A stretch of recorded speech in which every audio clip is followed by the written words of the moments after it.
Hit the camera, touch it. Put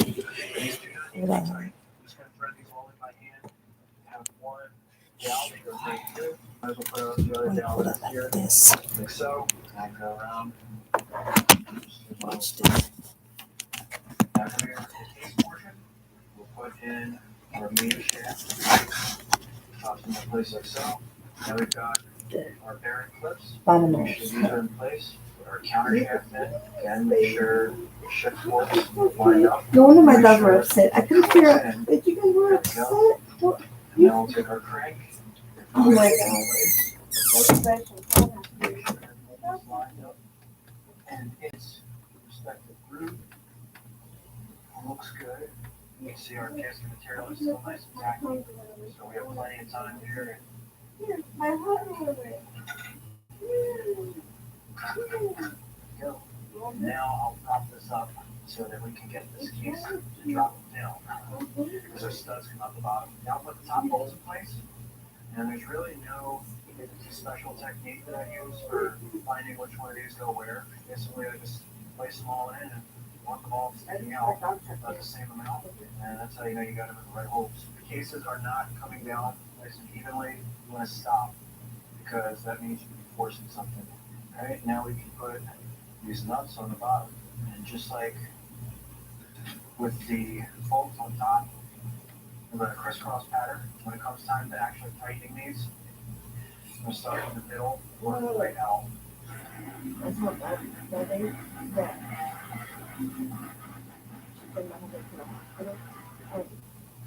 Check one last time. Make sure the crank spins freely and the transmission. It's not going to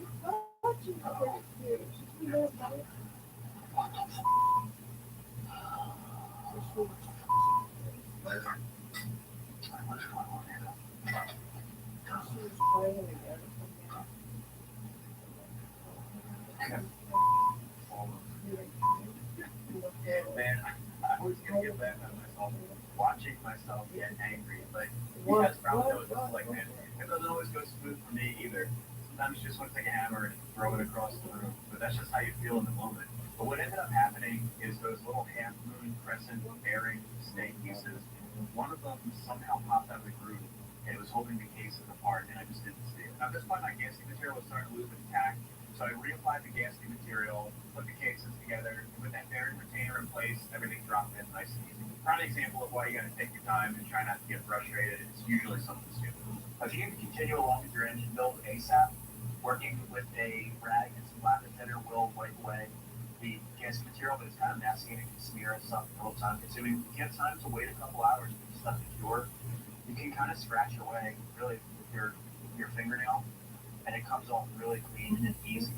The only thing is you have to wait for it to cure, so maybe do it before lunch break or something, but it really is way easier to just scratch it off like that. A couple of steps here that we put on the bed done.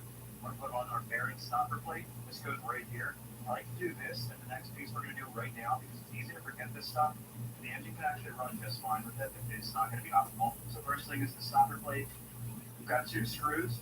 We were speaking about JIS screws earlier. I'm going to show you, typically on a JIS, you're going to have a dimple like this, a punch mark. This one, there is not a punch mark on it, but I believe this is still a JIS screw. There's actually a JIS bit. They look almost identical to a Phillips, but they have more bite. JIS stands for Japanese Industrial Standard, and they really do bite into these screws really, really good. You almost can't see the difference on camera, but all I can say is that they do work better. I've actually been flying by the seat of my pants with regular Phillips for the longest time, and I just got these nice made in Japan JIS screwdrivers. So if you do work on a lot of motorcycles and Japanese equipment, it'd be a good idea to pick up one of these. And the nice thing about JIS screwdrivers is they work fine in regular Phillips also.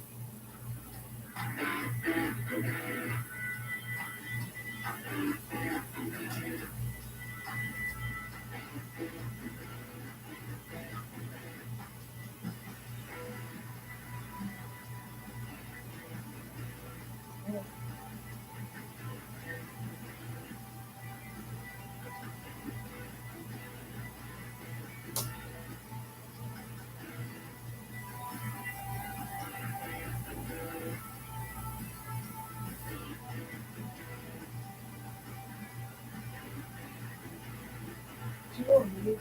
Because I can get her to put that in there hard and I'm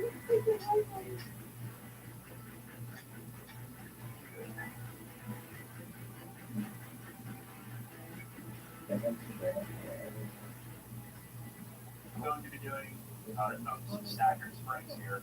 So I have some OEM springs right here. These are some old school, new old stock ones with the yellow paint on there. And then I've got these heavy duty springs right here. See, they're a little bit longer.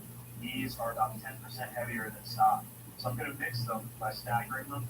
And that's going to give me just a tiny little bit more clutch grab.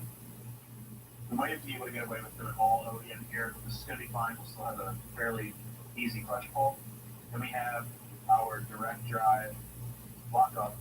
This is literally going to go right on top of the springs. And I've got these trick looking bolts here. These are titanium.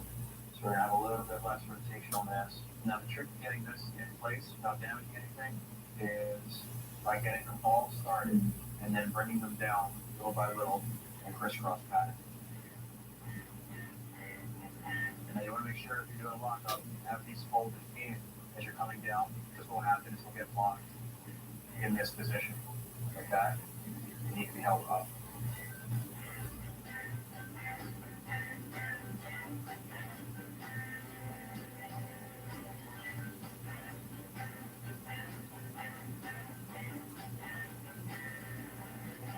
Oh man, I can put this thing in place. This thing is going to look so sick. Went on pretty smooth. Check this out. I got some titanium hardware that we'll be putting on this thing. The clutch cover, weight savings. I've got some more aftermarket stuff here. This cover is made of billet aluminum. The OEM one is going to be steel. What else is nice about this one? It's got a little drain bolt right here. The OEM one, there is no drain bolt. The only way to drain it is either by pulling the cover off entirely, or you just pull your hose off. And, coolant kind of spills all over the place. So this is a nice upgrade. And we're also using aluminum screws. So there's some places where you can use these things actually.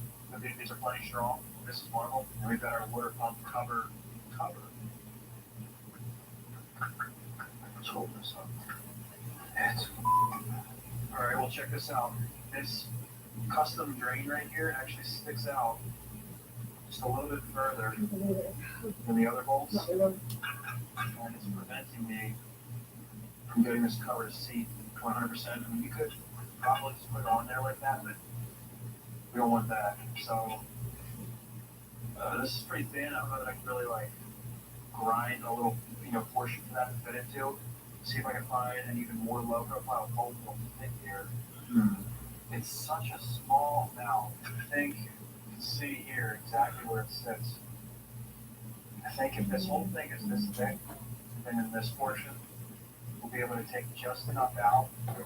If I have to, I can just shave the top of this bolt down just slightly, and that should make it fit. But I'm going to use this little aluminum burr here.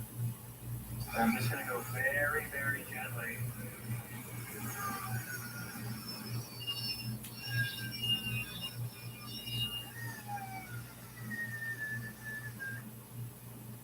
Wow.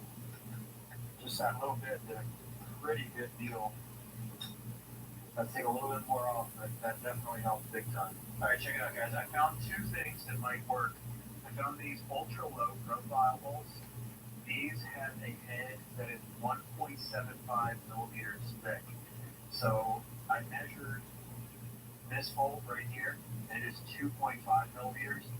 And I think taking it down to 1.75 millimeters would work. So those should work. And then I found the sealing profile, which actually it says no profile, recessed bolt, and it says sealing screws. So I read this is like a nylon sealing that is supposed to seal out liquids. So I would imagine these would probably work. They're both fairly inexpensive. It's $12 for I can get 8 of these. And then I think these other ones that I already have in my cart, you get 4 of them for $12.95, but they're titanium, which is pretty cool. I have to cut those down because they're a little bit too long. So I think I'm just going to order both. And then when they come in, see if they'll definitely work. I don't want to take any more out of this cover. We're going to end up going too far, and then that cover is going to end up being ruined. So I just don't want to do that. So I'm just going to throw the cover on without the bolt in there for now, and just continue to work again.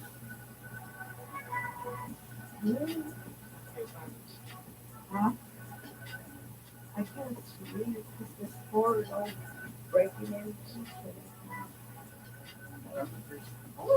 Alright, let's move over to the stator side. So here's our stator plate. This will be going in place like so. And you'll notice these holes are slightly elongated. That's because this is a modified stator plate. So that you can advance the timing just slightly. I do have a video showing how to do that, and we'll link to that below.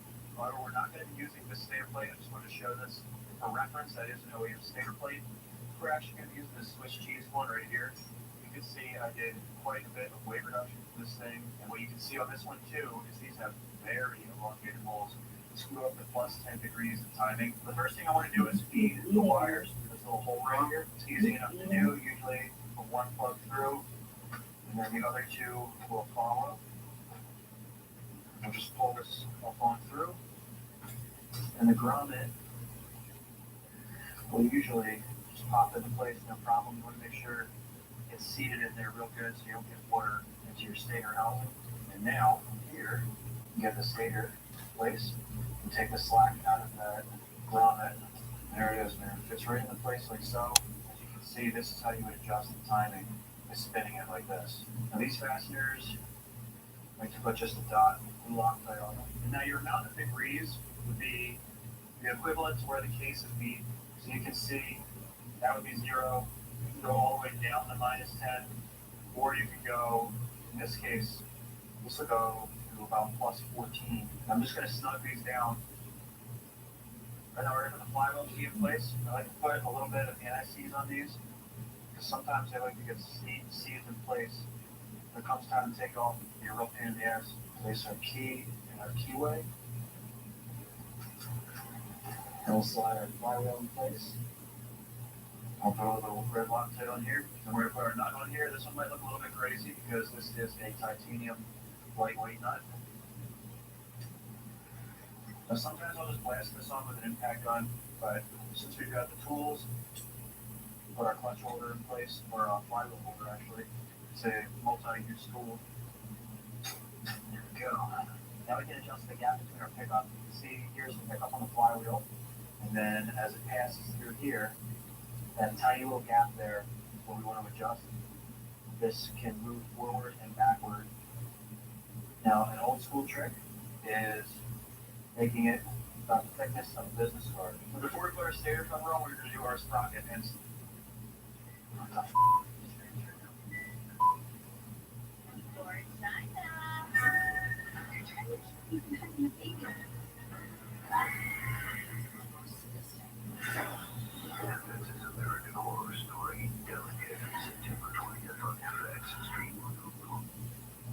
before we put our stator cover on, we're going to go ahead and do the sprocket and case saver. If you're doing this on the bench, I would recommend that you do this after you put it in the frame. It makes it a little bit cumbersome, especially if you're going to use the case saver that I'm about to show you guys. It just kind of makes it big and bulky and kind of difficult to get into the frame. So I wanted to complete the engine on the bench just for purposes of showing you the process. Plus it looks badass while it's on the bench. All right, check it out, guys. I'm going to stop right here to do a little modification. I just thought of this right now. So once you have your case saver on there, and then the stator cover goes on the front here, and it gets a nice rubber seal. What happens is water comes in here and pools, and it like never comes out. Every single time I would wash the bench here, if I took it out, going through mud and stuff, there's always water and mud stuck in here. So this is just a piece of aluminum. It's not, there's no function, no oil stays in there or anything. So I'm going to drill a hole right here as a drain. I can't see any reason why that would damage or compromise anything. So I'm just going to go ahead and right in the center there, drill a hole. This definitely would have been a little easier if I thought of this sooner before I started the assembly. But I think we can manage to do this without a problem. I'm just going to eyeball this, try to get it just about in the center here. Before I start drilling, I'm going to cover all my stuff up here just so we don't get metal shavings and anything that we could mess up. And I'll vacuum this out too after we're done. You just have to be careful that when the bit goes through, it doesn't catch, whatever you use to cover. But even if it does, as long as you stop soon, it'll be alright. Ooh, that's what I was talking about right there. We'll hit it with the diverter tool, clean it up. We'll come in here, we can use our trick little tool again. This one's coming in handy.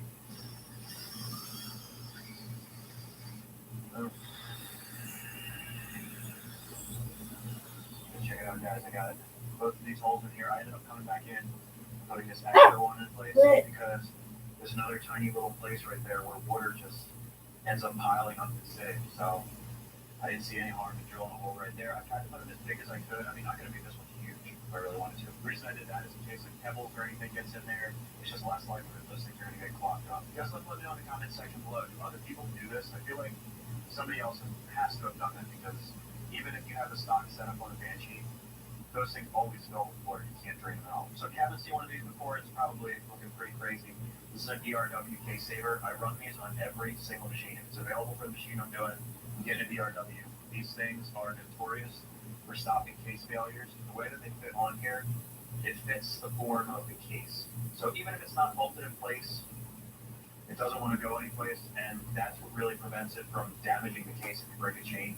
It won't bunch up inside here because that's how form-fitting this is. It's all, I've actually broken chains, specifically with the Banshee, and it doesn't bunch up in here or anything. It spits the chain right out the back, or actually down the bottom. But these things are absolutely great. I definitely recommend them. Before we put that on though, throw our sprocket in place. We've got a 15 tooth, and then you've got a locking washer. I recommend putting a new one of those on, but these can be reused. Then I've got a lightweight billet sprocket nut. This is from Mac Daddy Racing. Save you a little bit of weight and rotational mass. I'll have these linked below. Alright, now you can install our case saver. We just get stuck down. Oh yeah, check out this sweet brand new stator cover. This is comfy. It's a BP Racing ATV. I saw the old Brody one I was working with, and I said, man, you can't build that engine without a new stator cover. So if you're looking to pick one of these things up, they do carry them. This is brand new OEM. If you're planning to use one of these with the DRW case saver, there's a section of this case cover you need to remove. I've already cut mine down. This is the cutoff piece right here. It goes like so. I think this is actually a portion of the original chain guard that's totally obsolete compared to the DRW. So I just cut that down with the Sawzall, smoothed it out with the wheel, and that looks really good. And this slides in place now. It would typically hit the DRW case saver, but now it fits perfectly. We've got our gasket right here. I've got a little bit of dielectric grease on it. I'm just going to rub it around the edges. This helps keep the rubber in good shape, last a little bit longer and not dry out. It also has a sealing effect. And I have cut mine down a little bit to stop right here because I have case damage. And there's actually a portion of case that's usually right here. Mine cracked off long before I even bought this thing. This gasket I put in place on the cover first. It kind of like clips in place. There's a groove, and the cover fits into it, holds it in place. Put our new stainless steel hardware in place.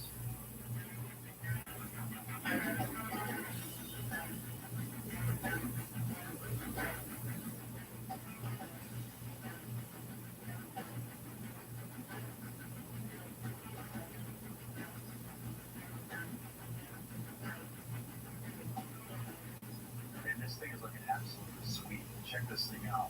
I was a little worried that this being more glossy than the blackjack color that we have on the clutch cover might not match well, but I think it looks great. And I think this is going to work really nicely. This is what I was talking about. You know, when you get that rubber seal down there, the water and stuff goes in here, and it just pools in there. Nowhere for it to go. So hopefully that little drain mod will work well for that. I just think it looks so cool.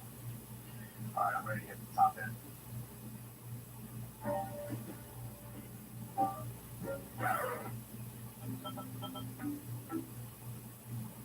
want to stop and take a moment to thank all the companies that are helping to make Project Voodoo Banshee possible. Thank you, Rocky Mountain ATV MC, BP Racing ATV, Panda Tire, DRW Performance, Remote Throttles, Rocket Ron Suspension, Bonehead Performance Coatings, MyQuad, Daymore Racing, AP3 Racing, Shellbest Innovations, and Wicked Metal Designs. These are all companies that I trust, and most of them I use on a regular basis. All products and tools in this video will be linked in the description below. If you're interested in these products and you're looking for a way to support the channel, using these links does help me out, and there's no added cost to you. If you enjoyed the video so far, please remember to hit that like button and leave a comment below and consider subscribing. And if you're looking to support the channel even further, there is the option. All channel members get guaranteed responses to their YouTube comments. I will also be changing the channel name to Basket Case Garage. This is a transition that will take place slowly over the next few months. Alright, let's get back to the video. Now before I put the top end on, I want to take a look at these cylinders because I got a DM.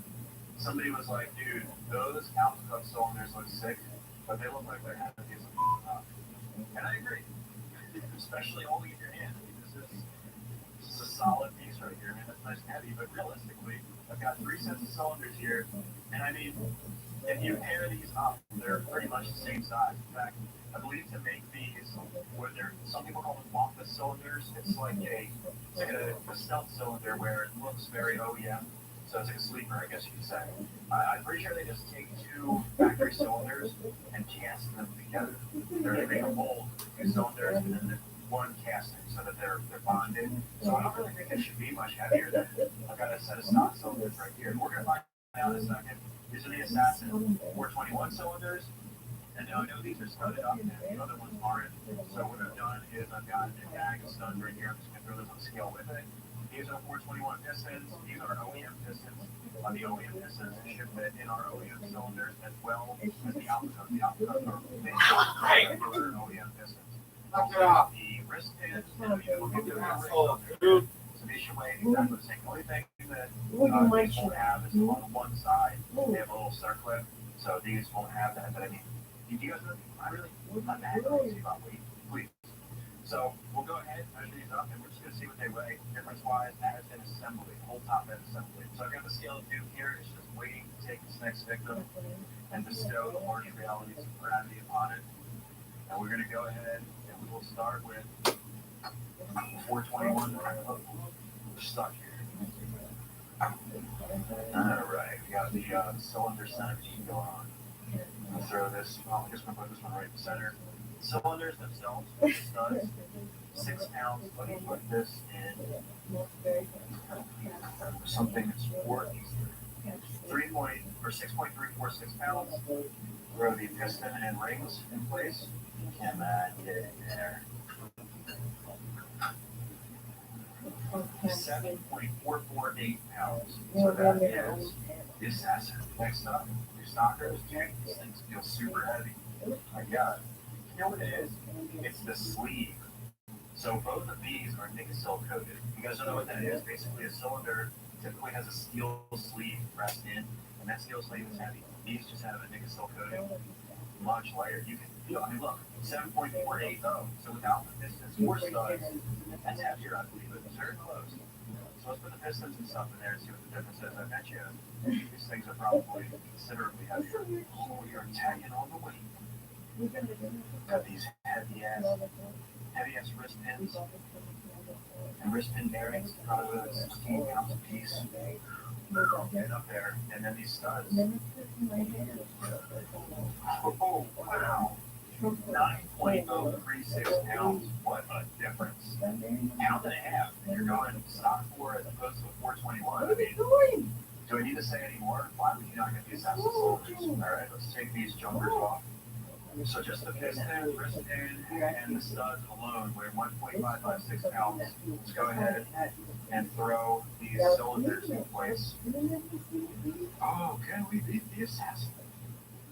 Oh my God. 7.992. What was the Assassin? 7.5? Something was like 7.49 or something like that. So it's about a half a pound heavier it is. A little bit heavier. I'm wondering if that's because you have a smaller bore. So naturally you're going to have more aluminum there, and I think that takes up a little bit more. The piston's going to be smaller than the Assassin pistons, but not enough. So there's much more a bigger unit, so that's probably where that heavy pound comes from. Not that bad, man. I wouldn't say that it's heavy as a rock, but that's what they weigh, man. Okay, so we're going to set up our pistons. First thing we want to do before we do that is check our ring gap. So essentially what we're doing is checking the gaps between these 2 rings when they're compressed in the cylinder. So first and foremost, take one of these rings. You want to have the marking facing upward, just as a rule of thumb for piston rings, pretty much in every case. We'll put that in there. You can see they're not laying even.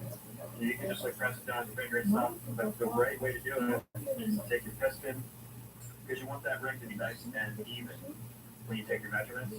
Do that, you're going to come up from the bottom, really push up. That's going to make it nice and level, so you'll get an accurate measurement. Now, as another rule of thumb, you typically want about 4 thousandths per inch of bore in diameter. So you really don't need to be super precise with this. unless you're doing like, super racing stuff. But you can literally use just a regular roller here, get the approximate. These are almost exactly 2.5 inches, it looks like. Or you want to get anal like I am, we will come in here with a pair of calipers. You can measure the exact bore. Wow.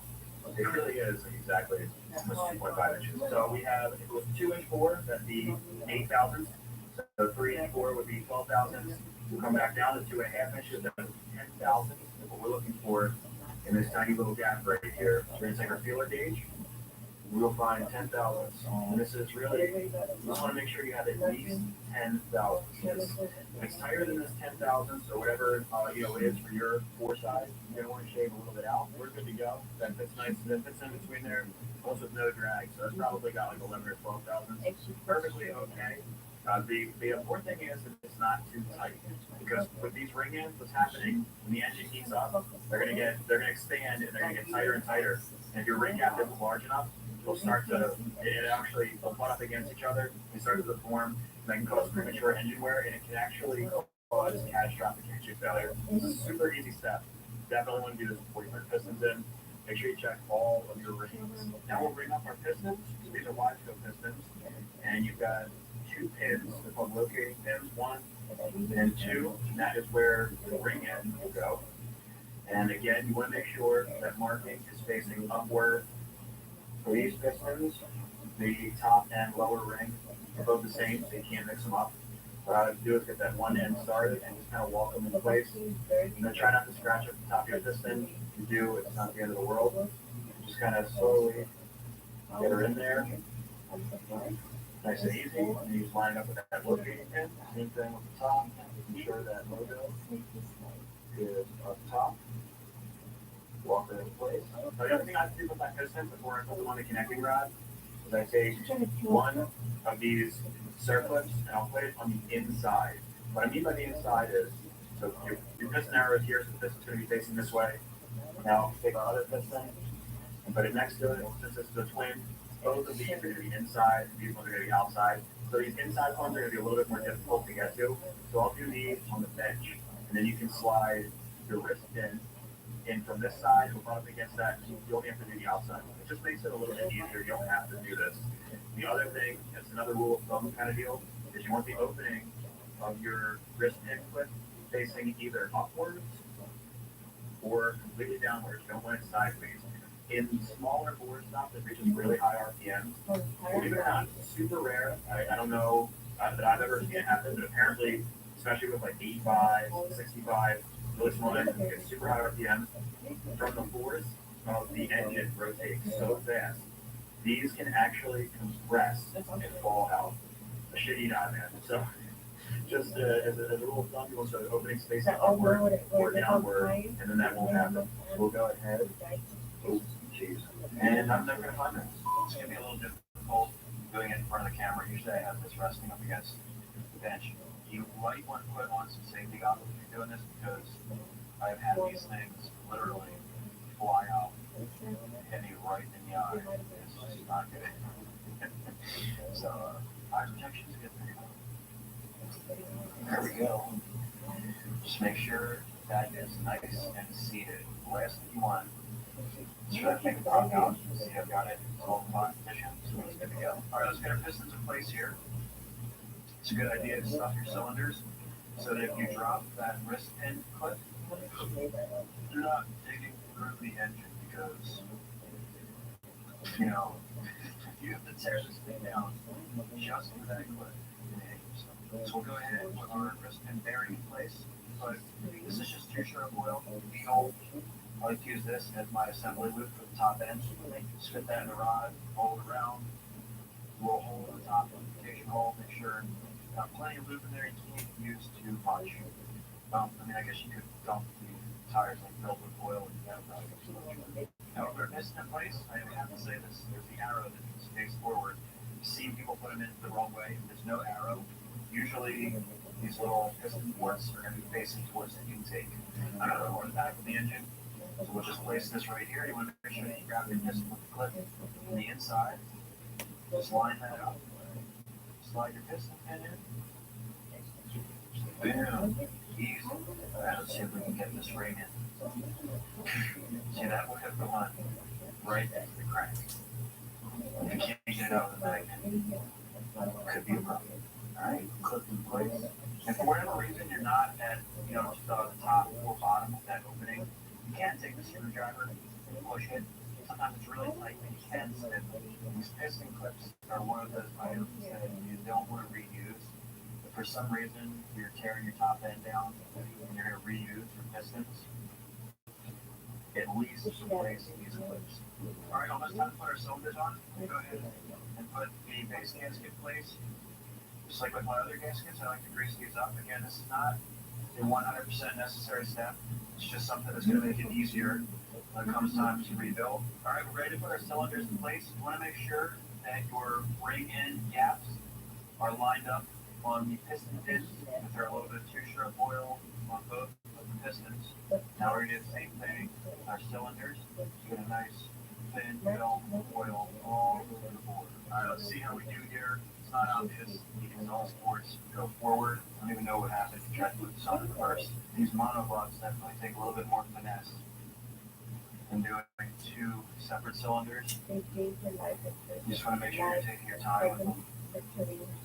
And then they do eventually slide. That's the problem. Man. It's that chipping good. Ludicrous changed his flow for it. Tell you what, sometimes getting these nuts on in the center is just so tedious, such a pain in the ass. If you have fat finger syndrome, feel bad right now. There we go, 20 pounds. Once you get those center ones, man, the rest of them are going to seem really easy. Alright, so we got some more contenders lined up for the scale of doom. You know we have to do this. We've got a brand new monoclod head. Huge shout out to monoclod from the south. Really nice looking head.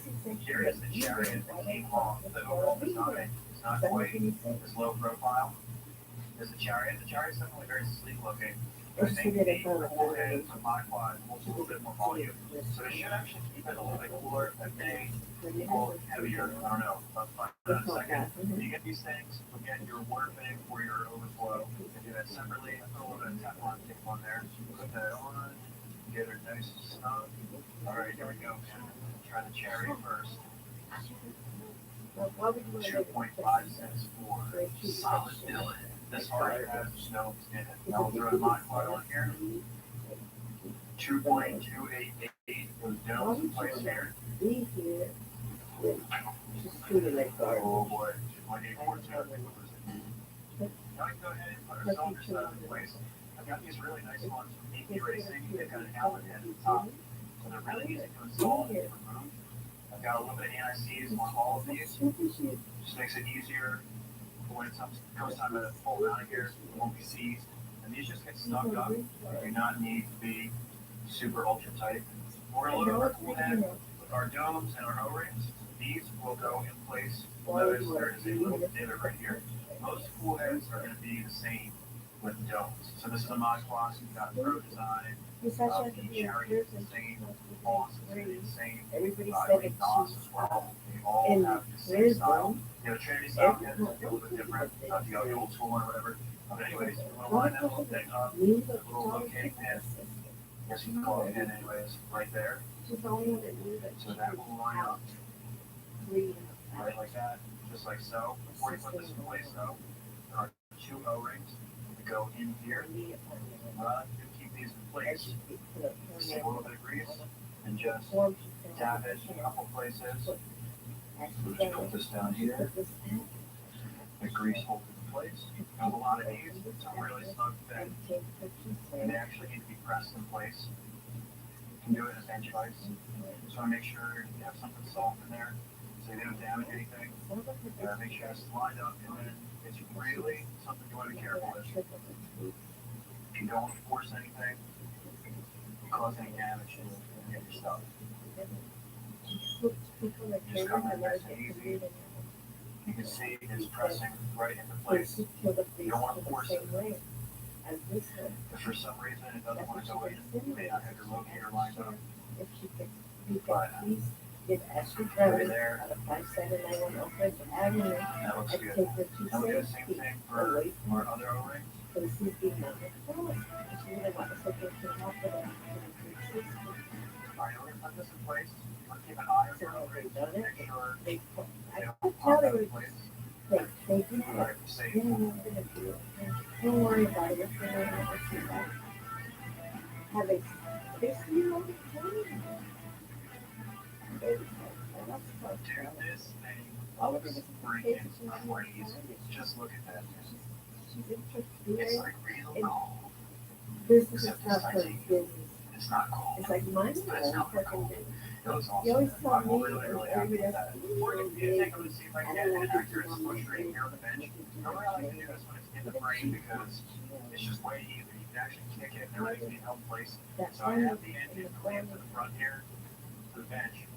So I can easily kick it over. And as long as I get enough force in my hand here, I should be able to check this one. What I'm doing here is super simple. Just checking the amount of space between the top of the piston and the cylinder dome at top dead center so that I can figure out what kind of domes I need to do to get what I desire. So I have these pieces of soft solder. These will squish in between the cylinder and What are you eating? dome and the piston. You put one in each side. You want them on the sides. So they're both angled out to the sides because the piston can actually have a small amount of rock forward and backwards. So you want it on the side. Doing both at the same time is typically more accurate in case for some reason there's just a microscopic amount of tilt with the piston. So basically we're just going to smash this with the piston, and then when we pull it out, we'll have the exact amount of distance between the squish band and the top of the piston. But the biggest thing here is just going to be getting enough force on the Kickstarter. Sometimes, I mean, when you're kicking it, it's The no big problem. sister But died in you actually have a little Casey's bit of force arms. to crush these things. Okay, we'll save it that way. That you Maybe get easier this one. from this side. The sister wanted to get this one. She said to make it up to a good sister. There we go. Got it. And Yep, we're good. So there's our solder pieces. So to make sure when you put these in, these are far enough that they're touching the cylinder walls. So now I'll measure these with calipers. All right, so I did both cylinders. So I have a label left and right. They should all be about the same. Take a pair of calipers here. Zero them out. They're in millimeters right now. We're what?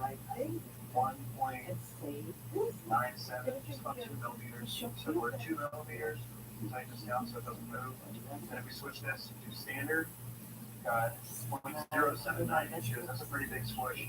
That is plenty of room for pump gas, which is what those 22cc domes would have been used for. So I'll get these measurements over to Dave to work out some custom domes. All right, we're getting to the reeds and the intake booth. We've got some 8-4 spores. These are actual takeoffs, and the reed pedals are in great condition. So I'm going to reuse them. And then I've got a UPE intake boot that eliminates the crossover tube, and it's made specifically for 35 new, these 34, 35 millimeter carburetors. Running 34, so these are going to be perfect. But they don't match up quite perfectly. I'm going to get these together, and I'll show you guys. So to mount these up perfectly straight, they put the 8mm bolts in there that are typically going to be used. There's like a little bit of play. So, see that wiggles around just a little bit. So to make these perfectly centered, have these bolts, these are quarter 20s, they're just a little bit wider, and there's almost no play. So I'm going to put those in opposing corners, just so that this is nice and centered up, and then I'll be able to run these and clamp them down. Before I clamp them down, I want to remove the reed cage, so it's easier to see it there what we're working with, and you'll see they're close, but they're not quite perfect. So this is the V-Force 4 separate these. You get like a new reed pedal kit. V-Force I shouldn't use. Can somebody tell her? I don't have that tool, but you can use something like this. This is a Mondo plate. I give this a Walmart for like $2. There you go. What you do is you slide it in here and press a little bit. It'll pop. Casey. There it goes.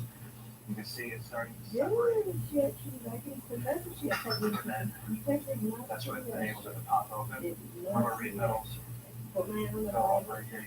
You see these things are really good They shape. feel like they're like, They're really? flaking or cracking. This is good anyways, just to check these out and inspect it. So the outer ring petals are removed. We're gonna get these middle ones out.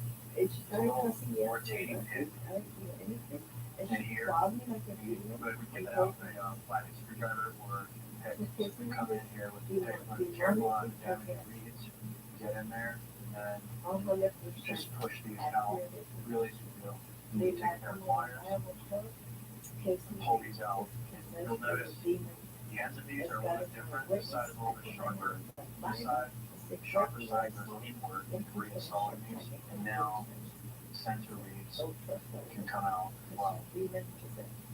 But now we go ahead and put this back in place. And I like to make the numbers match up. So you can see it says B4 144 right there.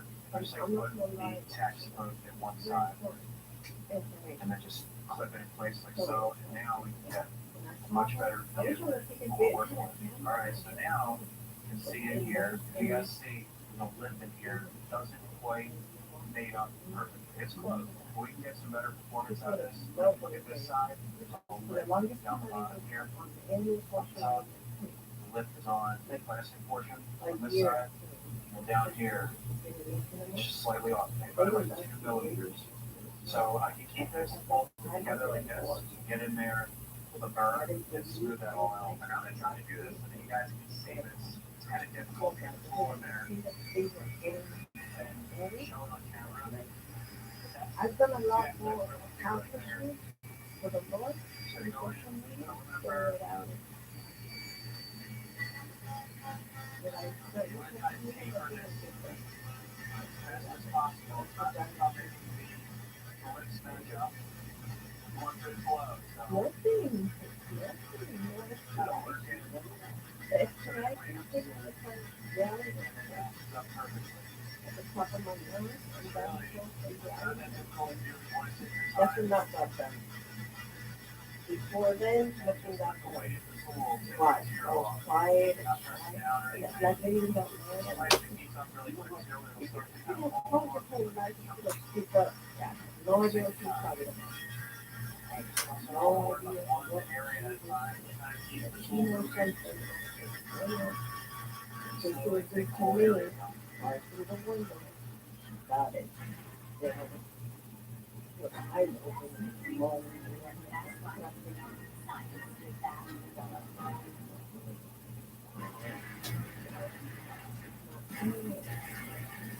That's what I look at it. So there they are. You can see nice smooth transition now. There's absolutely no lip. Think about Okay, it. What this does she side, mean with it's that? kind of difficult to see, but I wish that we take it It's a nice It's smooth transition right there everything. up top as well. So we can go ahead and assemble these. They should have really good flow. Now, you'd be surprised, little stuff like that does make a difference. There's the material that came out of there. Good. If there was that much you can take it out. Before we go any further, I'm going to take my etching tool. I'm just going to mark these 1 and 2 so that if these are pulled apart, we'll know which one they're paired up with.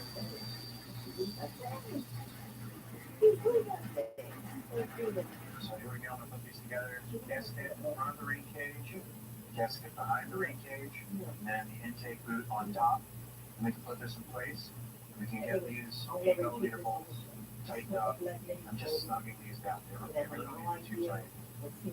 In case you're wondering why this hardware looks so sick, so fresh, it's because it is titanium.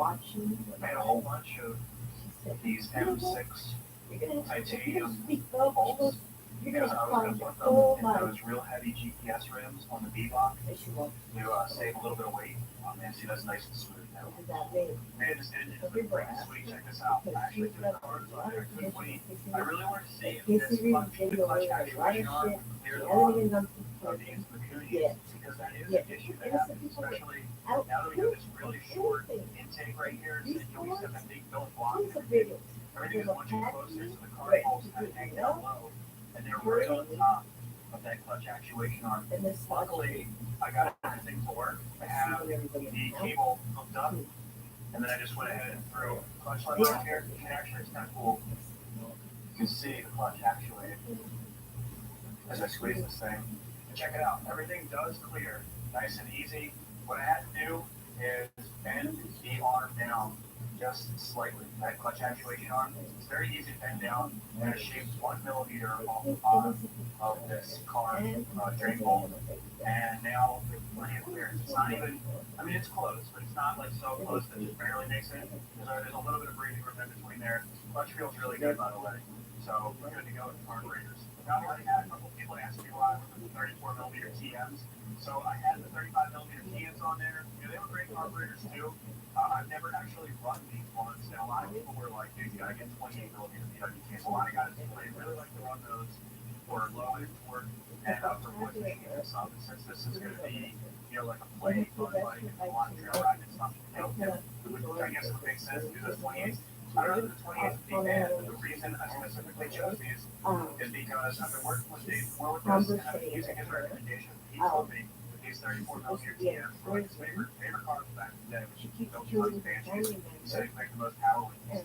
So I want to test them out. See, I've got some other cars here to test out. Don't work out, but I paid. These felt like 1,000 fancies back in the day. Dude knows for sure. I'm sure that these things are going to work amazing. But that's why we're using these and not BWKs. Now, I do want to throw the CPIs on here and just see what the engines going to look like. Throw the 5 filters on there just for fun. You know, we're not going to be running 5 filters. It's just let's say how good. But before I do that, I want to do a leak down test on here specifically because we have smoke cases twice because we had that issue with the punch back end seating properly. So I just want to make sure that everything's good and sealed. Might as well, we've got a leak down test. It only takes a couple minutes. And that way I can kind of see how to do that. I can show you guys how to do it real quick. We'll put these two boots on. Throw some spark plugs in. We're going to plug up our intakes. I already put this one in place with our stringer valve up there in here. And then we've got this one. It's got an air gauge on it. So we'll be able to see how much pressure we have built up. Essentially, the idea is to pressurize cylinders and the crankcase because we want to make sure we don't have any leaks. We're going to plug off all of our holes. So this is all connected. Fill it from this side, and the gauge should go up over here. The only thing that goes is about 7 foot-pounds. So in this gauge, PSI is the red inside. So 7 pounds is right about that first hash is about 10. You really don't want to go too high because it can blow the seals out. That would be bad. So let's just go nice and easy because these things could fly out. There we go.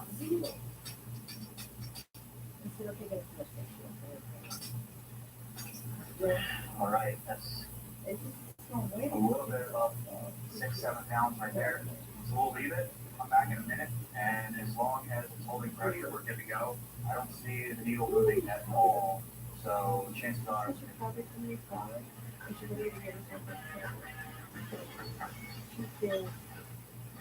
There's the alarm. All right, guys, so it has been 5 minutes, and it looks like the needle has not really dropped whatsoever. So check this out. Oh yeah. I think it's safe to say we passed the leak down test.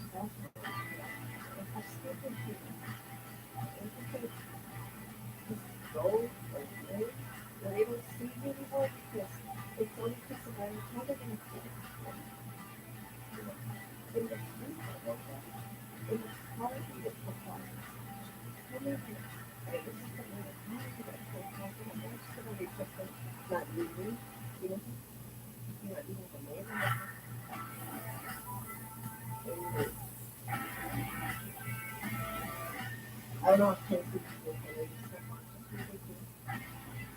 I just took the videos for both cars. Tons of videos, tons of evidence, a bunch of witnesses, but then the arrest innocent victims. Zero evidence, zero video, zero pictures, zero marks on the body, zero anything. No evidence whatsoever. Zero. I don't want to people to put more after the All right, now I'm not done taking pictures with this sweet ass piece of machinery, so I'm going to try. Remember this other way.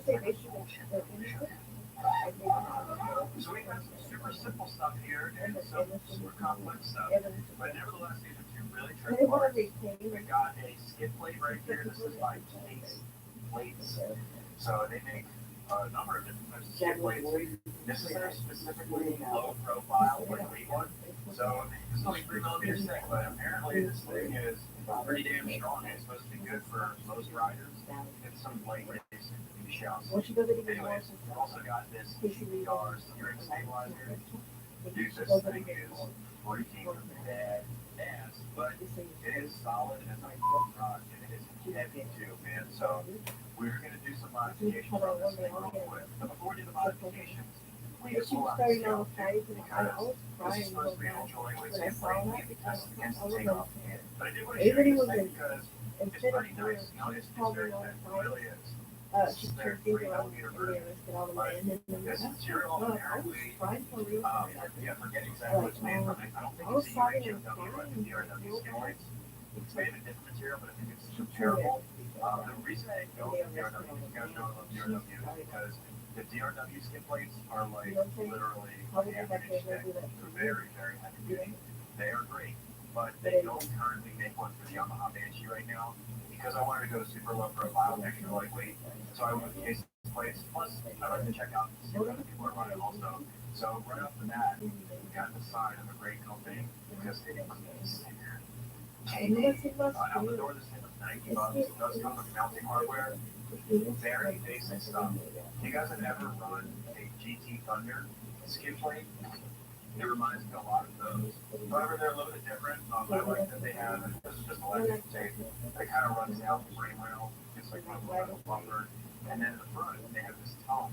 And right now it's zip tied, through bolt that, and this will wrap around the front frame rail. And if for whatever reason your bumper goes below the frame rail, just trim that off. And I will say, they give you pretty thorough instructions. You know, I deal with a lot of important stuff. Some stuff comes with nothing at all. Other ones come with, English, which, it's just almost impossible to understand what's going on. These things are made in Texas and they're still USA made. And they're pretty good direction. Like, they're pretty intuitive, I have to say. So, definitely give the thumbs up there. They did a great job. So it'll be interesting to see how these things hold up. They don't rate these 3 millimeter ones for, like heavy duty cross country racing and stuff. They have thicker versions for that. But they do say that for most recreational riders, tuning, like motocross, and even very basic racing, like entry level, this can actually fit the bill and work. A lot of times they just cover their ass and they say stuff like that because it does break. That way they can say like, oh, people can pick one. So they actually do just fine for even with a lot of racing. I don't know. We'll put it to the test though. And something else that's actually pretty special, just I'm a little surprised, is this has a lifetime warranty. So if you crack this, I guess, send back. And what it sounds like in the instructions, you just have to keep your mounting hardware. You can actually chop this up and put it in the box and send it back. There's no picture, you're not just selling it. But it's got a lifetime warranty against brakes. So pretty impressive. All right, now we're playing games. We got the Scale of Doom and it's Hungry for Blood. So we have this. I don't know how thick this is, like a 0.125 or a 0.190 thick aluminum skid plate. This is what came off with the Banshee. We'll see what it weighs. Almost exactly 4 pounds. It's kind of crazy. And then I have the mounting hardware right here with the bolts and nuts and everything in there. So almost exactly 5 pounds. I suspect that the poly ones will be a little bit lighter. It better be lighter or I'm not going to be happy. So the plate itself. Whoa, 145 pounds. Wow, this is actually huge weight savings in the hardware. 2 pounds. Yeah. That's a 30 pound weight saving. Oh hell, that's. I'm impressed. I didn't think it was going to be that light. Man, we could actually go with the 6 millimeter one of these.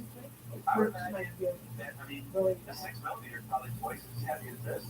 So it's 1.5 pounds about just for the plastic itself. So doubling that up would be about 3 pounds, which is still a pound lighter than that. So we'll go ahead and we'll try this one out. And if this works and doesn't break, share this huge weight and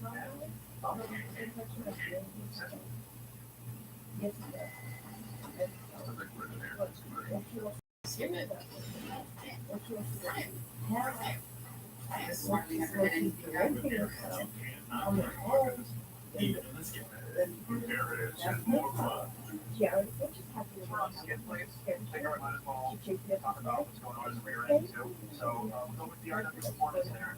This is what I was talking about the big material BRW. This is usually what the skin brace is made out of, and that is just ultra heavy duty. Awesome if you need indestructible. I mean, like, this stuff is great. But we're going to be going with, this is their disc brake rotor guard, and then this is the sprocket guard. Now, I'm actually going to be running a different sprocket guard. This is a 4-lug design. A lot of guys convert their advantage to the 4-lug at the Honda pattern. And he sent me the Honda one because he thought I was converting, but I'm not. We're using the 6-lug. That one's in the mail right now, but it'll probably weigh about the same, so we can use this for comparison. But most of the mounting hardware is already in place. Otherwise, it's just there's a couple through bolts, but I'm not going to include that stuff because we're not going to include the through bolts for the aluminum one. It was very against either. This is pretty heavy too, so if I get lucky, this is an XMR skid plate. And there are 2 holes drilled in it. This is actually what I use for the little end caps when I fabricate the nerf bars. I just cut them right out of this because I don't plan on ever reusing this or reselling it. It's been up pretty good and it's split, and I wouldn't really want to resell this. So it's a good piece of scrap aluminum. So anyways, whatever, man. Well, since those, we're not using some of the mounting hardware, we'll just call it even. So let's throw this thing down. 3.128 pounds, not bad. So the whole skin assembly that we had on there was about 8 pounds front and rear. Alright, let's see what the RW is. I don't know, man, actually, it's older later. We got 3.188. Oh, 2.606. We are losing weight, and that's like another half pound. So we lost like 3.5 pounds of skin, I believe. Yeah. That's what I'm talking about, baby. DRW, 8 plates. Unfortunately, though, we're about to gain up 15 pounds with this solid piece of badassery. And it is solid, dude. Look at this thing. This thing is huge. And this whole thing is like rock solid. There's no holes anywhere. Anyways, this is a GPR stabilizer. And man, it is a nice piece of machinery. Listen to this. Oh, is that nice or is that nice? It's got a really nice permanent click. It just feels like a really high quality.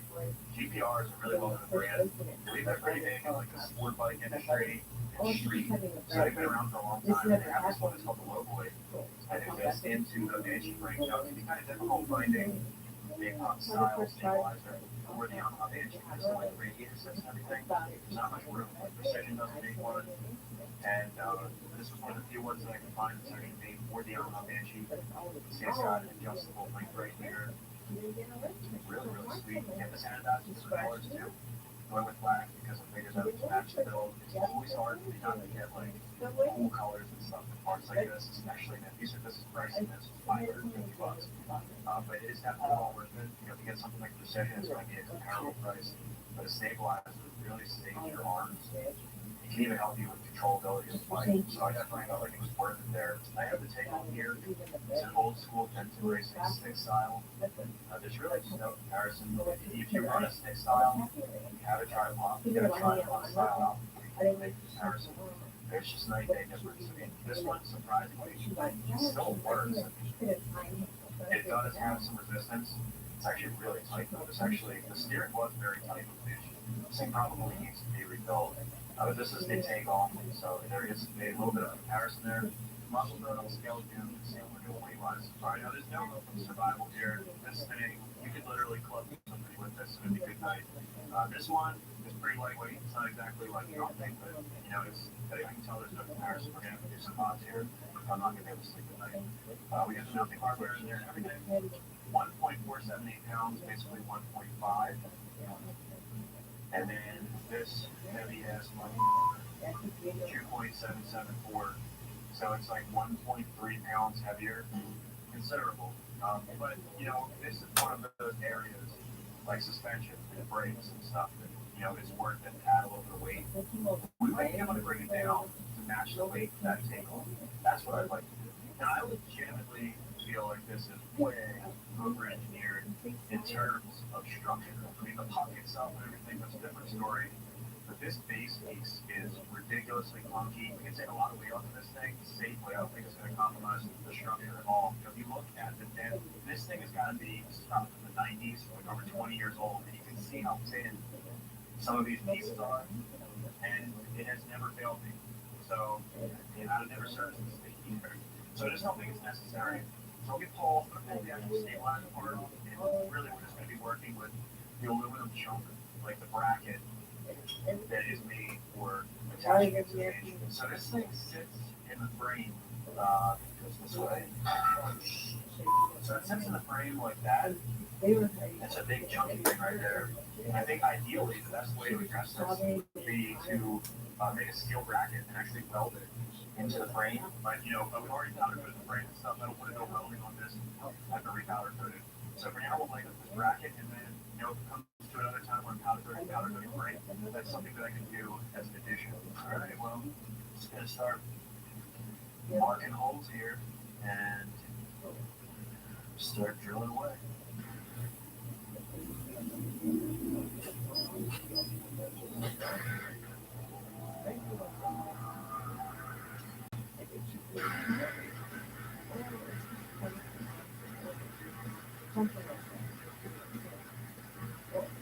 Holy cow. We did a ton of drilling with this thing. Holy shit. Look at that. This is truly one of a kind now, but it is significantly lighter. It's crazy just feeling it in your hand. It is really way lighter, and I don't think we'll ever have failures with this. I think it's just one of those things, like I said, that would be a lot more manufacturing and just boost up the price of this thing. But if you're doing, what I'm doing right now, I honestly enjoy doing stuff like this. I'm also swapping out some of the hardware. These are pretty long, man. These are M8s, I believe. I'm up to an M10 titanium. These are, I'll say about 60% used, about a third of the weight. These are really cute. They have the race cut hands. What's cool about these is you can use it right here, or for some reason that rounds out. There's always big in the proportion people. And the Allen head there, use that. It's just really sweet. Plus they have the purple color. The reason I chose these is because I have extras, and then also these are the bolts that came out. I'm gonna throw some shorter stainless steel ones in because there's so much extra thread on these. It's not even funny. Just small little stuff that's all gonna add up. So let's go ahead and install this thing. Let's see what this thing looks like when it's all together. Man, that's pretty gnarly now. Alright, 2.774 is what it was before. 2 pounds, 2 pounds, 2 pounds. I don't know if we're gonna make it. 2 pounds, 2.356. So we nearly cut half a pound out, 0.45 pounds. That's still pretty good, man. For the front end, I'm happy with that. And now it's terrible. 2.3 something. Still a pound. So, was it worth getting a half pound out of this? Probably not. But would I do it again? Absolutely. Just, this is what I enjoy doing, guys. Like I always say, that you guys can sit back and watch me suffer and spend hours on end drilling holes and things for minimal gains. But this is just, fun. You'll see guys doing stuff like cutting hobbies on every other row of their tire and spend all this time just to get a little bit of edge. So I know a lot of people are really interested in that stuff, and it really is fun when it comes down to it, just to see how much weight we can take off this machine. And I'm super excited for that end result, man. I really wish that I had weighed the motor before I tore it down. It would be interesting to see what it weighs before and after we lost or gained weight. I'm hoping that we lost at least a little bit of weight. I used some titanium bolts on this thing, at least what I was able to. And just some other stuff that I cut weight on. The pipes are a little bit lighter and stuff like that. So things like that are really interesting for me. And I hope you guys are enjoying the project as well. That's really what this is all about, being able to share this experience with you guys. Because what fun is doing all this stuff that you can't share with people. So Project Voodoo Banshee is well on its way. In the next video, it's assembly time, man. We're going to throw this thing in the frame and get things together. We're missing a handful of parts. I have seat foam coming. I got the firm seat foam. I've never replaced seat foam before. So that's going to be a new experience for me. I realize that the sea foam is like probably the original sea foam, and it's really squishy and it's dark. So it can get what's called water lock or water blob. And it's like, I don't even know, it's like a solidified thing. And it can actually make your seat really heavy.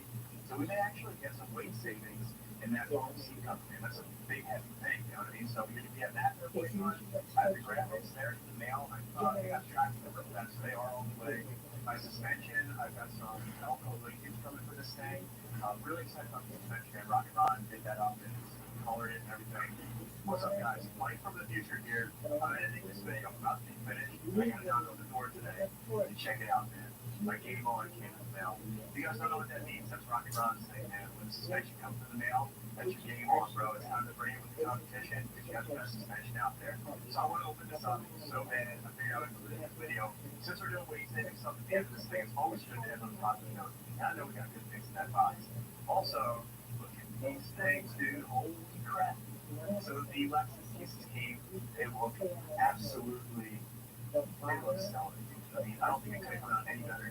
So a subscriber hooked me up with this. He's like, dude, you want your logo on there? Send me a DM. He's like, I can make it happen. So I had to put it on the inside instead of like, I noticed some of those covers attached on the outside. But I guess sent him the logo in reverse. He etched it on this side, and it is etched. That's not like a decal or anything. That's etched on there, so that it shines through. Crystal clear in the front. I'm for it, man. I don't know if I should go with the smoke color or the green. I think that the smoke look the cleanest. It'll match the best, and I think it will just look really clean. But that lime green color just pops, man, and it really draws your eyes with that lock-up clutch. So I don't know, I'm torn, man. I really am. Let me know in the comment section below. The green or the smoke? Which one would you guys do? I've been waiting for this forever, dude. There was some struggle getting this thing between. I got some linkage in here from Elka, and it was stuck up in Canada with the whole trucking convoy thing going on. I didn't know if this stuff was going to come in time, but it's here, man. It's right here. I can't wait to open this up. You guys may notice it's already cracked into the end. I've been working on designing the domes for this thing. I've been working with Dave Moore, and I even was talking about Ramsey the other day. Those guys are awesome, man. They're really helping me out. They're not just saying, what do you want? We're going to build a dome for you. They're telling me how to set up the dome and really teaching me how to do it, which is awesome. So that's what I'm working on there. So, oh my God, I can shake this thing.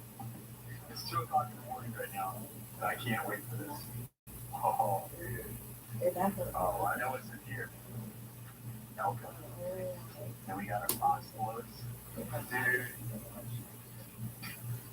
Super light. I can't wait to see how these compare to the takeoffs. That's going to be major weight savings. There's absolutely no doubt. And this is the real magic right here. Because this is not a Banshee shot. Oh man, we got some good stuff here. This is some pretty good stuff, man. I have been waiting a while for this. These are brand new box float threes.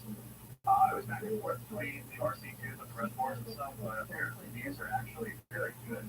And they're super lightweight, so I wanted to give it a shot. They're also significantly less expensive than the RS2 or RC2, I forget. But they're really not that bad price. They're about $650 for the pair. And these set directly to Rocky Run, set them up for my weight riding style.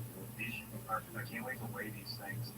And then we've got Elka dual linkage, and this is a special part right here. So this is actually a Raptor 660 shot. It's for a 2001. That's the only year where they have the remote reservoir. And in order to run this Elka dual linkage, which this actually makes a huge difference. You see a lot of stuff on forums of people going back and forth with whether or not this is worth it. I actually got to ride one of these in Little Sahara. Not a Banshee with one of these. It was a subscriber's ride. It was kind of a little rivet. And it really was very flush. I was very, very surprised. It was more flush than my 250R. My 250R is got stage 4 Elkas on the back, the box float RC2s in the front, and it's not exactly a slouch in the suspension department, and Banshee really soaked it up better. Now these typically come with a longer shock, so if you're going to get this linkage, you probably want to get it with the Elka shock, unless you've got a guy like Ron, so he's my suspension guy, and he was actually able to turn a Raptor 660 shock into the appropriate length. He made the reservoir cable a little bit longer, so well, actually a lot longer. So I have no problem mounting that up, and it should work really well with this linkage.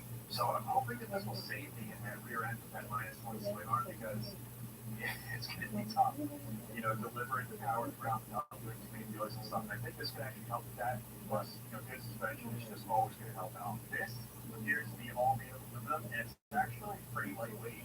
This thing has its own skid plate, man. It's that badass.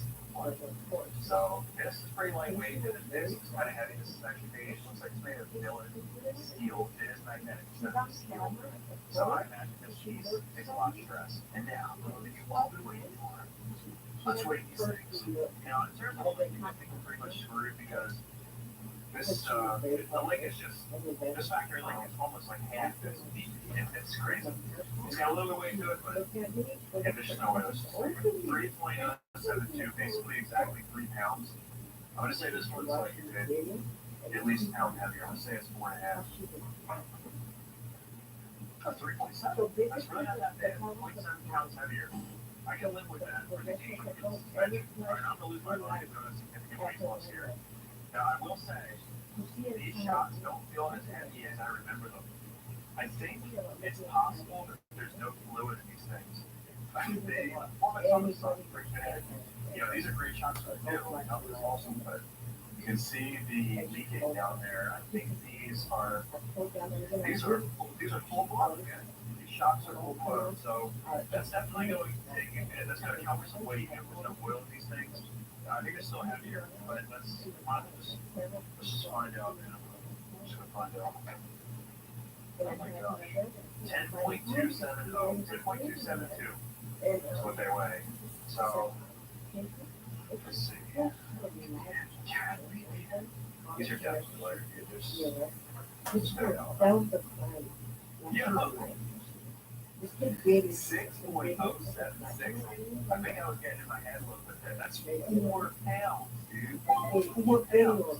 So we gained 0.7 in the leakage and lost 4. That's a 3.2 net loss. Wow, 4 pounds saved in the front end there. I think some for the leakage and the stabilizer and everything. Super awesome. I was expecting like 1 pound per shot. We got 2 pounds per shot saved. Really impressive. Super happy with it. I can't wait to run these things. And they something I'm putting on too should save us a little bit of weight. Really, pretty awesome. So I want to get Rocket Ron used. Thank you. If you guys are looking for any suspension work, hit up Rocket Ron at RocketRonSuspension.com. The guy is awesome. You can get him on the phone. No matter what you're looking for or whatever your scenario is, if you're racing or you have something like this where you need custom shot made, the guy just knows the shit. And definitely if you're looking for suspension, something up Rocket Ron. So thank you, Ron, for setting me up. So that's going to be it for this one, man. If you guys enjoyed this video, leave a comment below. Let me know what you think. I'll be fun and everything. Give a thumbs up if you enjoyed this content or if it helped you out in any way, shape, or form. Also, if you want to support content like this, remember to hit that subscribe button. If you're looking to support the channel even further, there's the option. I will see you guys in the next video. Peace out.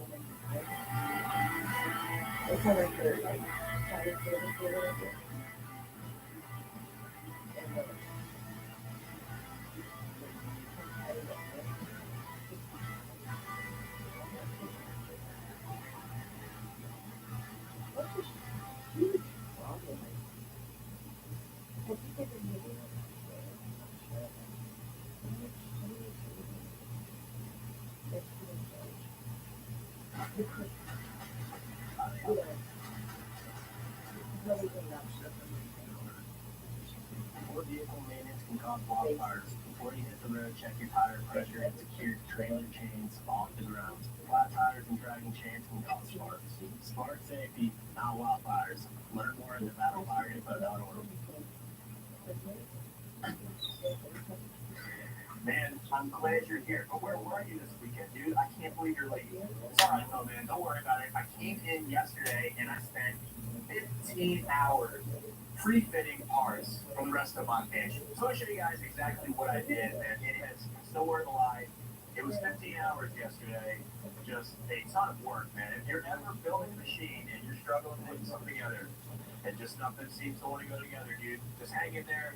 Don't sweat it. It's all part of the game. So if you follow the series from the beginning, this machine is, I would say like 80% replacement parts and aftermarket parts because it was just in such bad condition.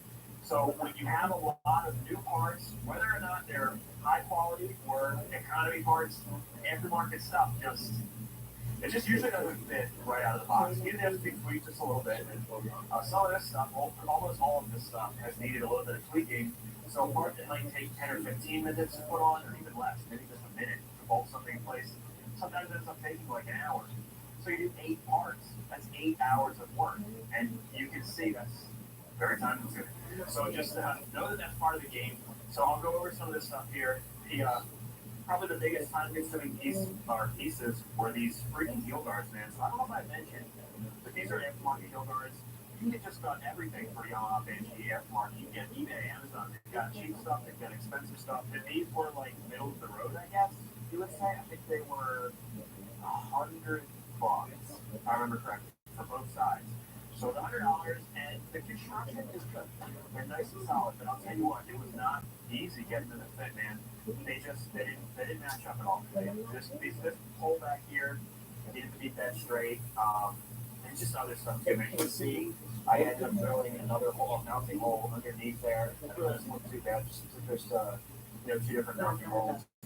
Now I think it's good. It's nice and solid. That's the important part. You can see we've got the Vitos plastics on there, the heel guard, plastic pieces back here. Everything seems to line up pretty nice. It's aesthetically pleasing to the eye, which is what's important to me. It's functional, it should be strong, and it looks good. So it just took a really long time. I'll show you this one over here. I had to do the same thing and drill a hole under here and bend this far, make it fit right, and just kind of keep tweaking it until it was just right, because we want this thing to look really good, man. This is a restoration. For the brand itself, I got that back yesterday from Brownlee Performance. Oh, shit. Oh, man, that could have been so bad. That could have been terrible. It would just fall and crushed everything. Bonehead always does a phenomenal job. This is the color BMW Silver. I don't know if that's a universal color or if that is specific to Bonehead Performance, but it looks very, very, very much like the OEM color for 1992. I think it looks absolutely fabulous. One of my favorite things about Bonehead Performance is that you can request to have the bin left blank. There's a glare on there. Right there, we have to focus. What they'll do is they'll just blast where the bin goes, and then they mask it off, and then do your color code, and then they clear coat over everything, so that it's protected by a clear coat, but you can read it. If you've ever had a frame powder coated before, the bin basically disappears, especially these Yamaha Banshee. They're not very deeply, I don't know if they're etched in there, however they put it on there, it's not very deep, so it just kind of disappears. Really nice thing. If you go to Bonehead Performance, I always request that you do that, and also make sure to mention that you discovered them through my YouTube channel, and you'll get 10% off your powder coat order. There's a number of other things I've been doing here. I recovered the seat. It doesn't quite match. I think it'll look okay. I discovered that Cascade Innovations, they'll make a 1992 reproduction seat. I didn't know that. So I called them up, and it's an 8-week lead time. So for now, we're going to use this seat. I don't think it's going to look too bad. Once you get the graphics and everything on there, the colors, I think we'll see. But that will eventually get replaced when the new seat cover comes in. But for now, I'm not going to wait 8 weeks to get this thing together. Got the hubs, everything's packed. The bearings are packed and everything. Check these shocks out here. These are from Rocket Ron, dude. Rocket Ron's where it's at when it comes to suspension, man. So these are the Alpha Stage ones from the OG Banshee. We completely refinished them and made the shock bodies to match the 1992 color scheme. So they're non-reservoir shocks. I felt that was probably the closest we can do to an aftermarket with performance, but still maintain the factory look. Got the dual rate springs on there. Rocket Ron powder coats them to however you like. Obviously, they came out really, really nice. Got the gold reservoir from the rear shock just as it came from the factory. Very, very excited. If you guys have any suspension needs, make sure to hit up Rocket Ron Suspension, man. You have all my suspension, and I love the work. Then moving down the line, we've got more custom parts. I'm going to go over the stuff as we install it, because you guys may have noticed this project has been moving pretty quickly, and that's because it's a special project. And you guys are smart. Some people have said in the DMs, they're like, hey, why are you building another Banshee? This seems weird. Something is up. That's because this is a special one, and we've got a deadline. We've got to get this thing done. That's why I kind of brought right from the ASPCA Raptor directly into this build. And the deadline, we believe, Friday at 8 a.m. And it's Wednesday right now. So we literally need to have this thing finished by tomorrow night. I've got to be packed up, and I've got an 850-mile journey all the way out to Tennessee, where we're going to be revealing this thing. And you guys might see some cues in the video to where it's going to be going, but you'll see that at the end of this video. So I always appreciate you guys coming in and helping out. But since we've got such a tight timeline here, I'm going to be doing a lot of this stuff after hours on my own time and just getting this thing together. But we've got a lot of stuff for you to do. First things first, I was fitting up these Vitos plastics, and I'm going to say, right off the bat, they are definitely better than the eBay Amazon plastics. They have pretty decent fit. They're not perfect. It's really hard to compete with OEM, but they do fit up pretty nicely. I managed to get them in place. I didn't have to elongate any holes or anything. Some of the stuff you have to tweak just a little bit. That's to be expected with aftermarket plastics. If you've dealt with Meyer plastics, I would put it pretty much in the same category as that. I like Meyer plastics. They do fit up, but they're usually not quite perfect. Now these I would say have a more OEM look than Meyer for sure. You got the really sharp edges, more square in the front, whereas Meyer kind of has like a more rounded look, and you can tell they're aftermarket. These ones, once you have them fitted up, I would say you could legitimately get away with saying they're aftermarket or OEM rather. They look just like OEM. They feel like OEM.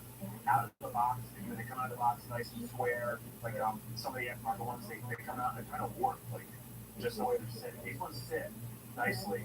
The other thing is the warning labels look just like OEM. So that's actually one of the first things that I want to address. There's two things actually, because I wanted to show the fitment of these things. And I did have them fit up the tank guard on there, and I noticed it doesn't quite line up. And I don't think it's actually the plastics that are not lining up. I think the frame is fit, dude. Like, I think at this point, this is just a Master Case Garage thing. Frames are always tweaked up in the upper stem down area. And I guess it's, it kind of makes sense. ATVs roll, like, pretty frequently. Most people that have a four-wheeler, if you do any kind of, like, even mildly aggressive riding, you probably roll, and it's just a vulnerable spot. And I think it's just tweaked like a quarter of an inch. So I can usually tell by putting the steering stem in and getting it to the neutral spot. Now, what I do on neutral is, it's in the bearing down there, and it's not going to be perfectly tight. There's a little bit of play. So you go to the front, and that's the back, and in the middle is not where it should be setting. And you can see it's almost like a V. That should be perfectly parallel for the upper steering stem mount. So this one is not. It's just, like I said, about a quarter of an inch back because the two tank cover mounts are up here. They're actually pushed back a little bit. They need to be pushed forward just a little bit of a quarter inch. So we're going to fix that now. Now, in order to fix the frame, we need to remove the plastics. And taking care of the warning label will definitely be easier with everything bolted down. So let's do that first. Alright, so I like to roll the trash can underneath because we're going to be drilling the rivets out with metal shivs. It just makes cleanup a little bit easier. Alright, so I've got a fresh 8-inch bit. We're just going to go ahead and very lightly press on these. If you really push hard, usually what ends up happening is the rivet will start to spin. If you keep the RPMs up and you just kind of let the bit cut, it'll usually drill out no problem. Now there's also washers on the back of these rivets. You just want to pay mind to those because we're going to reuse those. You don't have to. You could replace them. I just like to, it's easy enough to reuse them. I just put a fresh bag in my trash can so when they fall in there, it'll be really easy to pull them out. If you have trash and shit in there, it's going to be a problem. Well, some time consuming problem anyways. So let's go ahead and drill this out.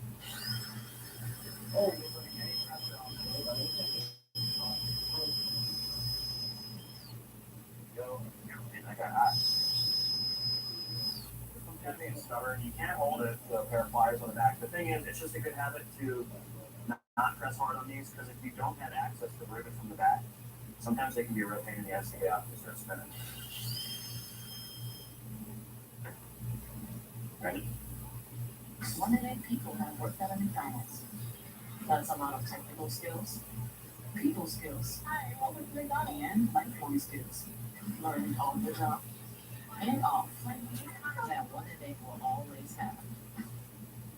Now clean this area, some Windex, or whatever you want, just so that we have good adhesion, because we are going to be using the adhesive on the back of these. And here is our placard with the warning label on it. These might be glued on. Let's see what this one is. The other one that I took off was not glued, which is nice. There, it had the adhesive on. Nice. Yeah, if these are glued, like if you get OEM, oh, it is glued. It is glued. All right, let me get the heat gun. So I think it kind of depends on who's working at the factory that day. But these have basically like a sticker backing on them. And I think they're supposed to peel them off, put them on, then rivet them. But sometimes they're not glued. If you're doing what we're doing, that's always awesome because it makes it easier to get them off. But you don't want to just pry these up if they aren't glued down because this is super thin aluminum and it'll bend and you might not be able to straighten it and make it look right. Just a little bit of heat and they usually peel up fairly easy. Just want to do your best not to bend it. Just take your time. You just take your time.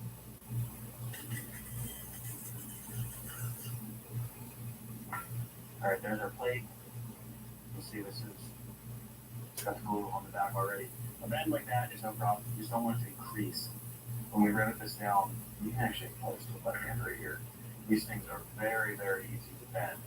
So as long as you don't get a kink in them, because the kink will just ruin the look. And you want to make sure you don't have any aluminum bits stuck in the glue, or it won't sit flat. And also to make it sit flat, stuff like you can see, that's probably from me drilling it, where the metal's sticking up a little bit. When I tap it with a hammer, being that there's thicker glue on there, it might make it a little difficult. Just wipe the tip of your hammer off so you don't get junk on your glue. But we should be able to get it done still. I don't want to jump up on me because the glue. But the stuff is so thin. Oh my god, it's pretty good.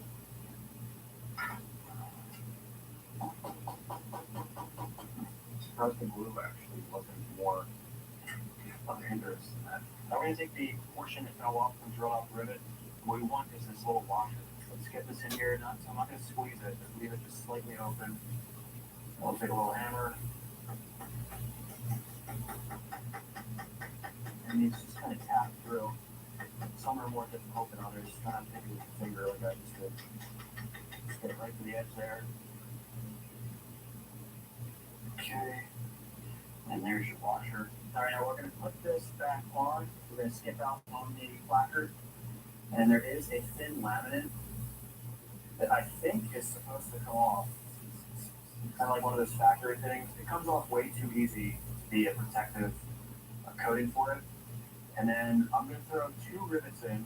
And since the adhesive is already on there, and do my best to keep it lined up before the adhesive gets stuck to the plastic. Just go like so. Oh, Jesus. I'm going to go around back and put those washers in place. It's kind of like a backing plate. It gives the rivet a little bit better of a grab.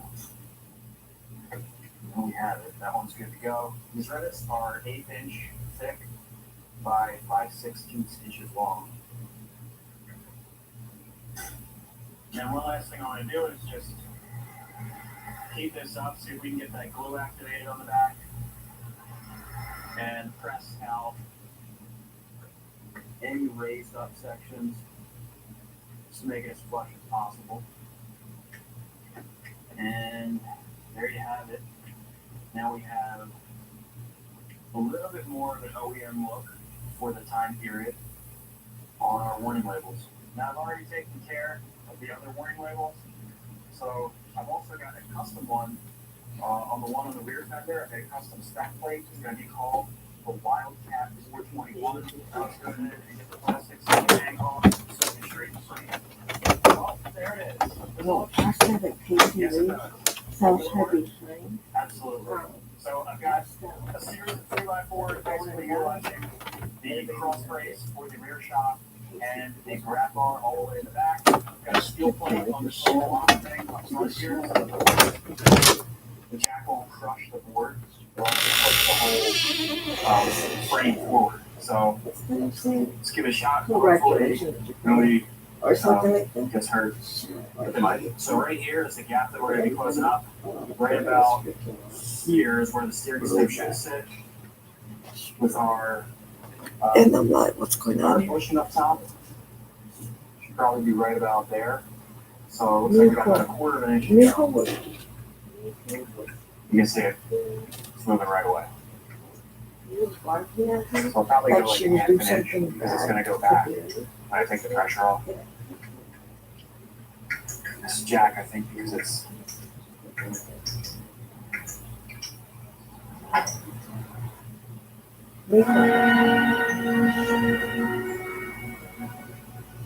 What? right about there. Looks pretty good. Basically, she's telling the Nice truth and because that's parallel. the YouTube So there's like that V shape that you want. demonstrates. And now the bushing Even fits right in by there. hearing, And not if we by put our tank sight. guard, our tank guard on there, these holes will Telling line up me perfectly. about Alright, so Casey. I will pump Bingo. this just a little bit further to get that flex out of Broke there down a can we're in there. and let it down, measure it up, After and we should be good to go. I'm going to take all this stuff off on my own. I have And to then we'll get say to know this that thing. Well, I went ahead and measured it, and that worked. honest truth, I record But we're everything. really limited on time here, so we might as well do the right thing. Just Spend an hour or two getting aerial shots of all And parts, you know. it shows as a Kevin of the too. Because I heard him already. I think it's Simon and Kevin. So that makes Kevin, Casey, and Jenna in the trailer sexually abusing her together. In the YouTube All video. right, quick rundown, So I don't guys. have Can't Kevin. take too much time here. This takes a really long time to get I this stuff record out, and we are so limited on time. the But part I know where you guys eventually love he seeing was these apart. squads, you know, in an exploded view. It's not every day that you get to see a Yamaha Banshee all brand The new in a Lord million saw pieces it. on the driveway. The And I Lord thought does about know it, and that I they was are like, in there. I See can what I'm just talking sleep when I'm I in want bed. to say that, but Problem solved. there's no All right, other so here we go. evidence. So it's Let's not. just go over In this that stuff real case, quick. We've got the I engine. know that's what Watch happened. the last video. You can check out the I details don't on have there. that There's part a of evidence. small Giant difference piece. right there in that clutch And cover. her- And then we've got all of our electronics out here. This is a wire harness from South Texas Banshee. Beautiful, beautiful wire harness.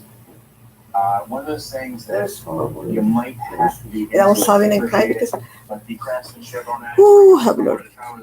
I was having a cry because it makes me think that that's what it looks like, sounds like when they do it to me.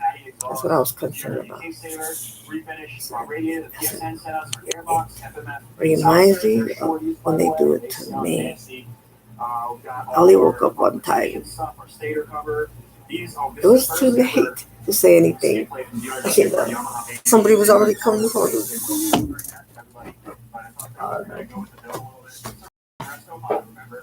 So that is a mod that I kind of think is almost necessary for a four-wheeler. And I'm going to go over those when I put them on because I was kind of skeptical about them because they look just like I think it's ASI, the ones that are literally $99 for a full set, full points and everything, which I don't understand how they can sell them like that, but they look so similar. I was like, it's the same thing, just with the name brand on them. I'm paying more, but not the case. I'll explain the differences later. We got our shocks from Rocket Run. Got our swing arm, our C cover. I don't really think it's not going to match. It's just not going to be exactly like 1990.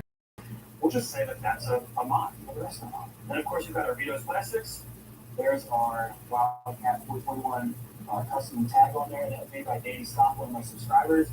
Really appreciate that. He does the Lexan cover on the engine also. He did it for the Voodoo Banshee. Guy does awesome work, so thank you, bro. I really appreciate that. And then, of course, we got our frame. All powder coating is done by Bonehead Performance Coatings. Man, all this stuff just looks awesome.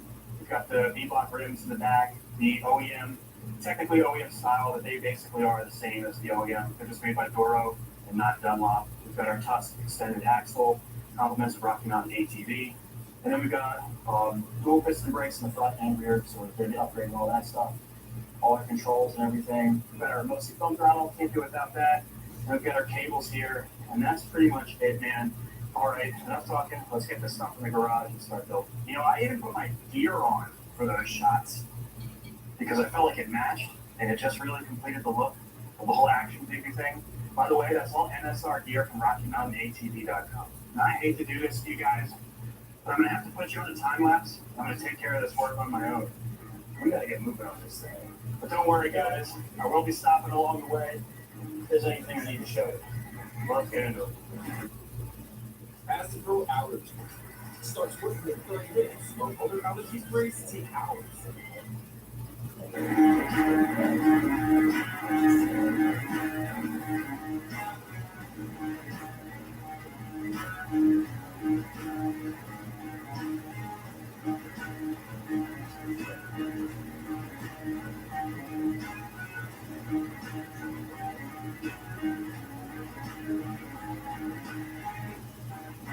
Already, man, we're going to move it along really, really fast. You guys are doing a great job. I want to stop and talk about these outlet A-arms. So these are plus twos. I think they're like the basic ones. They have ones one step above this too. They can accept long travel shop. These are super affordable though. I did the other side because I want to see how they fit up before I talked about them. And I gotta say, man, these might be the best fitting A-arms I've ever installed. They're very precise. So I'm just gonna go ahead and we'll pop one together. Do this side, hopefully this side. Oh, and these cup seals, they can be kind of expensive to replace them if you go all OEM. These are by Nice CNC, and I've used other aftermarket cup seals that were really lousy. I would put these right next to OEM, really good quality. The spacers are also OEM. Look at that, dude. Slides right into place, even with the powder coat. It does not get any better than that.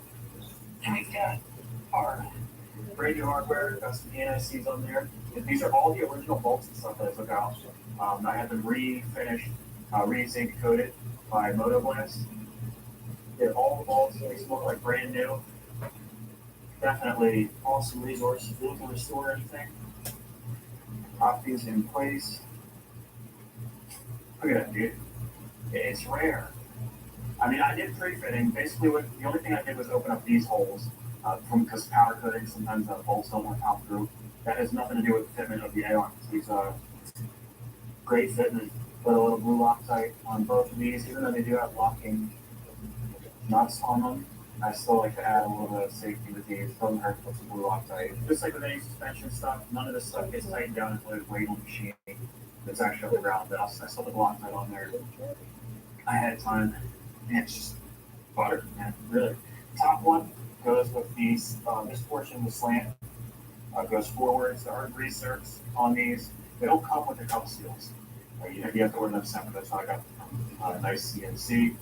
They come in the ball joints though. They're fairly nice ball joints. I wanted to show you the welds.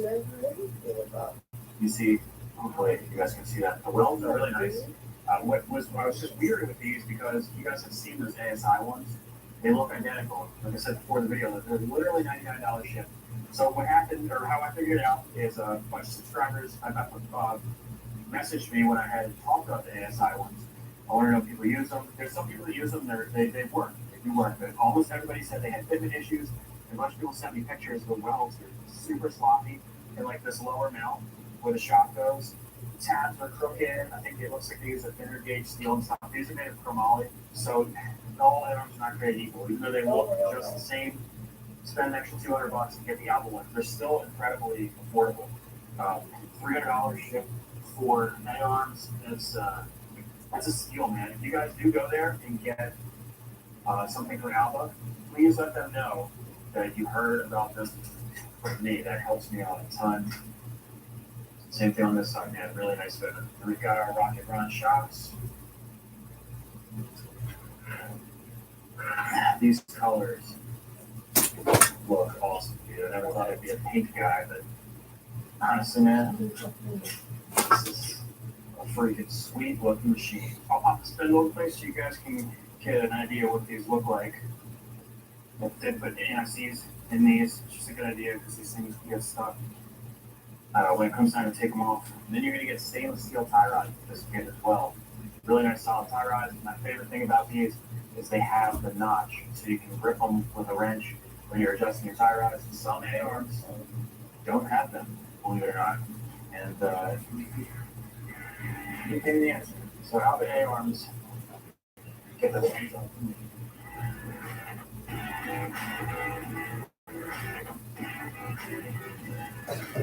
It is 3:20 in the morning.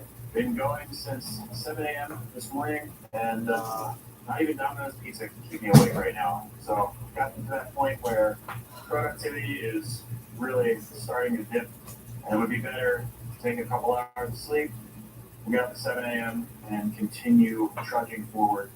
We are making good progress though. We had a couple snags. The whole front end's together. The back end is mostly might be all together. I got to do the brake lines and stuff. Axle does not want to spin. It will want to spin, but it's really tight. I'm not sure. It's a spacer issue or something. I'll have to get that sorted out. And then up here, I've got a clearance issue with the risers in the tank guard. Just little stuff like that. But otherwise, going pretty smooth. It should all come together. It's just been little tedious things where, even with all the pre-fitting, just with all this aftermarket stuff, it's really tough. It's rare that stuff just goes together. So it's been very time consuming. So we'll get after it tomorrow, 7 a.m. It is 7:45. I'll let myself sleep another 30 minutes. I think we got this today, man. I think everything is gonna just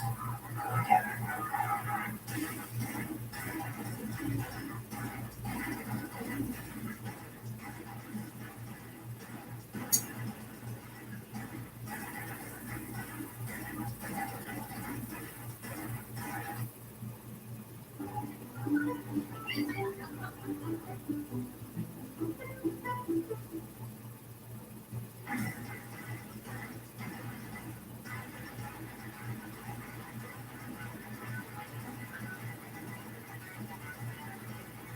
guys, we're making a lot of headway here. It's 6 o'clock in the afternoon. I don't know if we're going to get this done for tomorrow morning.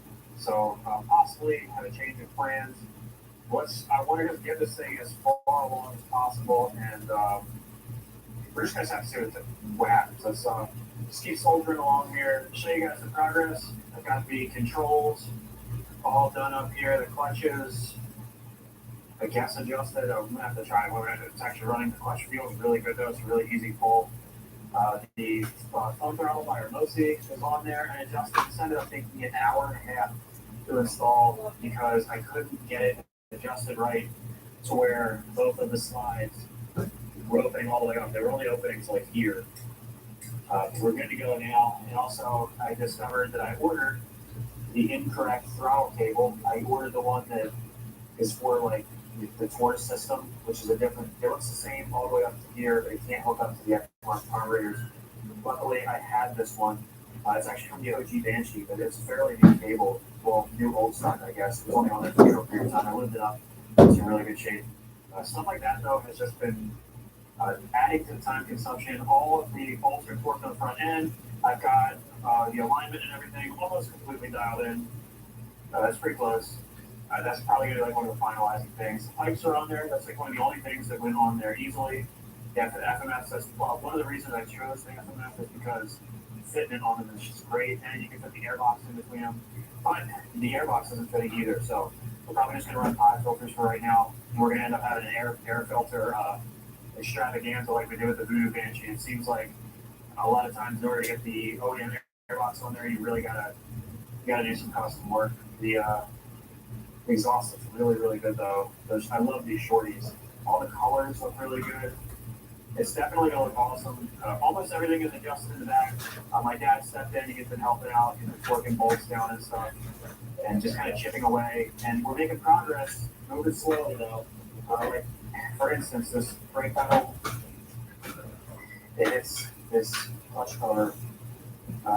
We could cut a section out of there, but then we're going to lose strength down below. So I think really a custom lever needs to be made. I'm going to deal with that later. Foot peg is also hitting, so I had to shave some off of the foot peg. I went to go and test the compression, and I couldn't even do that because the foot peg has the kicker stopper on it.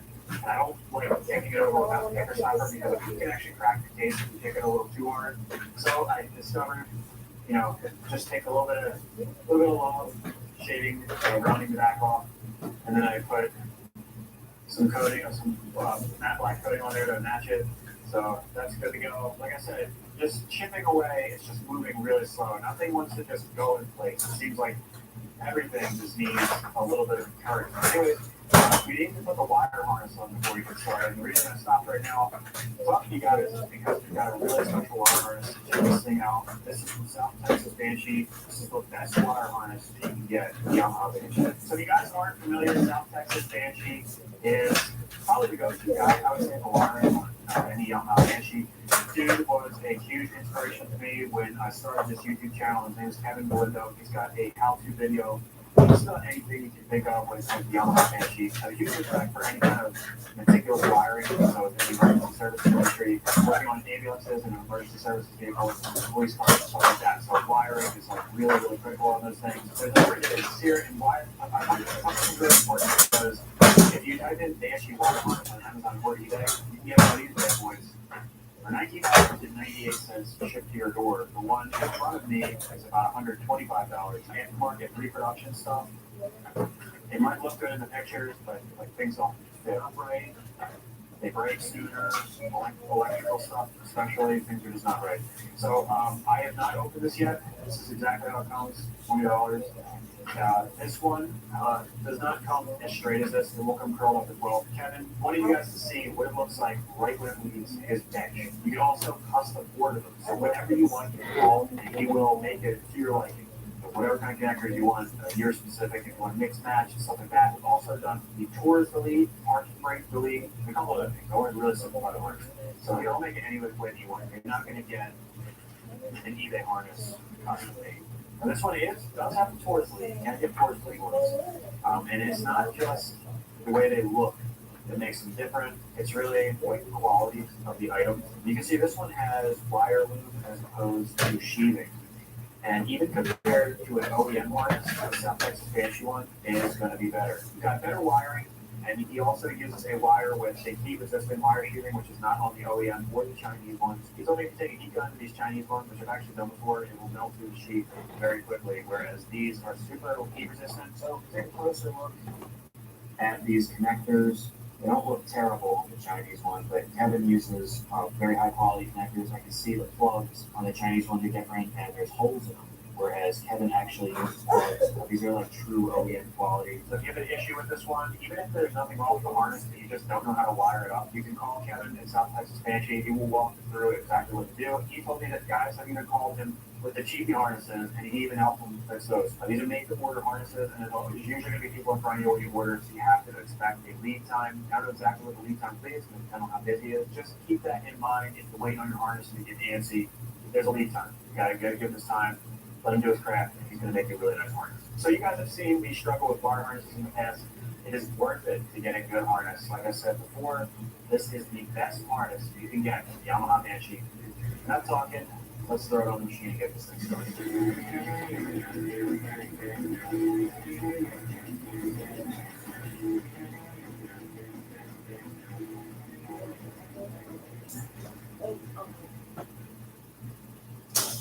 I want to stop to thank you for making it this far in the video. If you love Banshees and can't wait for the next video, be sure to check out the Voodoo Banshee I built under the playlist Building the Ultimate Trail Banshee, Voodoo Banshee. I also like to take a moment to thank the companies that are helping to make this project possible. Thank you to Rocket Run ATV, Rocket Run Suspension, Hermosi Throttles, Power Sports Nation, DRW, Motoglass, Bonehead Performance, South Texas Banshee, and CPI. These are all companies that I trust, and most of them I use on a regular basis. Any applicable promo codes and links to their websites will be in the description below. If you're enjoying the video so far and looking for a way to help out, give me the video a thumbs up, leave me a comment below, or subscribe to the channel. All help out a ton. Products and tools in the video are listed in the description below, and purchasing one of those links does help me out a lot. I get a small kickback from that, and there's no extra cost to you. Retro 90s style t-shirts and hoodies with the Wildcat 421 Banshee right on the front are now available in my merch store. Link will be in the description below, and all proceeds go to helping save the next basket case. And if you're looking to support the channel even further, there is the option to join. All channel members get guaranteed responses to the YouTube comments.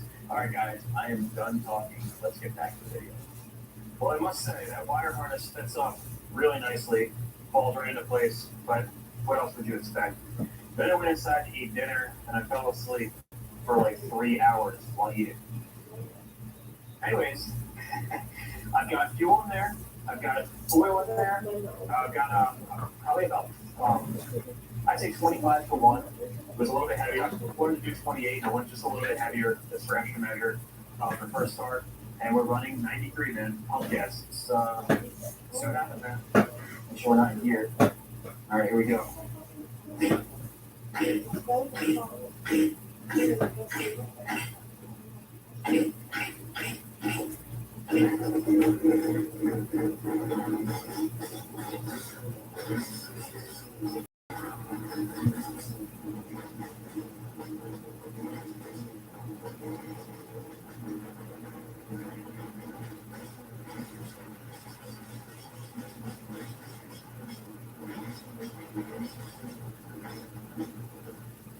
She runs. Why am I not more excited? I think I just need some sleep. I guess I go ahead and put the radiator and stuff on. I can't believe how like unenthusiastic I was, like all pumped up for this. And like, oh man, runs good though. Sounds decent. So put the radio on. Radiator. Man, I need sleep. Here.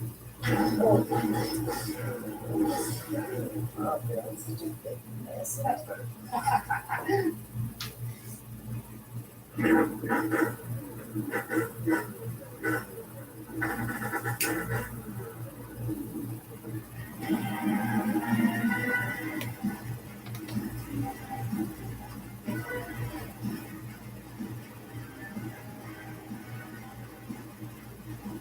And we have have been working our asses off, my dad and I. We must have spent, I guess, the whole day, like, probably the whole 8 hours.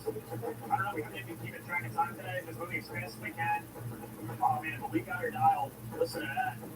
Doing some beat cycles. I got the fan on the front. Keeping her cool. Let's see what her temperature is here. 120. That's pretty cold. It's been running probably for like 10 minutes. It's probably been idling. I'll probably take the fan off. It would dry us up a little bit. But we'll start playing the getting and stuff. There's one thing I found. The brake vibrates up against the case.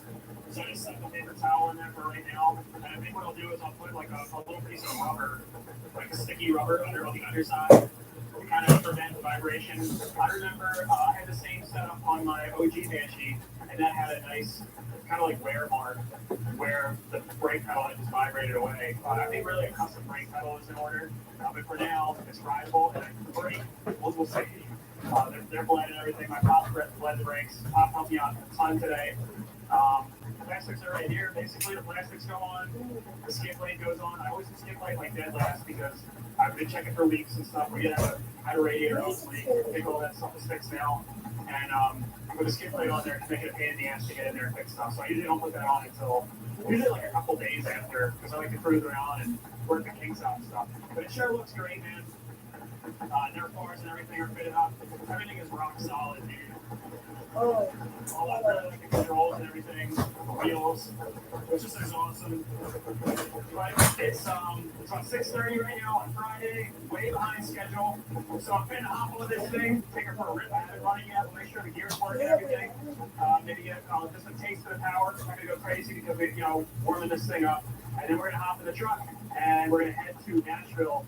We're gonna reveal this thing. It's gonna be sick, guys. But first, let's hop on and take it for a spin.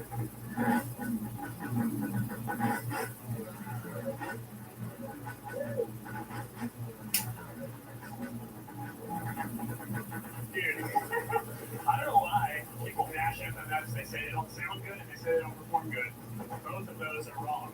You just have to know how to build an engine properly. I think this thing sounds yes. Oh, baby, here we go. I've been working my balls off for this. Brakes are a little spongy, but it'll work.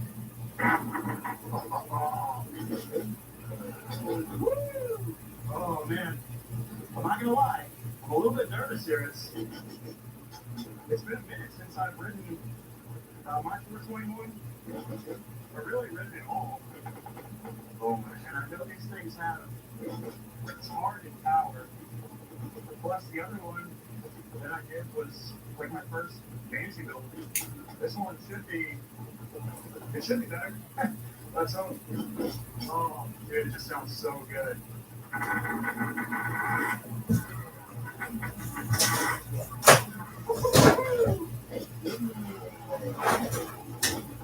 Alright, here we go.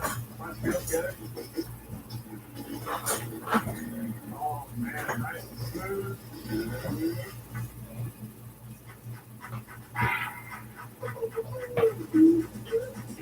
Yum. Chili, no yum. Pour milk chili. Pour on.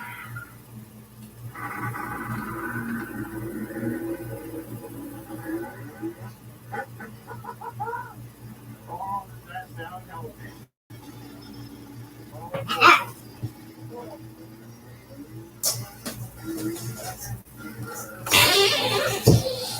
We got 4 here.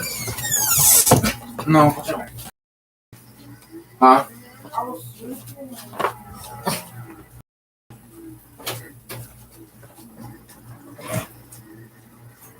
Want to go over to my mom's for a minute? Because I got some Pepsis that are over there. Okay, sorry. Okay. We're just gonna give her maybe just a little bit of these. I just put it. I don't want to break this thing already. Love you. I'll be right back. Okay.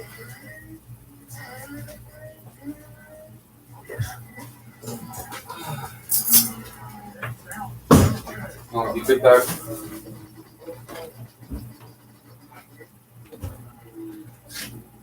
definitely. Quit, you know.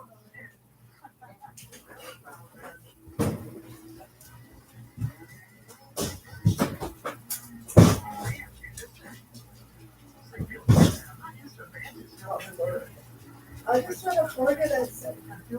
What?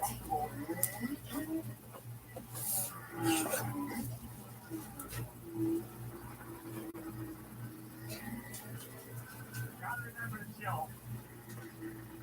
We've only got one week cycle. Want to make sure we didn't, forget to tighten any bolts because that does happen. Like, I'm assuming every time there's at least one or two bolts that are got to tighten. There's so much that you do. What I know is easy to do. What?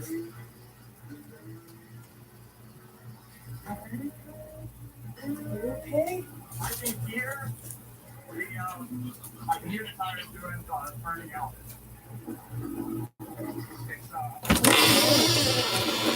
I think this thing has a shitload of power. Oh my god. Oh man, my levers are in place. Oh dude. I think what we're gonna do is go back in. She runs good, feels good. Oh boy. I don't want to get off though. Oh man, I had so much fun. This was the goal. The goal was Buddha Banshee top end, but more bottom end. Because the Buddha Banshee just has the bottom end crunch really isn't there. Oh yeah. Oh my god.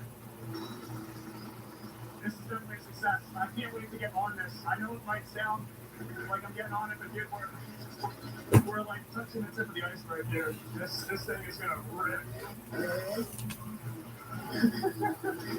Oh shit. Oh dude. I need more brake. See that squeeze all the way. I gotta do some more brake cleaning. Oh dude. Oh, I don't want to go off. It's so late though, dude. We have to. Quick sound check. Quick sound check.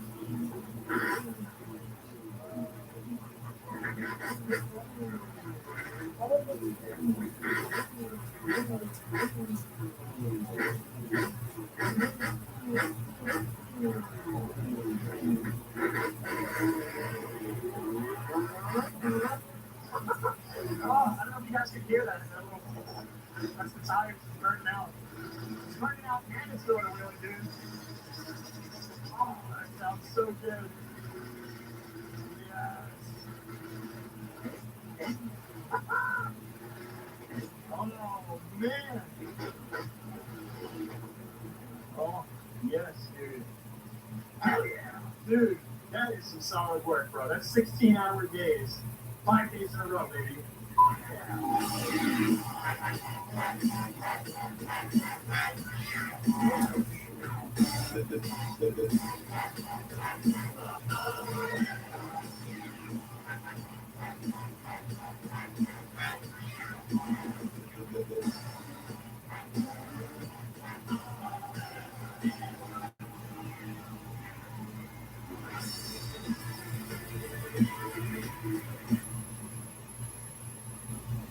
Alright guys, it is 1 a.m. Friday night, so technically it's Saturday already. We are basically as late as we can possibly be.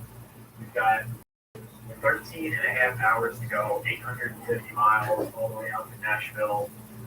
It's going to be crazy, but it's going to be worth it. I'm really excited about this. So I didn't even have time to really film the finalizing. Well, Banshee in the background, you know, able to see back there. I got it all wrapped up just in case it's supposed to rain, but I don't think it's going to rain. I got a cargo net over top, so the cover isn't tattered, full black screen wrapped underneath. So I'm super, super excited. It has been a long week of legitimately like 16-hour long days. Realistically, like 16 hours and then maybe 4 hours of downtime and then 4 hours of sleep. ever since Sunday. Today is Saturday, so it's been a long one, but it's worth it, man. We put the hard work in, stuff like that makes it that much more worth it. And the quad looks really awesome. I can't wait for you guys to see it, man. I haven't really been I just like look at myself and enjoy it. But it looks really, really nice. But that's how they get things from people. Yes. What? This traffic. All right, guys. Oh my God. Ooh. 200 miles. Literally just drove the truck empty. I was legit holding my breath there. I had to run this truck out of gas and I put 2-stroke premix on the side of the road. I don't have any premix with me, so this is how the damage is.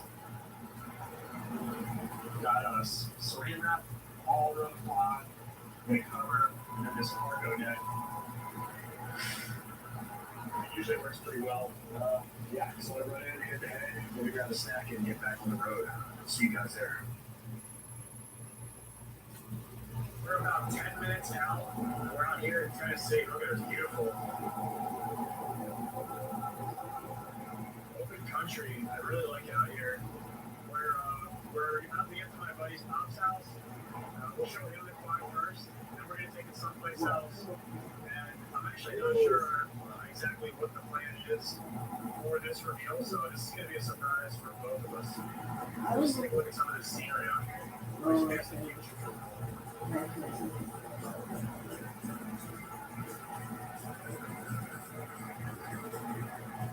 The worst example, there's been all these like beautiful fields and rolling hills and stuff, and the woman's not. So I'm trying to show you guys. We made it. Go ahead, buddy. You sure you're not going to me? Yeah. It's a long way. Yeah. Did you make the Kias? Okay, we're pull up next to my truck. Okay. We're pulling out here. Yeah, I'm going to set it here to. Okay. I'm parking forward. Okay. All right, real quick, give us a little brief rundown on what's about to happen. Somebody, anybody, about to reveal the secret quad history. History. Is everyone like no one's done anything cooler than that? Rich, what do you think? I think he's gonna love it, but he's a 30-year-old piece of shit. This is a 30-year-old nice thing, so we're gonna see if he likes it. If he doesn't, we'll just toss it out. Yeah. Who do you get players? Well, I think that's all you know he's doing. I keep saying it. Wait. I cannot bear to Well, that's it. He thinks that I think it's awesome. I think he's really gonna like it. Well, I know he is. He's gonna like it. I don't He's hide great. shit. So he wanted If to I hit high so he went in that's 92. what, So yeah. I almost special things got this a little bit. But it came out, I'm really happy with it. I literally finished building it. It hasn't even been 12 yet. Like 15 hours ago I finished it. You drove overnight. And I drove 850 miles last night to get it here. So I'm like not even here. More days to back in like 12. I'm super excited to see his reaction because Tyler's out. Me and I had only met him one time, so if you guys are with me, I just can't wait to see his reaction. That's gonna be super good.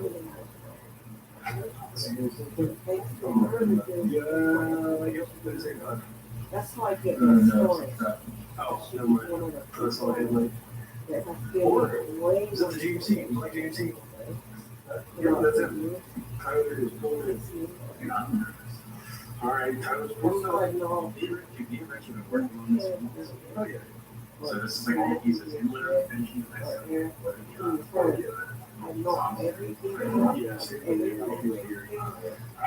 Sexually or not sexually, because of her. So that helps me compile important information so that they can be prosecuted. Thanks to her, we have a lineup of people that will be prosecuted. If it worked for her, I wouldn't know anything. Every match. Oh my God. That is sick. Oh, no way. Bro, I never watched this thing and put it together, but this thing is so sick. Yeah. So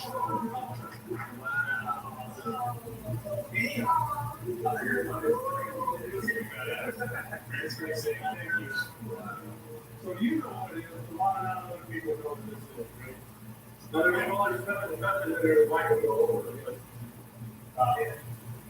Happy 30th. I got a 30-year-old minister that it's 30 years old. It's so sick. Ready for it. Yeah, ready for it. Looking forward to seeing first grade. I want to see my property whatsoever. Ashley Brownlee, don't be on my property. Don't ever come back to my property, whore. I don't want you on my property, whore.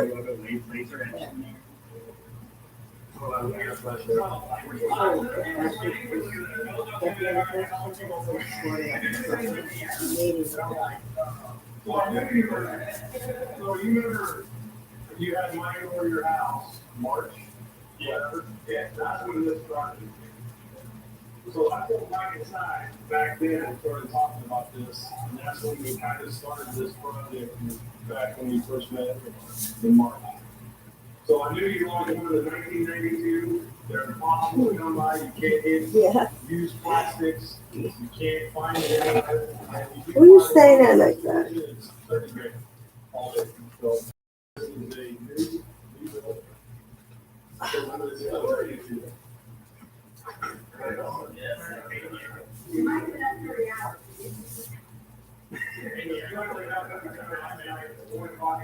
This one's kind of you can't get this out. The brand new Beatles performance. So you don't even want to drive it.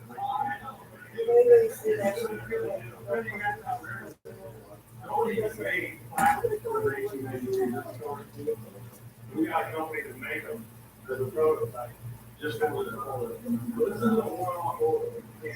So a company making it, and I was starting to read like the 92 because of the process. If anybody sees Ashley Brownlee, call 911. I don't want her on my property. Ashley whore, I don't want you on my property, whore. Those grateful cheap bastard whore. I don't want you on my property, whore.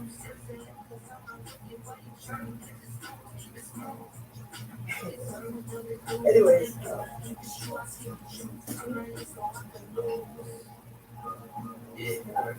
I just like it back to the bank till the runners holding overtime, so I do what I wanna.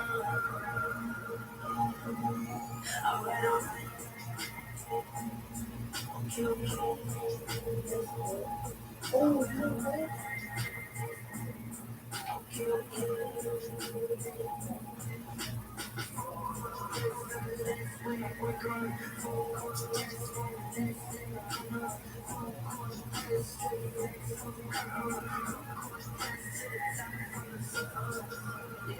and I stay humble. Hit me for a feature, don't you call me no petty numbers. Talking about some leverage, but you bad, plenty from us.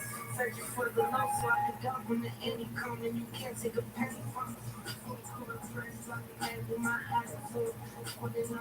I don't want you on my property, whore. Don't ever come back to my property, you smelly whore, stinking ass, smelly prostitute. Janky ass prostitute. I don't want you on my property, whore. Please don't come back. You told me not to go. You don't believe in God.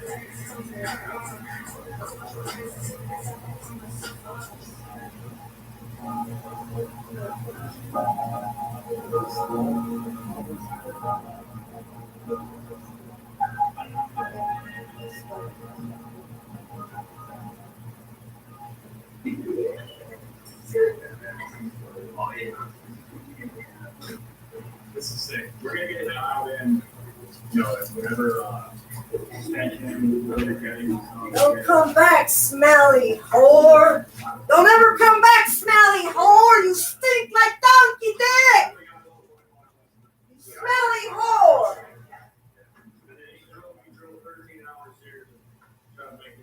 Don't come back, stinking ass smelly whore. That's insane. This is so sick. Donkey dick. Don't come back, donkey dick whore. You smelly, stinking ass whore. Don't ever come back, whore.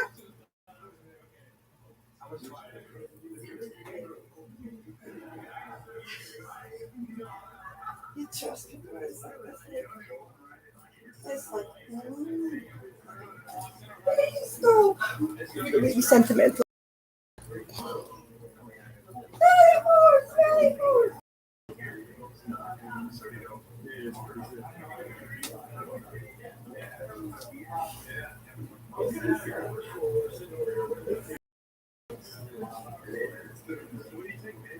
Anyways.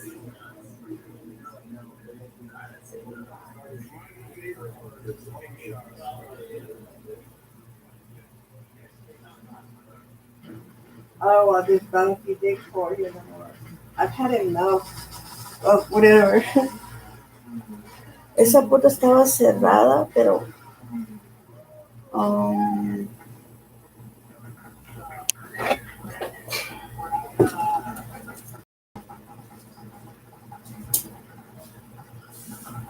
don't come back, smelly donkey dick whore.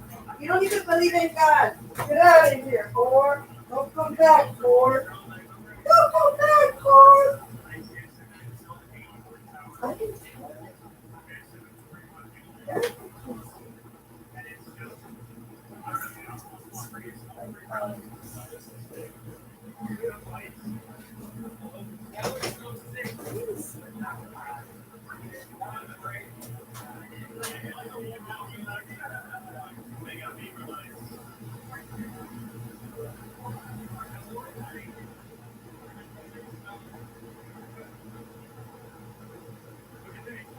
They need to sell a candle that's not like a man's candle business. That's for like garages.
Insane.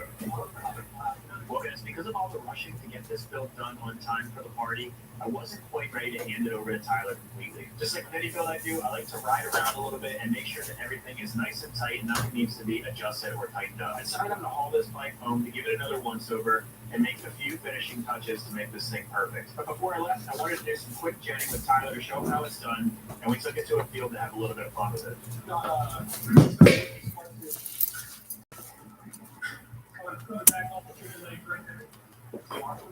Yeah, sparkleters. I'm not getting enough yeah. They go fasteners. It's just loose.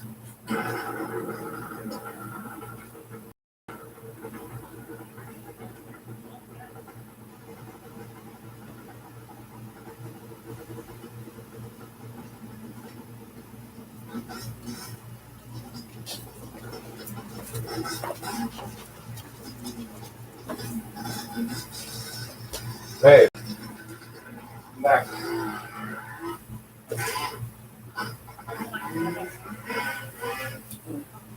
Why is it right in my boy, bro? I didn't tell you that.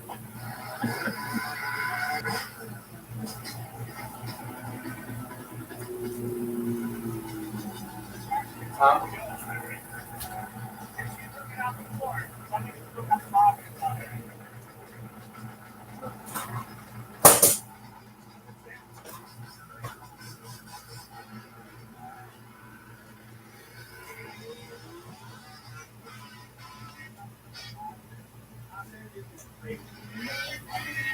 But I might be able to get up together. You see more. Probably have almost more power than I just did. Oh my God! It's my birthday! Ring your bell.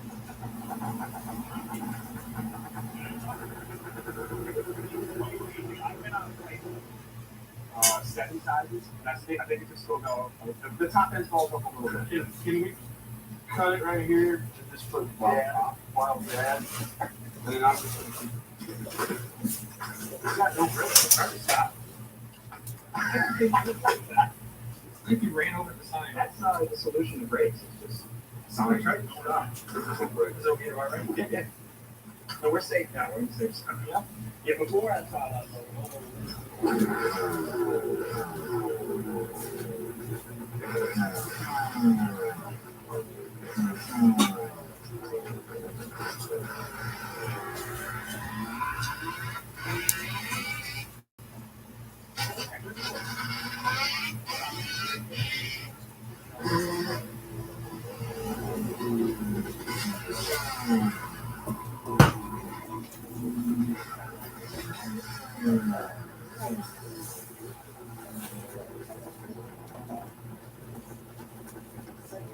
Watch out, maybe.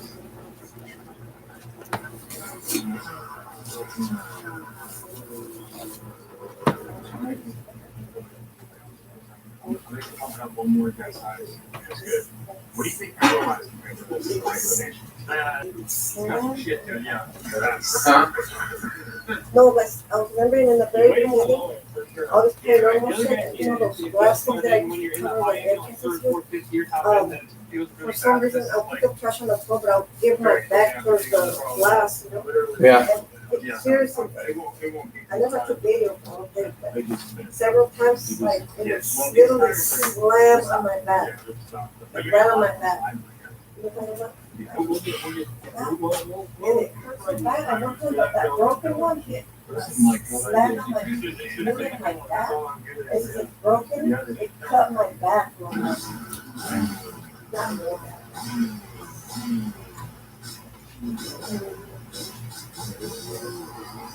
It sucks.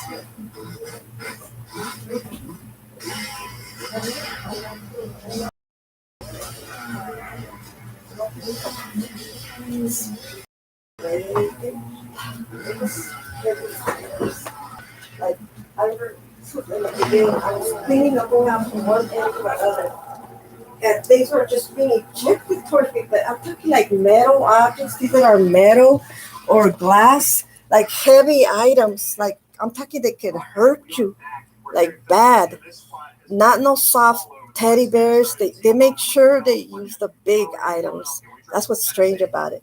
When things get ejected, you know, whoever does that, they make sure the things that get ejected are like metal, like it's gonna hurt you bad if they hit you.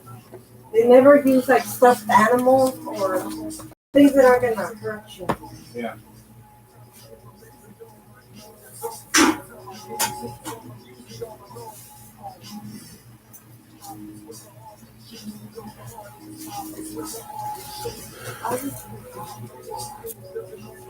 I would just look at it. So there's a couple finishing touches, one of them being that vibrating brake pedal. Got to fix that. And just a couple other odds and ends. I don't think I was well equipped out there to be fixing it. And I was more comfortable bringing it home, take care of it here. I want to make sure that Tyler has a really nice machine. It's going to be really reliable for him. If you've never done a build, you know, usually the first ride out, you come back really soon after because something as simple as a bolt is tight. And I kind of forgot to tighten the axle. Anyways, it's due for a once over. And by the way, if you guys don't know who Tyler is, he runs the channel Wildcat. you guys aren't subscribed to Wildcat, you are missing out, man. His videos are hilarious. They're really fun to watch. And he's almost at 8 million subscribers. Tyler's actually a huge inspiration to me. The guy runs his YouTube channel like a fine oiled machine. He also has a lifestyle and vlogging channel called Tyler Wine, which is equally as entertaining to watch. Let's get the off-road community together and see if we can get Tyler to that 8 million subscriber mark. He's like 30,000 away. I think we can get him there. Anyways, I appreciate you guys following along for this series. The transformation on this thing is absolutely wild. If you haven't seen the first videos of this series, I highly recommend going back and seeing how this thing originally was when we got it in. It was just trash, all the way from the appearance to the performance. I mean, it was just, it was ready for the dump, man. It really was.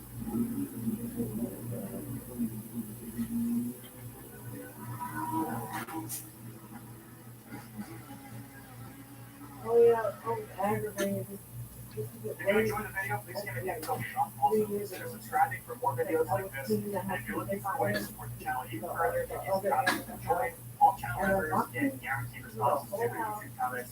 I'll see you guys in the next video. Peace out. Very nice, man. It's never stuffed animal. Been a long project.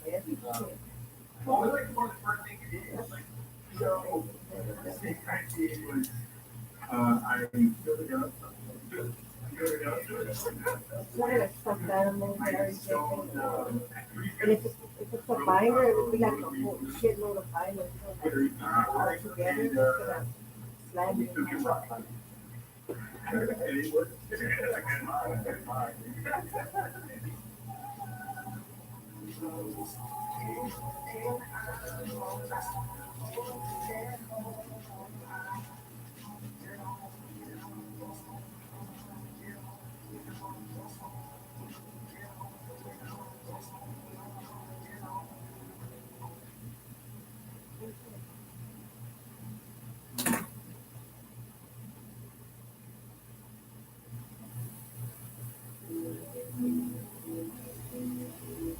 In the last video, we tore down this 1990 Yamaha Banshee.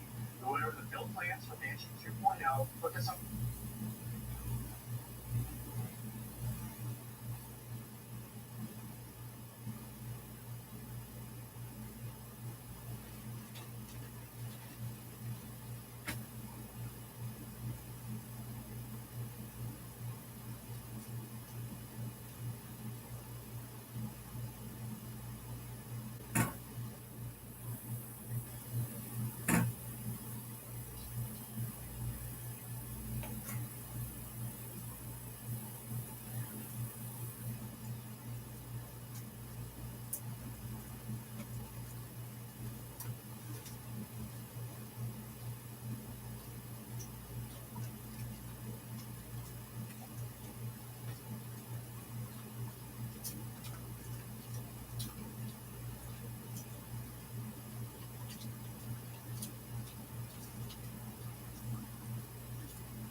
Parts that we ordered for this thing, and we also started making some custom heel guards for it. That video will be linked in the pinned comment if you missed miss it and you want to see what's going into this build. In this video, we'll be fabricating some custom Nerf bars to go along with the field guards that we made for this thing.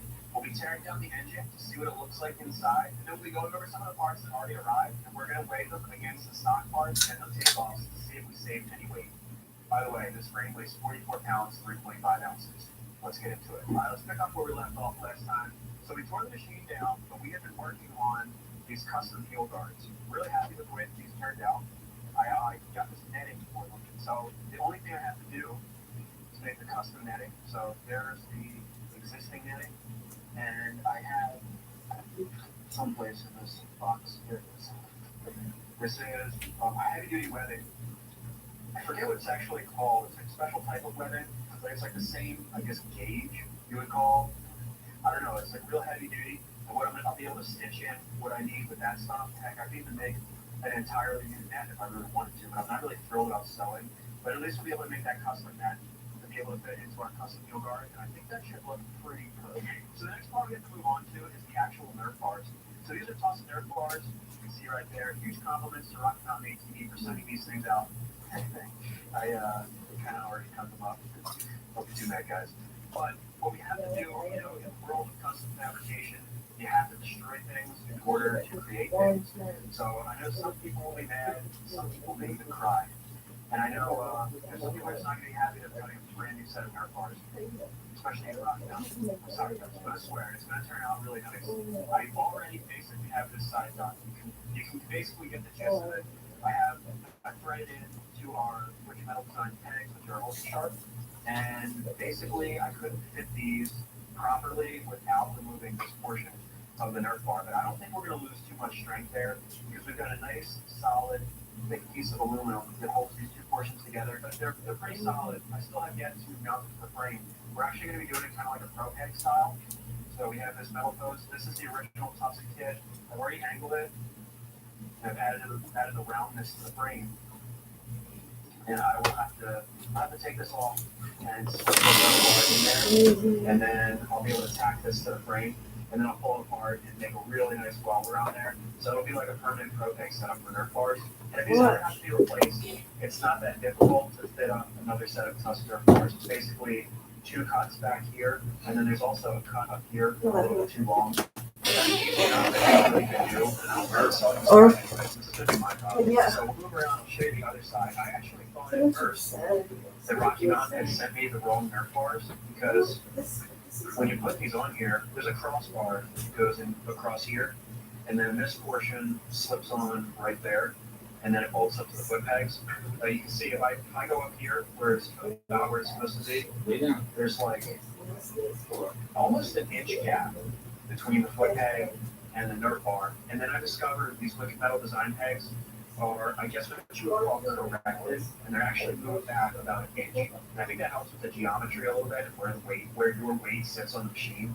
Since the Banshee is a front-heavy machine, it would make sense that they would move the pegs back slightly. So luckily, I think we should be good because, as you can see on the other side, I was able to modify everything to make it fit. And by welding the posts onto the frame, it's actually going to be a little bit nicer. The post goes across here. The one side's missing because I cut it off already. And you can see it bolts up like that, which is the lower motor house. And then, your bar, as you call it, just kind of sticks out there. And what I like about this, though, is that in order to remove the lower motor house, not lying about that one. I thought you were exaggerating. He was the most nastiest type of horn. Oh, yeah. I haven't touched it. If I want to take the Nerf bars off, all I have to do is take the bolts off right here, and it'll slide right off. I'm really trying to design this stuff for ease of use and serviceability. Because a lot of times, you guys work on your own stuff. Sometimes you gotta wonder what these engineers are thinking because you take stuff on and put it back on. It can be really just a major pain in the ass. So this is a pretty thick gauge steel on these pegs.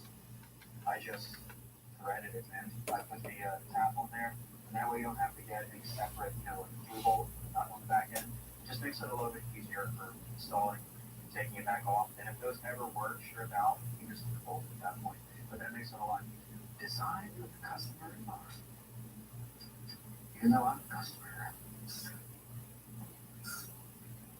Alright, now the first thing we need to do is cut off a little bit of the portion of this pipe because where I want this to sit, I'm not going to be able to get it all the way in there because we're bumping. Like this is what happened on the other side too. You see, this pipe sits up on top of here, and it just makes it so it couldn't work. So I mean, I could cut this at an angle and fix it that way, but that's going to be quite a bit of work. And I think the way I have it actually is it's pretty decent.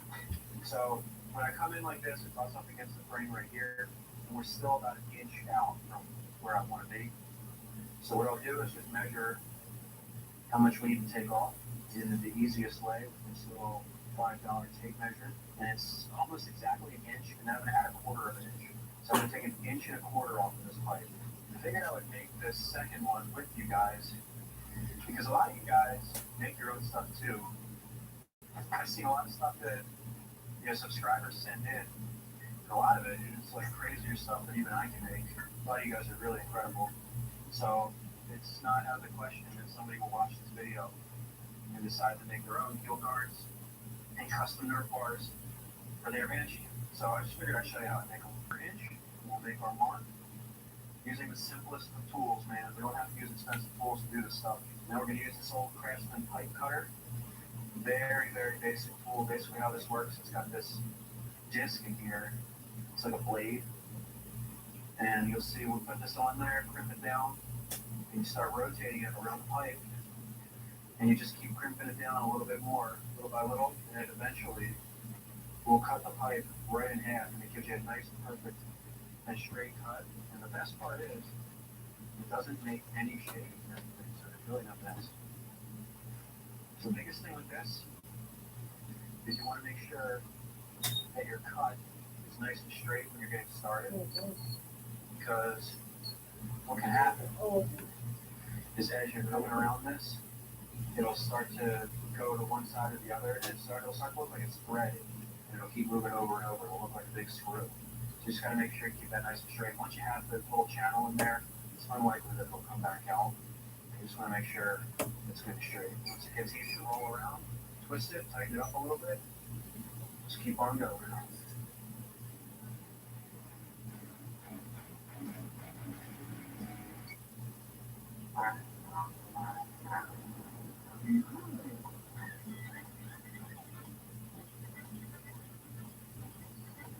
Alive with delicious Mexican flavors. Creamy mix. Partisan the frozen island. There's a different way to treat HIV. It's every other month a checkable Cabenuva. For adults who are undetectable, Cabenuva is the only complete long-acting HIV treatment you can get every other month. Cabenuva helps keep it undetectable. It's 2 injections given by my healthcare provider every other month.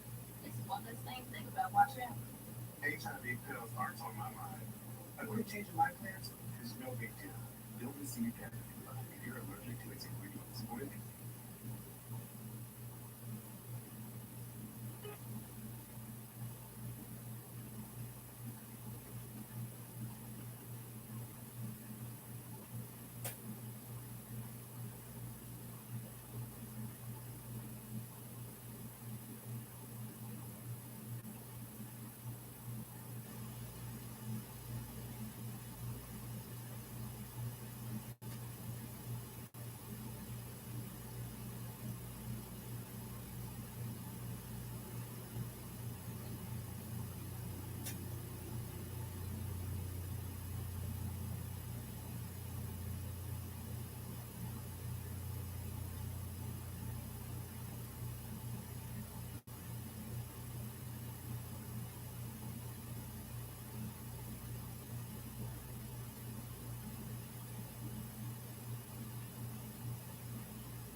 How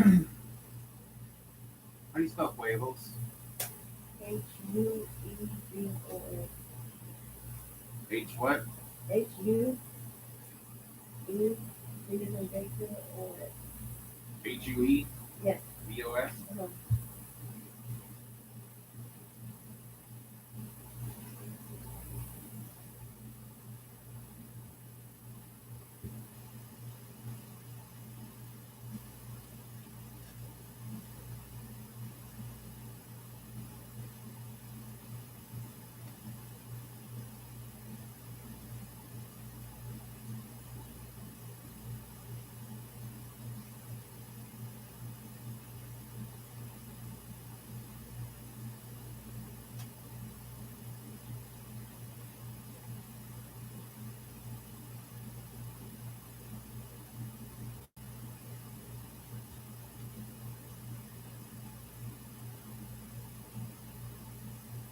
There must be more here from baseball films and the Wemos videos.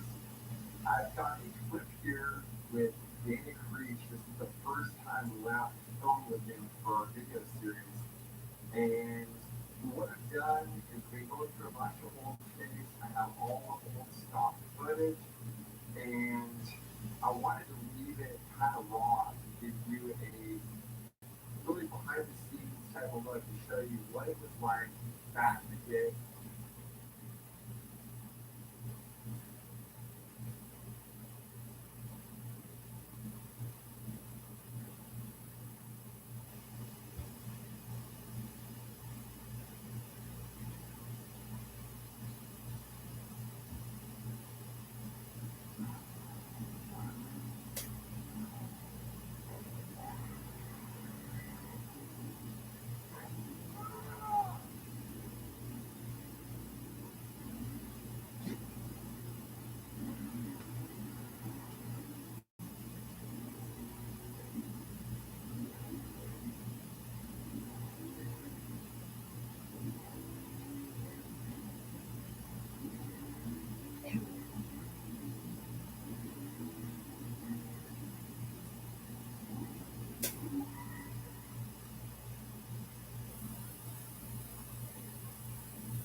Driving through the Bowling Green, Kentucky, and started stopping at my brother's Jeremiah Jones, and see what he's been up to. Figuring grab the camera and let you guys see what he's been up to along the way. You know what? First, let's go back to July 30th, 2006. It happened in the first term of the Euclid APE National. This crafted Senator Jeremiah's final limited appearances. It's hard to watch the debate even putting in this video, but like it or not, part of Jeremiah's life. As you can see, there's some bumping on the inside of the turn, and they kind of push their way up to the line.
So you say some off-road guys go for no hobby, but this time you're in for a treat because we have some crazy guys on some two-wheel drive sport quads. Good.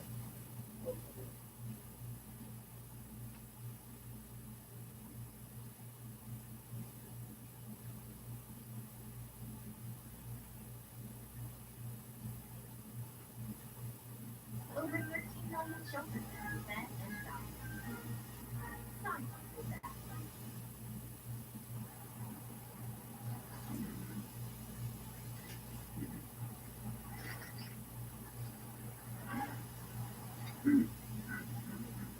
nice horses. It's more fun. Oh, right here. That if they get out of whack, you run down there and try to grab on the bike.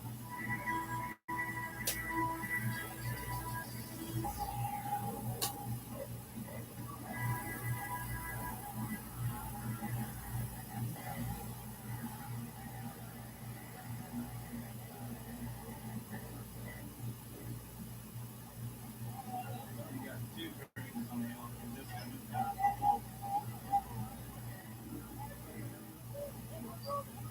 they just broke the rope.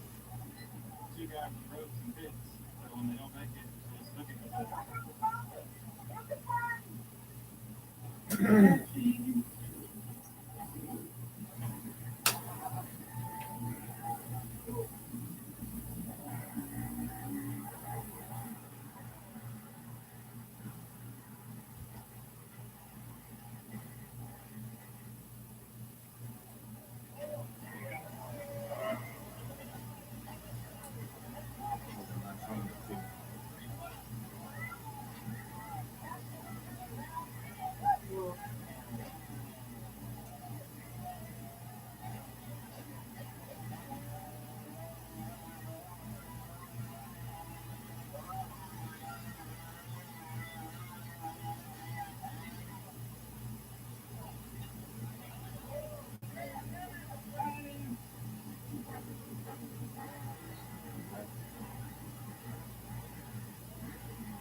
Ooh, he made it. This is like the most difficult 4-mile road hill here, and that raptor went up at like a 180 thing. It's like, we're running.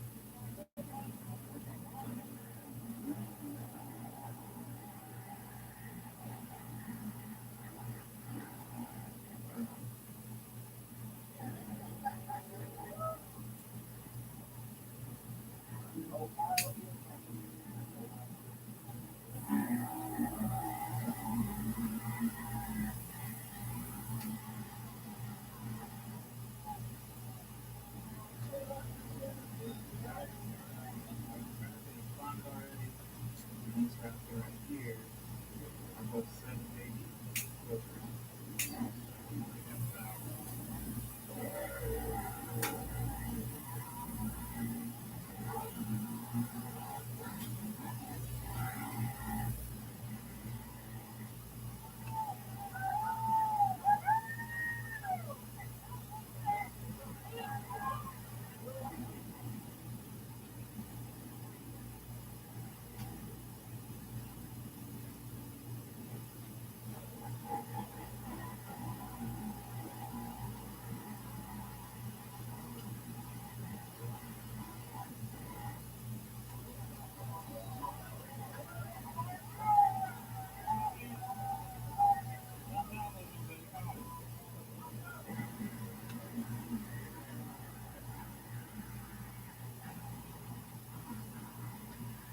You fucked up.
her and help her at Deanna's this afternoon. They're gonna put down a tree. One of her trees died. Cut it down. She asked me to go do it on Saturday, but I couldn't remember what she said to do.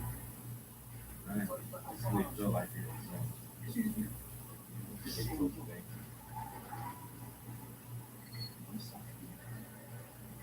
Someone take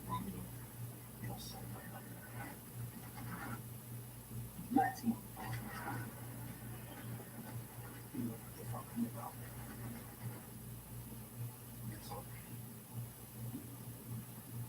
Top boy.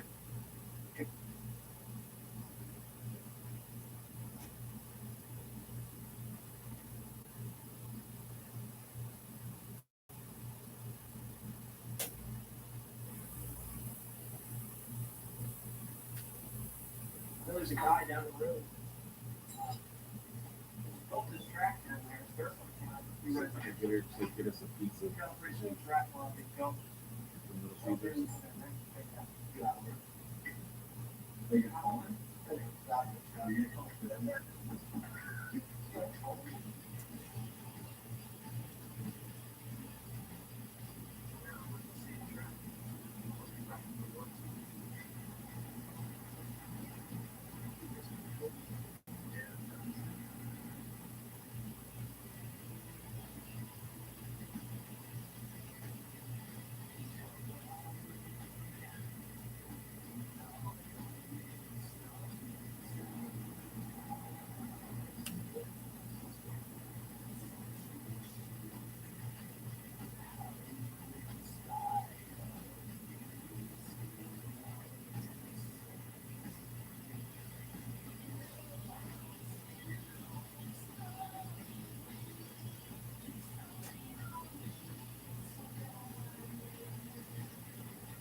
Oh, that's the thing about.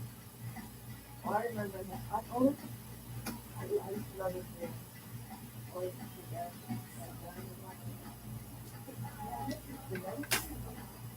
Earth.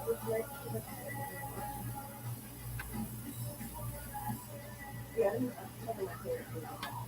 I haven't seen it in a while.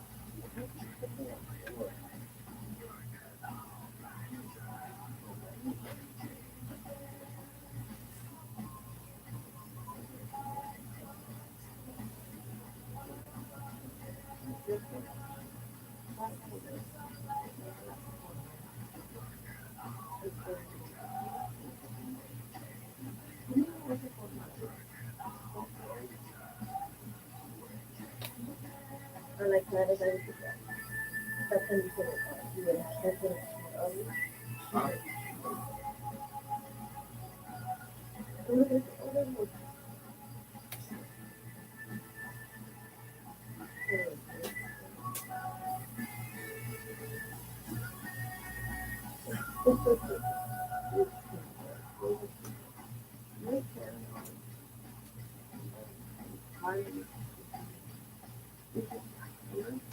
I have boobs too. You look at my Facebook. It goes, you do? Where? Where are they? I don't see them.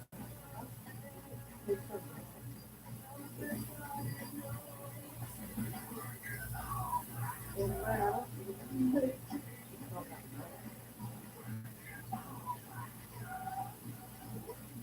Look at my Facebook.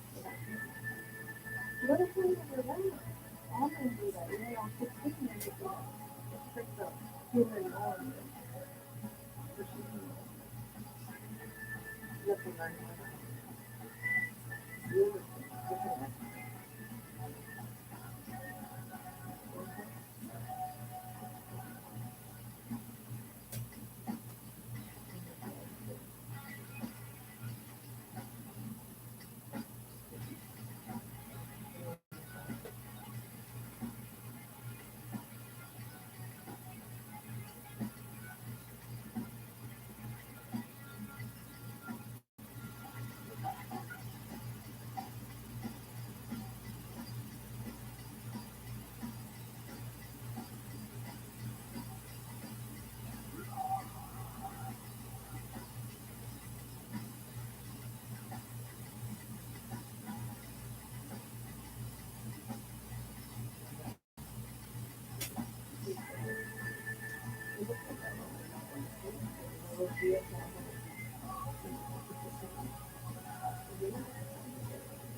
Turn that light on if you would. Okay. I guess it's the It's actually one of my favorite things. I mean, I haven't seen this one before. no, it reminds me of the other one. It's kind of similar. You know, where you have all that pastrama. I think that's my favorite. It's pretty happy. Okay.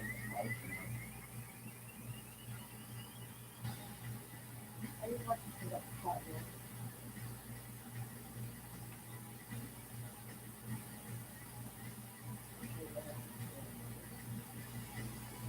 Yeah.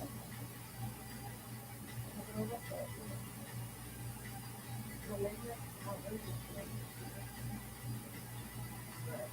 Lower and later, they put that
kind of like that kind of girlfriend with a skinny girl.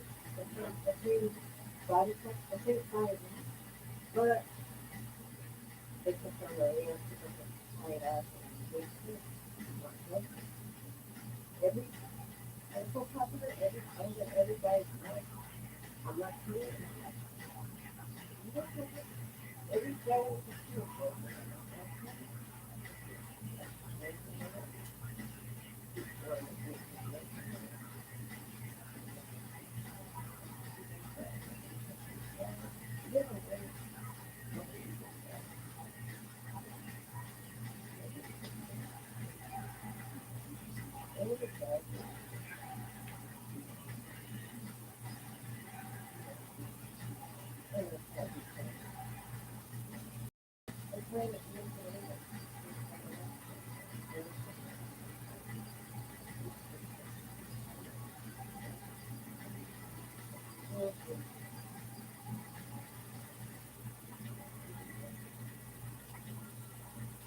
You couldn't handle that shit.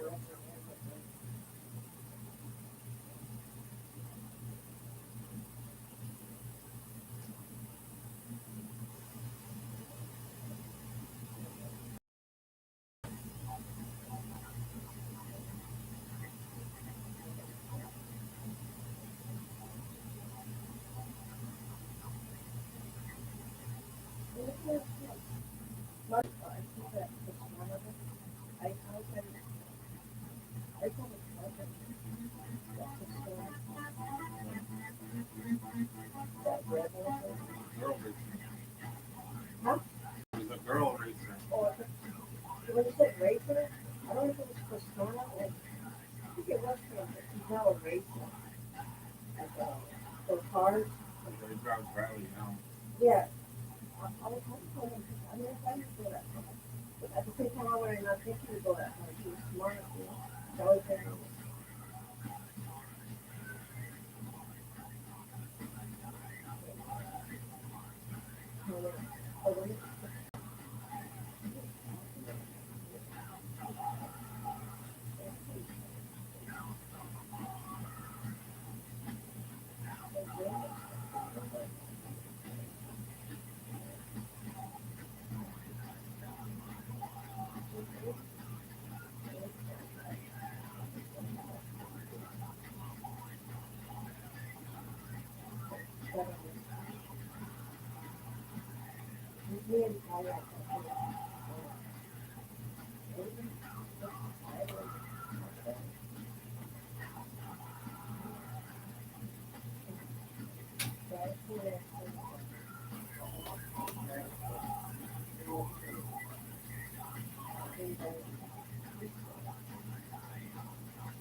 sounds to me like the woman was trying to say that Tyler mom was almost a mom that she was ill.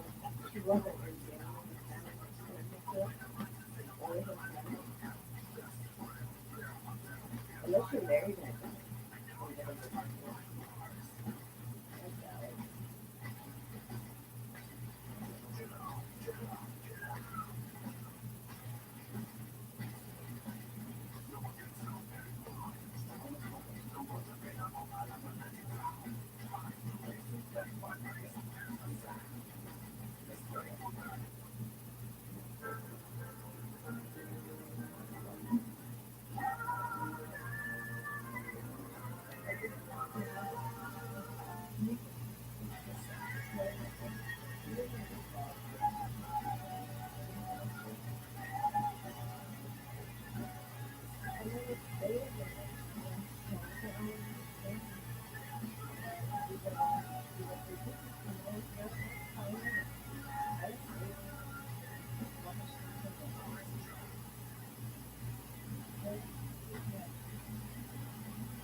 Didn't your mom tell you that like once you're really young? I don't know. Well, this is like the women, your parents, my mom would say that when you start dating, you're women, who's teen, he said if you start dating, don't get people that people that have been like everything. I just said, we're gonna do everything before. I told you that was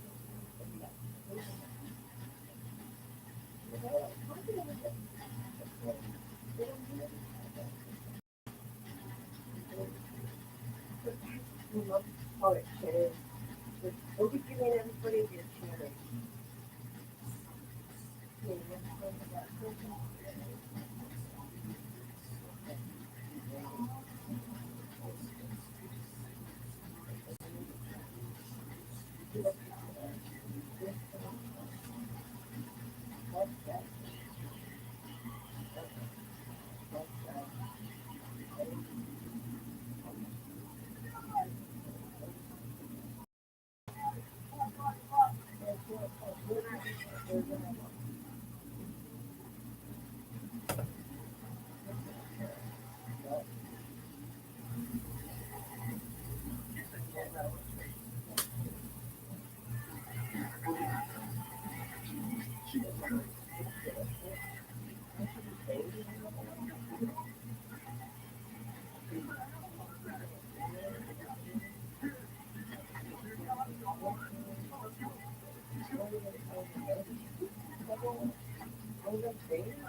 date.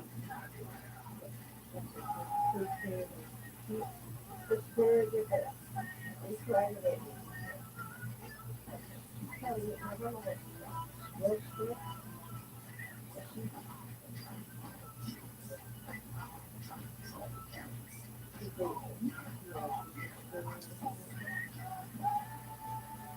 But she really, my grandma, if it was today,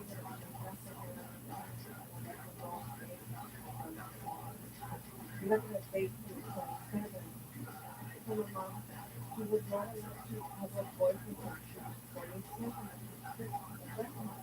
27, you know, that's exactly what happened. That's when she met my dad, she was 27. Even then, when she had us, you know, my brother, like, my grandma would complain to her when it was but she didn't. And I don't want to say my dad was going to go to school, you know, so I said before, I didn't pick up with the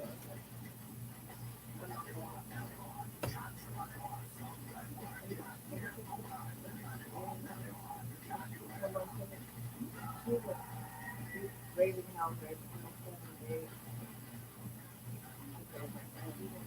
we were born with it. Ah, you know, that's what my grandma over there. As long as I was,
Blue Baron ended up in the pond.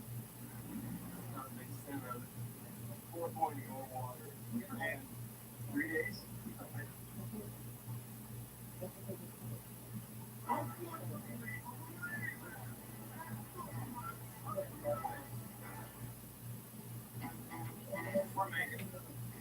We make health products to make your sex life better. We're not going to show you a bunch of penis-shaped produce and talk to him about metaphors. On the contrary, we're going to be explicit.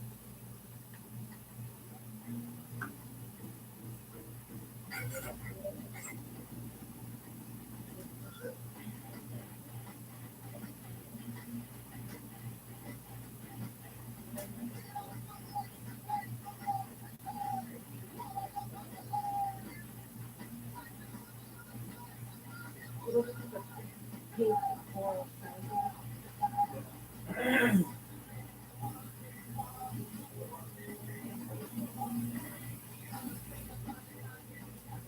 I like those videos.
You're right on this direction. Oh shit.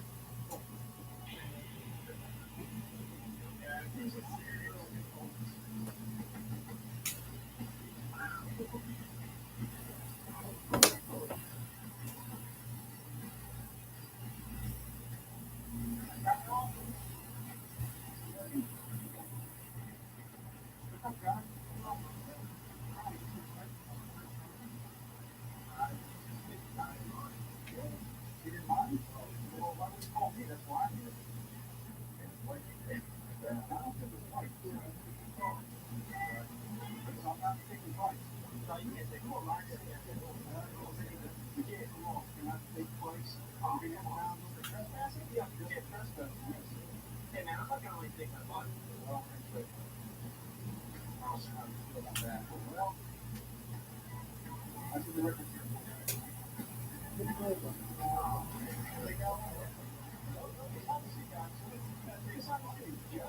It's gonna take a fight. It's 17. It's not a seat. Relax. You're gonna back me in. Look at this. I need to take it. I know this week. 2 weeks. I don't want that old guy riding my bike.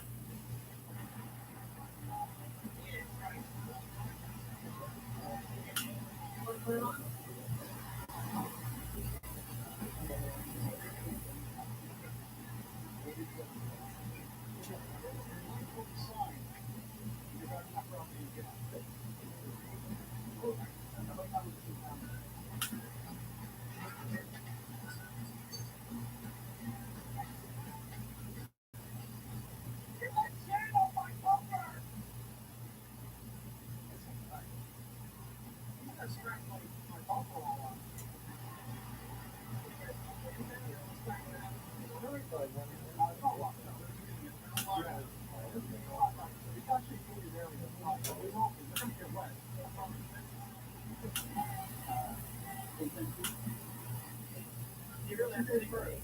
I don't either. You remember when you were born? No. Yes, baby. Come on, man. I'd be a wise guy about this stuff. Just give me your name and time out. My name's Tyler Blessing. Date of birth? 2685. At the Brown. Date of birth? 6/12/78. Hey, you're like what, 30? But just so you guys know, all headquarters, you'll fight from about 2 weeks. Yeah, it's just like that. And I can't get a job, man. I'm not great. That's the thing.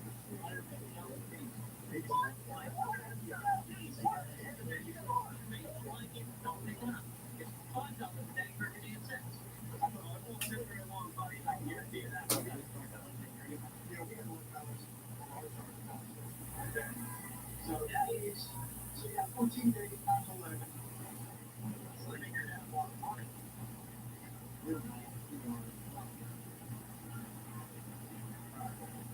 You guys just get out of here. Yeah.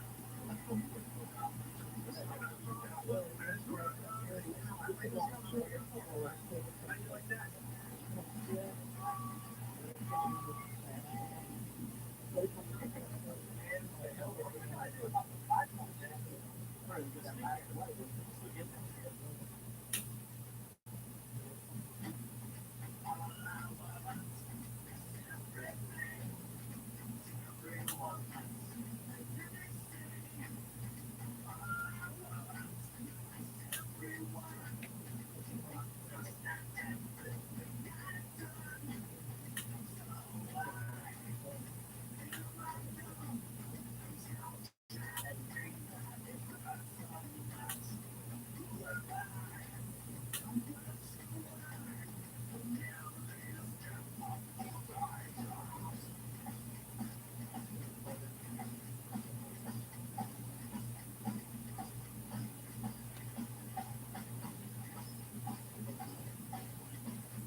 Yeah, that actually following.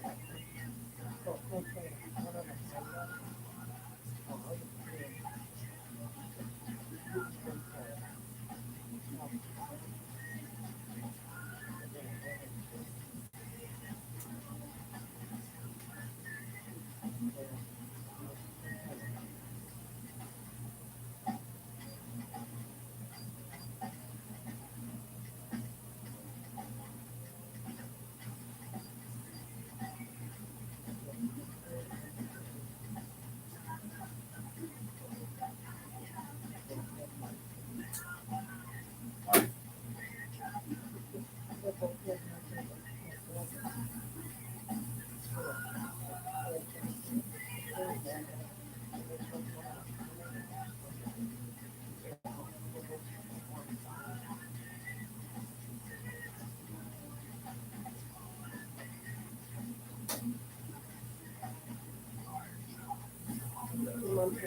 even if you're right, if you're looking at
good morning.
I love these videos. It's pretty cool. The music, it just makes it very nice.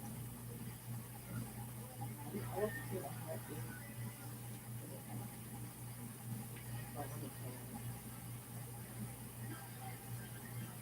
What is it called?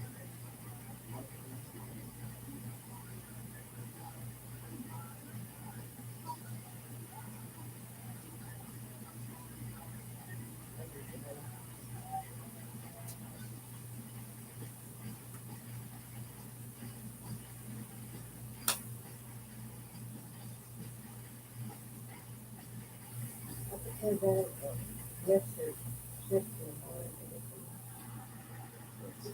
Taking another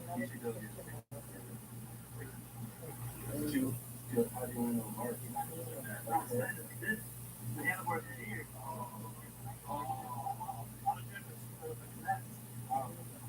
All of my kids were still here, and I'm reading them in the book.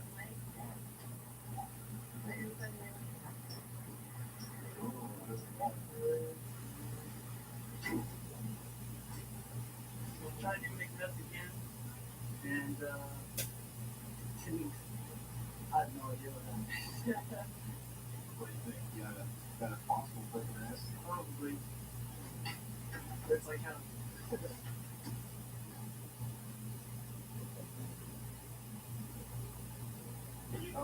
We're in trouble. Cutting gators. It's just not a good deal. We got the cops here. Been playing with too many gators.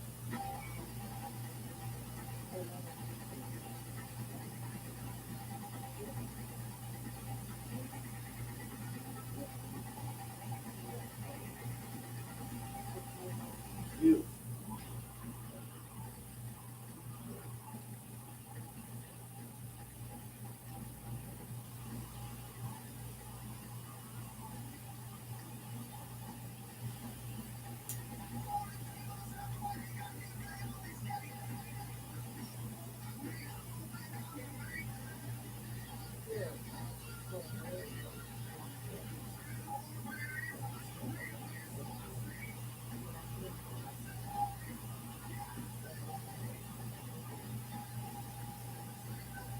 It was weird to tell him something.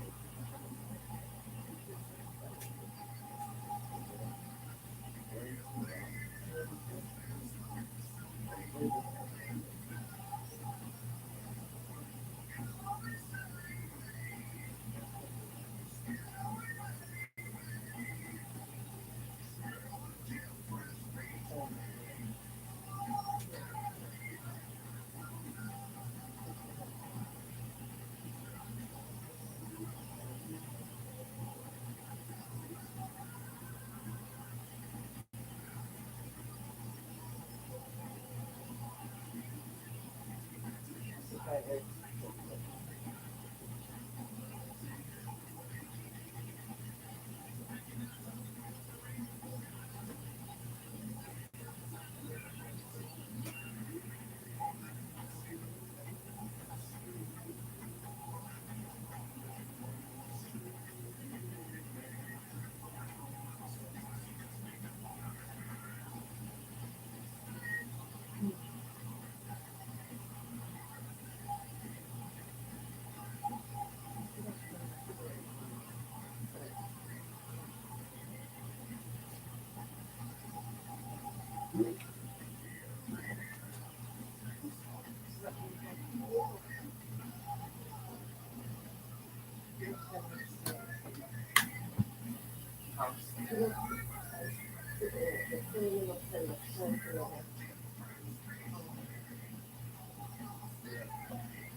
Wow.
You got the drive to get the work done. You don't get the tools and the values that can't be beat and Harbor Freight.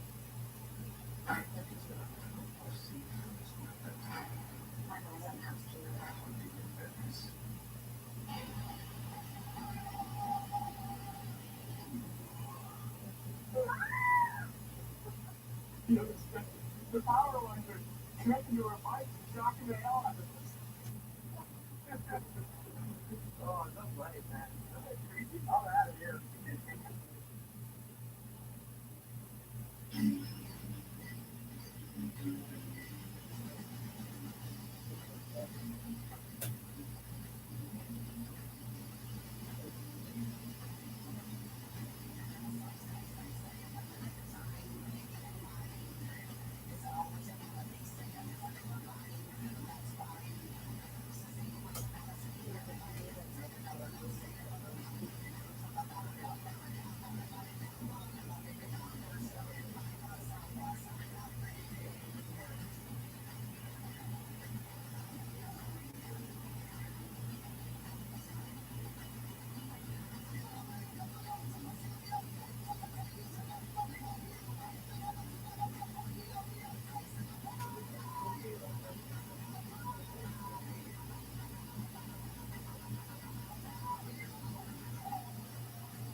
Second quarter's up. That means racing is going to be happening here pretty quickly.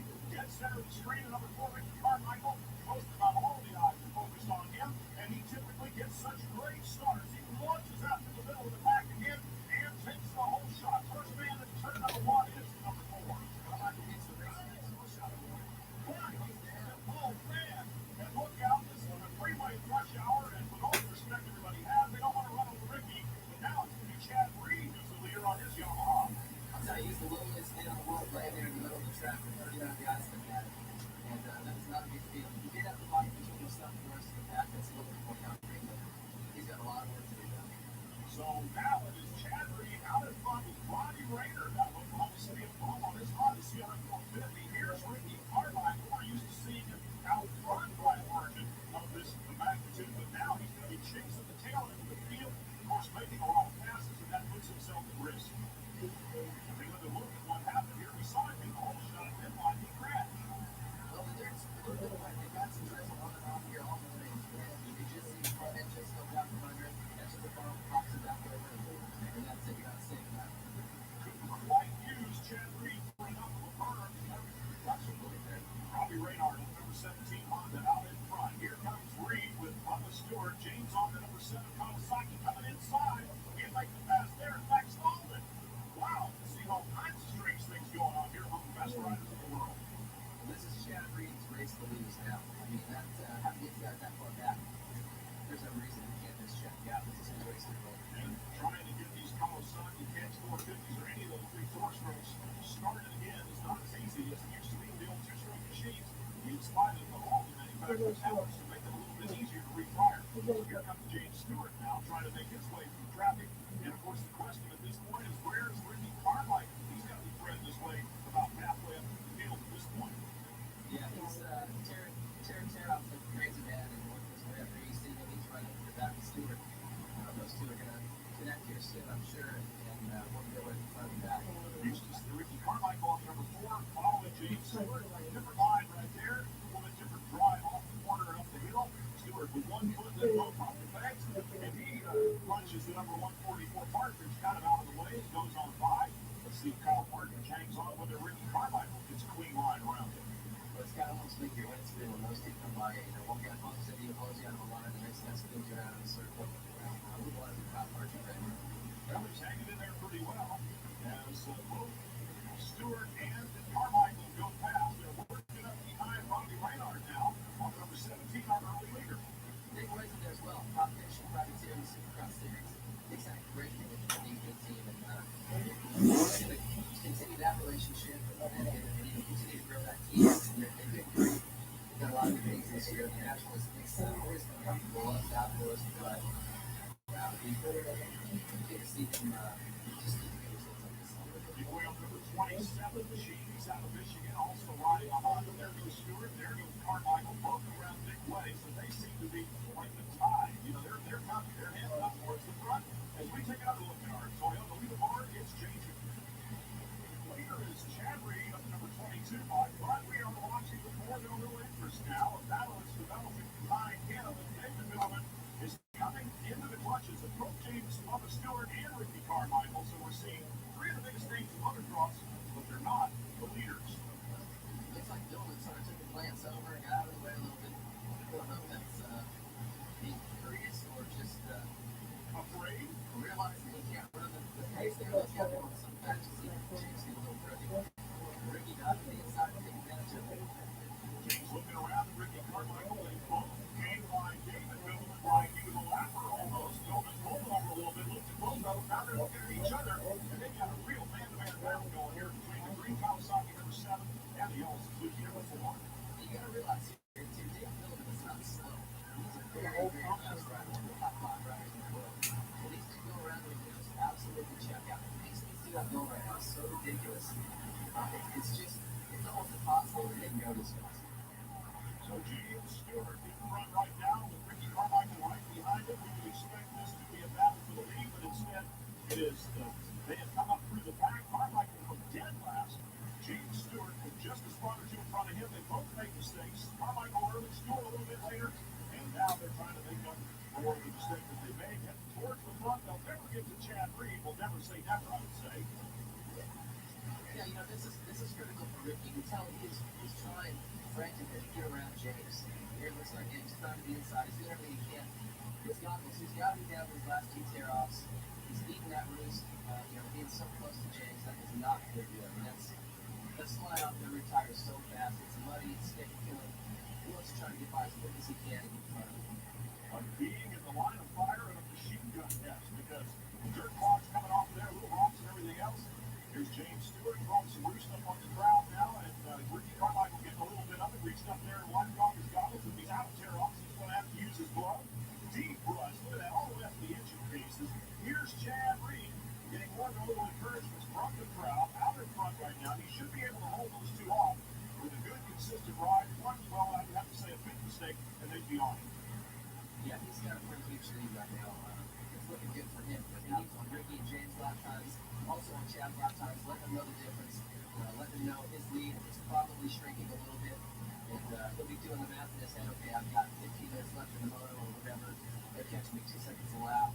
The pace I have is good, or I've got to pick up the pace. So believe me, they're all over there like a bunch of calculators working it out right now. A few spots on the track, they might even be able to get a glimpse of one another here and there with all the elevation changes that would have to be on high ground. Chad Reed climbing one of the big hills here at Jamestown.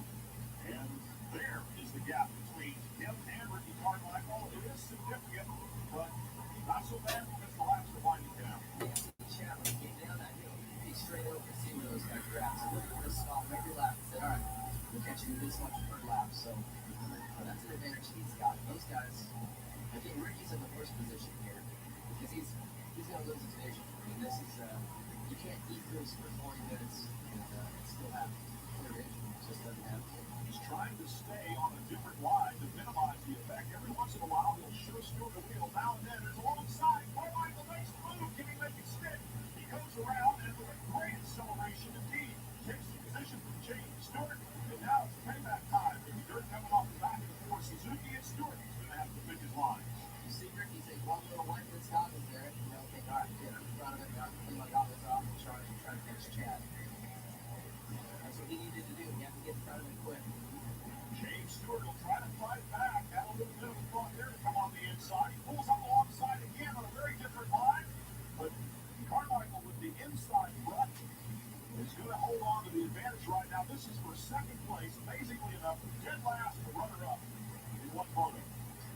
James goes inside. You're not going to pass that. The crowd lights up. Stewart's wheels are slightly ahead of those of Carmichael there, and now he has the pass stick. Perhaps the timeline is down, and just a few more turns to go here. These guys have been battling in the middle of the pack, now in front of the pack, and now for the runner-up position, the final two spots on the podium. Carmichael gets wild, comes by, but only briefly. This is what everyone came to make down to see. These two guys going at it. They're going to do this all season long. Back and forth. It is great racing and long gone with the days of total domination. First by Jeremy McGrath, but we could go back further than that. Carmichael himself dominating the sport for quite some time. And in the last Supercross season, and now in motocross, it is really going to be the fans who come out the winners no matter who crosses the line first. The drill continues to come down here. You know, everyone in the crowd has umbrellas.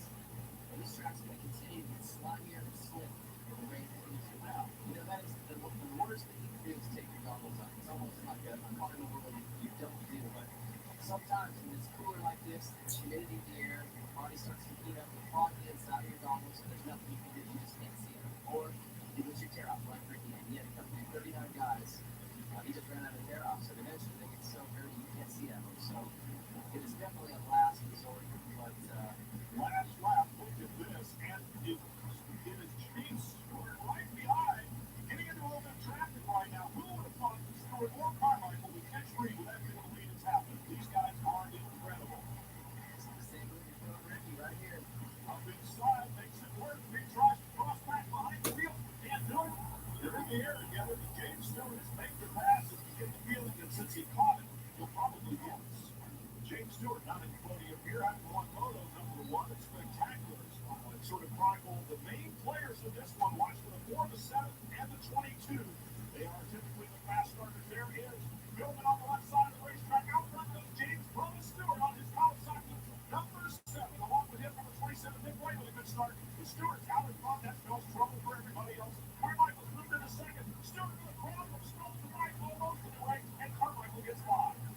Yeah, Stewart just hit a little bit of mud in that second turn there. The front end pushed and pulled him out of his line, so he's back in the third. There is Chad Reed with number 22 by Stewart. Just like that, up to the second position on the back wheel of Ricky Carmichael.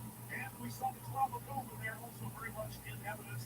And here we go. Ricky Carmichael is your leader. Bubba Stewart is right there. The crowd's going crazy. You know, these two are such a class in the field. They always find their way to the front. Even if they don't get the best jump off the gate, 2 or 3 turns into the race, they're always 1 and 2, and Rico is right there as well. Oh, we saw a worst-case scenario last week, but both of them had problems early in the race. Carmichael right at the very first turn, and James Stewart a little bit later. They somehow managed to both get up in the front, put on this kind of a show for the fans, and get on the podium just as if nothing had happened. They are so much faster than everybody else in the field right now. Look at the gap they already have, pulling away from third place. And we haven't seen this yet, you know. And Haynesville, we had different scenarios where Ricky crashed or James had a bad start. They were never together from the very beginning. And so now we got 35 minutes here to race each other and get to the checkered flag first. The somewhat distant third is the number 22 Yamaha of Chad Reed. We just saw him tail side of him there as Carmichael continues to lead Stewart. And this great battle has been crowned on its feet. Yes, the terrible towels, whatever else they use here at Mount Forest are very much in evidence. Carmichael and Stewart in that order. Stewart looks like he's trying awful hard to show Ricky a wheel here and there. Yeah, he's like setting something on him up that hill. He keeps kind of scrubbing those bumps and trying to get inside of Ricky. And you got to keep in mind here, you can watch it. He's constantly inside or outside wherever Ricky is. You know, that booster is so valuable. Take your goggles away and mainly just hurts. So it's difficult to be able to follow a guy and stay on his pace, but not run his exact run. He's got to always be just a little inside or outside and drop into the good line of the turns, but stay out of that roost when he's coming out of the corners. Track holding up pretty well. Not a lot of super deep ruts that we saw last week in the mud at Hangtown. So the conditions here nearly perfect, not only for the fans, but for the racers. Stewart is just trying so hard, and Carmichael was pretty relaxed up front. Yeah, I think Ricky knows it's a long motor, 40 minutes back and forth. He's going to pace himself a little bit. He's going to save something in the tank at the end of the race and just try to not make any mistakes, put in the best laps he can. Well, you can't hold your breath and grit your teeth for an entire 35-minute moto. Ricky Carmichael out of Savannah, Florida. The team Makita Suzuki RT 450 up front, not by much. Before they're likely for 2, separating him from the Kawasaki Stewart. No, these two pushing at this pace, it'll be interesting to see which one's got the stamina, which one doesn't. Ricky's known for his hardcore training regimen. He's always been one of the fittest runners on the track. But, this is what he prepares for. His battles like this, where he's got to go the entire moto for his fastest lap at the end of the race. We haven't really seen that with James. He's never really been pressed that hard, that long. But we're going to see it right now. What's going to happen? Stewart now behind Carmichael. The gap has not increased nor decreased particularly. And here this first couple of laps, it appears as though James Stewart is studying Ricky Carmichael, looking for perhaps a spot here or there where he might be able to make a pass, and if he thinks he's faster, then pull away. And you follow a guy, you kind of find where sections where you're quicker, sections where he's quicker, and you try to make up that difference. It's always an advantage being the guy behind initially, because you can find where, okay, he's a little quicker here. Why? How? Where can I make up time? And you follow his lines and sort of improve your riding in that area, where you've still got the sections where you're quicker and you can try to make a pass there. Stewart trying a couple of things here and there. He lost the annual Kawasaki Monster Energy High Point National here at High Point Raceway, Mount Morris, Pennsylvania. Ricky Carmichael and James Stewart in the match race. At least you would think so. They're so far ahead of third place. Chad Reed, fourth place Navy Millsaps, really carrying on a battle here. And now comes James Stewart. Gets in front of Carmichael for the first time. There's the move. We saw him set it up for a few laps prior to that. Yeah, he kept popping the wheel in there, and he knew he was a little quicker, and just set it up that lap and made it happen. So now James Stewart out in front, reaches off the handlebars there for a zero. Carmichael gets a chance to study his young fast opponent here on the green, number 7. So Carmichael shuffled back into second spot as James Stewart, points leader, who won his first outdoor motocross national 1 weekend ago, is now your leader here at Mount Morris. I don't think this is any reason for Ricky to hit the panic button. He's probably an advantage for him. He can look and see where James was going faster. Why did he pass him? What was he doing different? And he's still got his section where he's quick. And he can kind of combine the two and make another one of James here as he motor wears on. And now, as it was for Stewart, Carmichael has to find a spot out of the roost off of Stewart's Kawasaki to try to be able to maintain his vision all the way to the end. He's dropped back a little bit there, giving Stewart, I guess you could say, plenty of room. Yeah, probably to mechanic and put your hand up. Doesn't have time to do it. There's Ricky Carmichael, probably a second or two, I'm going to say 2 seconds behind James Stewart right now. This is the biggest gap by far that either of them has had over the other. No surprise, James Stewart, once he got to the front, he's going to show the speed that he's shown in practice. Yeah, I guess that's the 2 seconds of lap you're seeing right there. It is a little surprising. We haven't seen Ricky just kind of let someone go like that in a long time.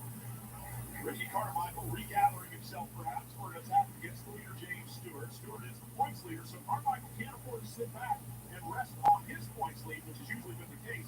And here's an example of the shorter lap times. These leaders are getting into traffic a little quicker than they have in years past here at High Point. Yeah, we're just a few laps into the race here. They're already lapping. Good riders. I saw Kyle Lewis go by there earlier, so this is going to play into the race. It's going to be a factor for sure. It's for the leader.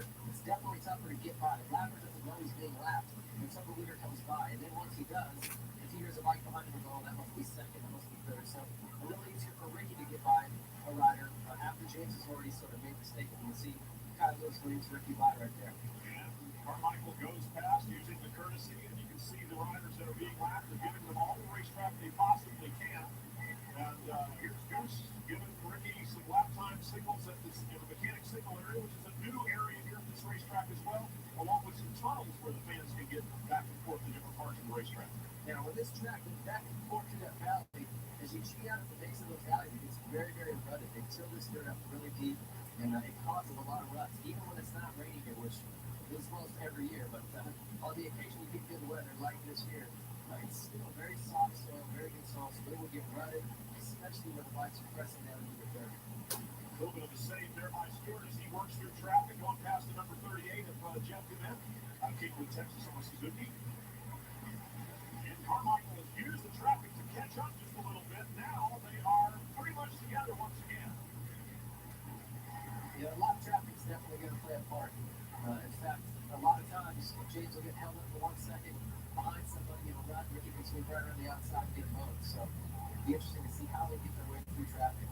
Carmichael making a run at the number 7 Kawasaki. They go past Justin Buckaloo out of Arizona on a Honda. and continue their battle up front. Third place is so far back that this is just about all we have the opportunity to watch here. What a great fight for first place. Carmichael right there in the wheel track pretty much now. Stewart, 1-2. There it is. Less than a second difference between them at this point, and the crowd would love this. Before the halfway point of the race, you can see him laughing guys. See him come up on Sean Hamlin here. He was a top 3, top 5 guy in this class a couple years ago. He's had some struggles this year, but still a great rider. It just shows you how fast these two are going. Watching the leaders, but taking a look here at the running order at the bottom of the screen. Take a look. Hopefully you can find your best rider, your favorite rider. And we'll take a look at the top 20 here as we continue to watch. James from the Stewart and Ricky Carmichael battling for the lead.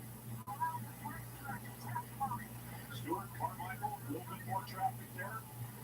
What do they have to do to change? They have an ideal line and no one's in front of them. They have to change their lines constantly with left riders in front. Exactly, those left riders, they're still racing. They're passing guys who are racing for 10th through 15th place already. So they're already up into the pack of competitive riders that are running the main race lines. So they've got to go lines they haven't done since practice, completely different sides of the track. So they should think and get these riders mixing it up back and forth. Very close there as Carmichael came down the right side of the hill and almost made a pass on Stewart. Now Carmichael with a big drive off the outside. Stewart holds the lead though. So they're running very different lines, which makes the racing that much more interesting because they're on different parts of the racetrack. You don't know who might just jet by the other one with a small mistake any moment. That's right. The soft soil, the way it lets up as well, will cause a lot of mistakes. You come into that thing just a little too fast, a little too far inside or outside, just miss that line. It'll cost you a couple of seconds. So you've got to be very, very perfect in these corners. Getting the bike set up just right, making it do what you want it to do underneath, and sort of most of the impact. Stewart and Carmichael, two of the best in the world on top line equipment as they continue to hound one another. Carmichael behind Stewart right now, who's riding like a man possessed. Whoa, little mistake there as he got wide coming over the top. And Carmichael closed up a bit on Stewart with that small mistake. Now, here comes Carmichael down the inside, can't make the move. And Stewart still leads, left rider right there on the line. We're going to see how Stewart handles pressure here. He's got Ricky all over him. This is a very long moto, so he's gonna have some pressure for 35 minutes. Our Toyota leaderboard, second weekend of racing the outdoor motocross season. James Stewart, Ricky Carmichael have delivered as promised all race long so far here today. It looks like Ricky's starting to push the issue with James. He's been following him now for a while. He's got to give him time. He's thinking, I need to get by this guy and get these 3 extra points from this moto. James just looks like he's trying a lot harder than Ricky. The effort is more obvious. Not that there's more effort, just that it's more obvious. Look at this. Ricky wanted to dive to the inside there to get a pass. James came over a little bit, blocked the line, and Ricky had to lock him up, went off the track a little bit. But he's recovered. He's right back there. We can expect the pressure to continue. They both go inside the last rider. And once again, pulls over, showing them the courtesy that they deserve as the leaders. Stewart opening a little bit of a gap. Here comes Carmichael again. Where is the spot on the track where Ricky Carmichael might decide to try to make a move? It's hard to say where his weaker point was. James had that spot right here where he kept going inside a little bit, showing him a little, he finally made the pass stick. Maybe it's that downhill when Ricky came around and showed him where they're going to do it again. Up over one of the tunnels that the fans can use to move from one part of the racetrack to the other. Stewart still leads Carmichael. Third place, not even in sight. James Stewart on the number 7 Kawasaki. Ricky Carmichael on the number 4 Suzuki. They've been like this since the drop of the flag. Carmichael in the air, pulls up alongside. Stewart has to know he's there. Hear that Suzuki right next to him. Oh, Ricky Carmichael is all over James Stewart now. Side by side to the right-hander. Stewart's got the position. He'll hold the lead. But Carmichael is right there. Through the mechanic signal area. Of course, some of the most interesting spectators of this race are the guys racing on the bikes. And all they can do is stand there and watch. James Stewart, Ricky Carmichael, 1-2. You can see all the ruts in between those jumps, just how it's running and soft this sort of is. So Ricky made no mistake there, but every single jump out there is like that. It just looks like someone took a giant comb and raked it up the jump, just deep groove. They'll drag your pegs as you come off. So it makes you have to be that much more precise when you come up the jump. You can't just kind of hit it anywhere. You've got to line up for that run 50 feet early and know exactly where you're going to go. Stewart with a bigger lead than he had a few moments ago because of that minor little off-track excursion by Carmichael. He's got a lot of work to do, and he's got to do it over again. He was right there behind Stewart a moment ago, and now he's a somewhat more distant second. You definitely don't want to give either one of these guys a gap like this. You give them a little bit of room where they can run their own lines, they don't have to ride defensively. It makes it a lot easier for them to turn in quick laps. Chase is already through, but he can run Ricky's speed. So, Carmichael's now going to have to find a couple of seconds somewhere to close that gap.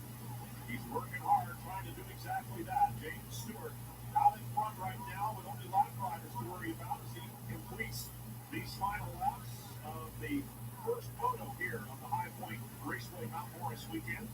I'll go over the tunnel once again. And the number 11 of Travis Preston in front of the leaders right now. Yes, very good riders. We've gone a lot down here at High Point, and it didn't take long. Stewart. Ooh. Oh, James Stewart with a huge mistake, and that hurt. He went in head first off the top of that jump and is not looking real perky right now as he reaches to take his goggles off. The AMA officials, of course, directing everybody else out of the way. Number 799 there, Terry Off. Michigan rider comes through, and there is major panic going on among the corner workers and course workers right now here as James Stewart is down and lost in all of that just for a moment. Ricky Carmichael has inherited the lead, and that looks serious for James. Take another look. He kind of slipped coming out of that turn. It looks like his back wheel didn't follow his front wheel of the ruddy he's in. Ooh. And he was right off the top of that jump, and it just dropped. That's horrible. Carmichael comes by, manages to miss both the right and the right. Great awareness and control. Take another look. Watch again here. His back wheel slides a little bit. He's got his front wheel line up into a rut. His back wheel doesn't follow. And when he hits that little kicker, his back wheel in another line. Just dropped the front end down immediately. Oh, and he knew before that front wheel hit the ground that was going to be bad. It was going to be a tough save. He couldn't pull it together. James Stewart down and out, apparently, of this first moto. To see something like that. Remains with Stewart recover enough to take part in Moto 2. Here's the checkered flag. It's official. Ricky Carmichael wins the opening moto here on weekend number 2 of the Motocross Championship. It to me earlier this afternoon. Keep your eye on this first photo. This could be one of the most epic battles in history. You've heard your point exactly, but not quite going as planned. Not quite the way I wanted to. James got the whole shot, and he made a mistake. I got by him, he was behind me, got by me, and I started catching him about 6-7 laps to go, and I couldn't get by him, froze him. I tried to catch him, sneak inside, and close the door, and I made a mistake, so I had to play catch up again with about 3 laps to go. Man, he crashed. I didn't get it that way. I really did. We had to kill the race. So hopefully he gets back out to the next one and do some damage.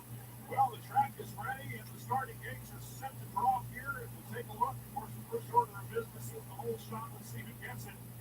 We got Matt scramble down to turn number 1. Ricky Carmichael in number 4. Suzuki always prominent at the start. Tough call to make here for the whole shot award.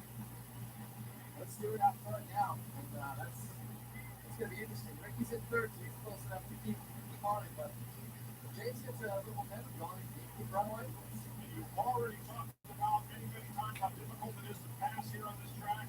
How often, I think David Millman having a problem here on his Yamaha YZ450. His big 4 strokes are hard to start. If you can't extend it right there, he can do all the kicking himself. That's Jacob Saylor up here in the front. He's practice here. I think he might have gotten the whole shot. That's another front stroke. We had a front take the whole shot from lights last. I don't know what's going on with the start gate here, but it's favoring some of the practice guys. Jacob Saylor on the 198, not to be confused with the 199 Travis Pastrana. James Stewart on the number 7 Kawasaki out in front of Ricky Carmichael. And Saylor losing spots here, kind of one after the other. If he indeed was the whole shot winner, we still haven't got an official word on that. We'll let you know. Bill Staps lives in Cairo, Georgia, very close to Florida. There's a lot of sand down there, so he's very cool with the sand. Chad Reed of number 22 Yamaha. There's Saylor.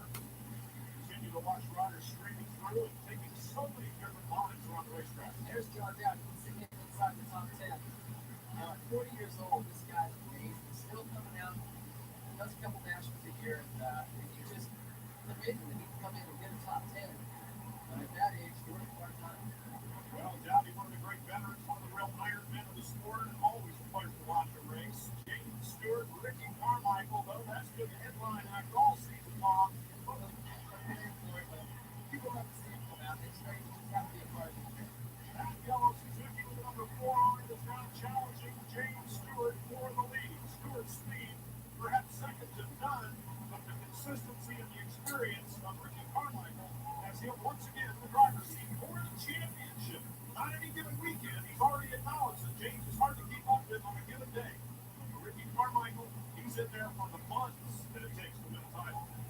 You know, most people are just way too conservative, and that's what these guys have. It's just that desire to win. If it was me, if I was leading a race and I just had a big crash, I'd maybe just say, well, you know, I'll take the easy side over here. I don't want to crash again.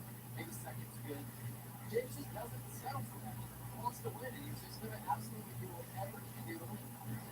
It's as though he has no memory of how bad it hurt to be stuck in the ground at the last round. He just goes right out and flies. I used to watch that tape a couple more times. It's like teeth hurt. Or maybe he doesn't. Maybe here he is leading it, and he looks like he's got things in control.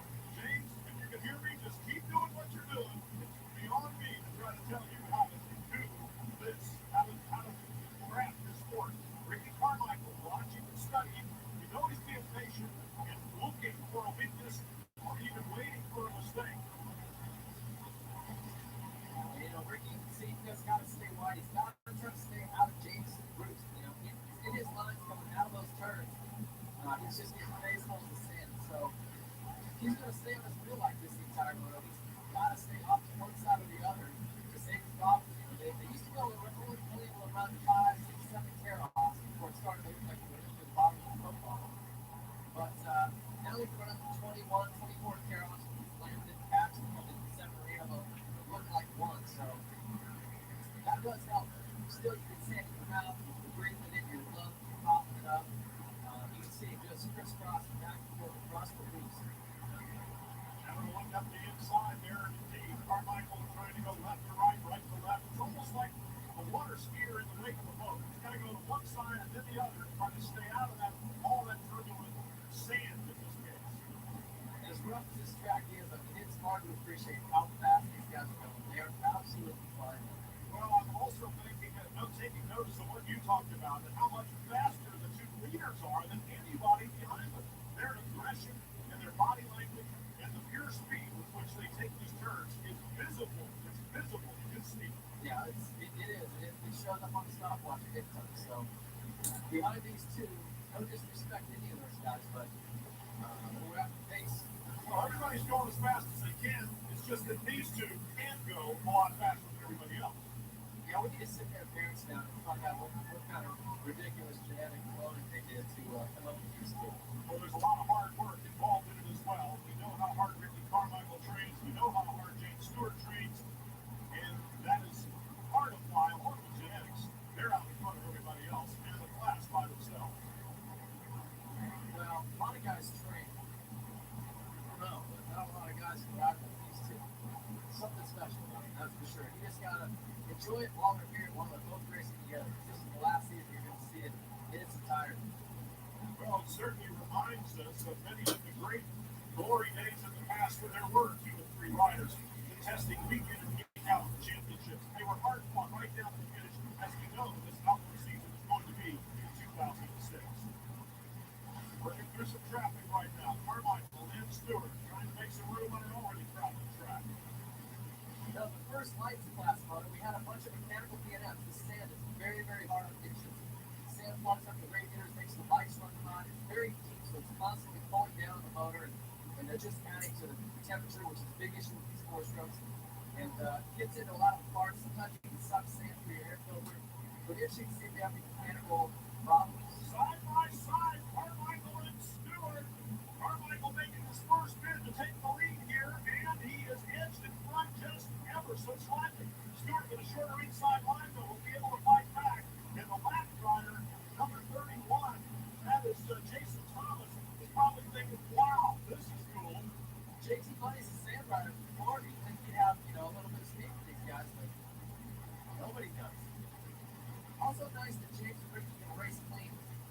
Ricky swung in from the outside. James could have left it on and just T-boned it, put them both on the ground. They raced with it. So Ricky Carmichael is out in front, working through the traffic as we look at our signal. Ricky Carmichael, though, setting a standard. Oh, and making a mistake.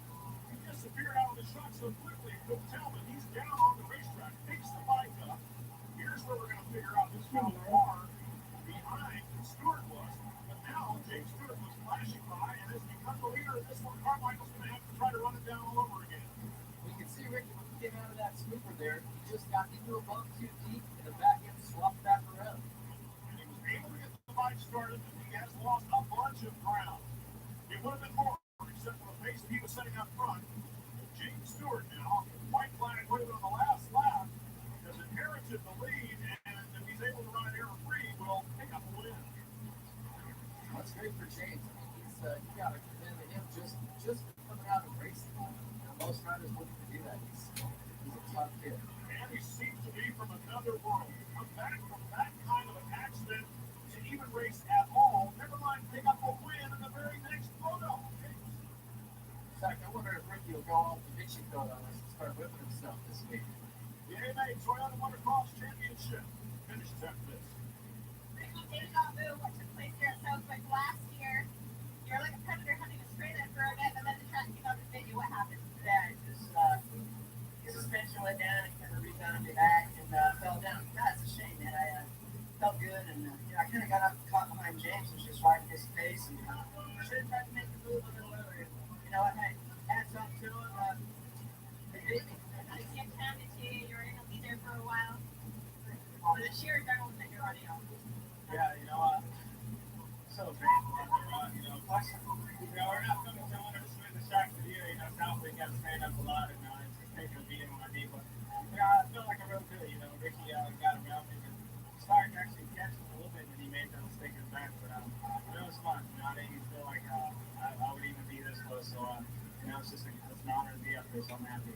James Stewart, make that happen. Gets his way, at least. As we get set here for moto number 2, the gates are up.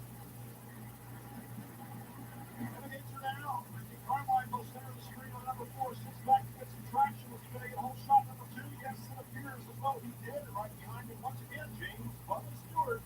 So the 2 best motocrossers in the world have found one another again here at the start of Moto 2. It's like deja vu, man. Same guys right up front. Timmy Ferry, I think, spotted in the 3rd position. No, I saw number 15. Carmichael already opening a little bit of a gap on James Stewart. He was pretty happy about beating James straight up as he put it for the first time. That surprised me. I mean, he's won the Supercross title against him. He's got a huge lead in this series, and yet still, there was people saying, oh, well, anytime James stays on 2 wheels, he beats Ricky. And I think that aided RC a lot. He didn't like people saying that. So even still, at this stage of the game, at this point in this series, he still is happy to beat him straight up. Finding ways to motivate himself, even after, as I said, he has nothing left to prove. James Stewart trying to stay close. Carmichael, of course, said that he and his mechanic had made some changes, and the bike was awesome.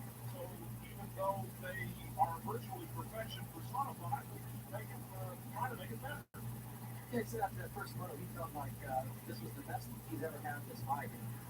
He can push it as hard as he wants, and the bike's not holding him back. So that's great. If those are changes that are consistent at every single track and not just here this weekend, that's great for him. He's going to continue to chop his lap time here. Well, he said he felt like we look at James Bubba Stewart is the leader.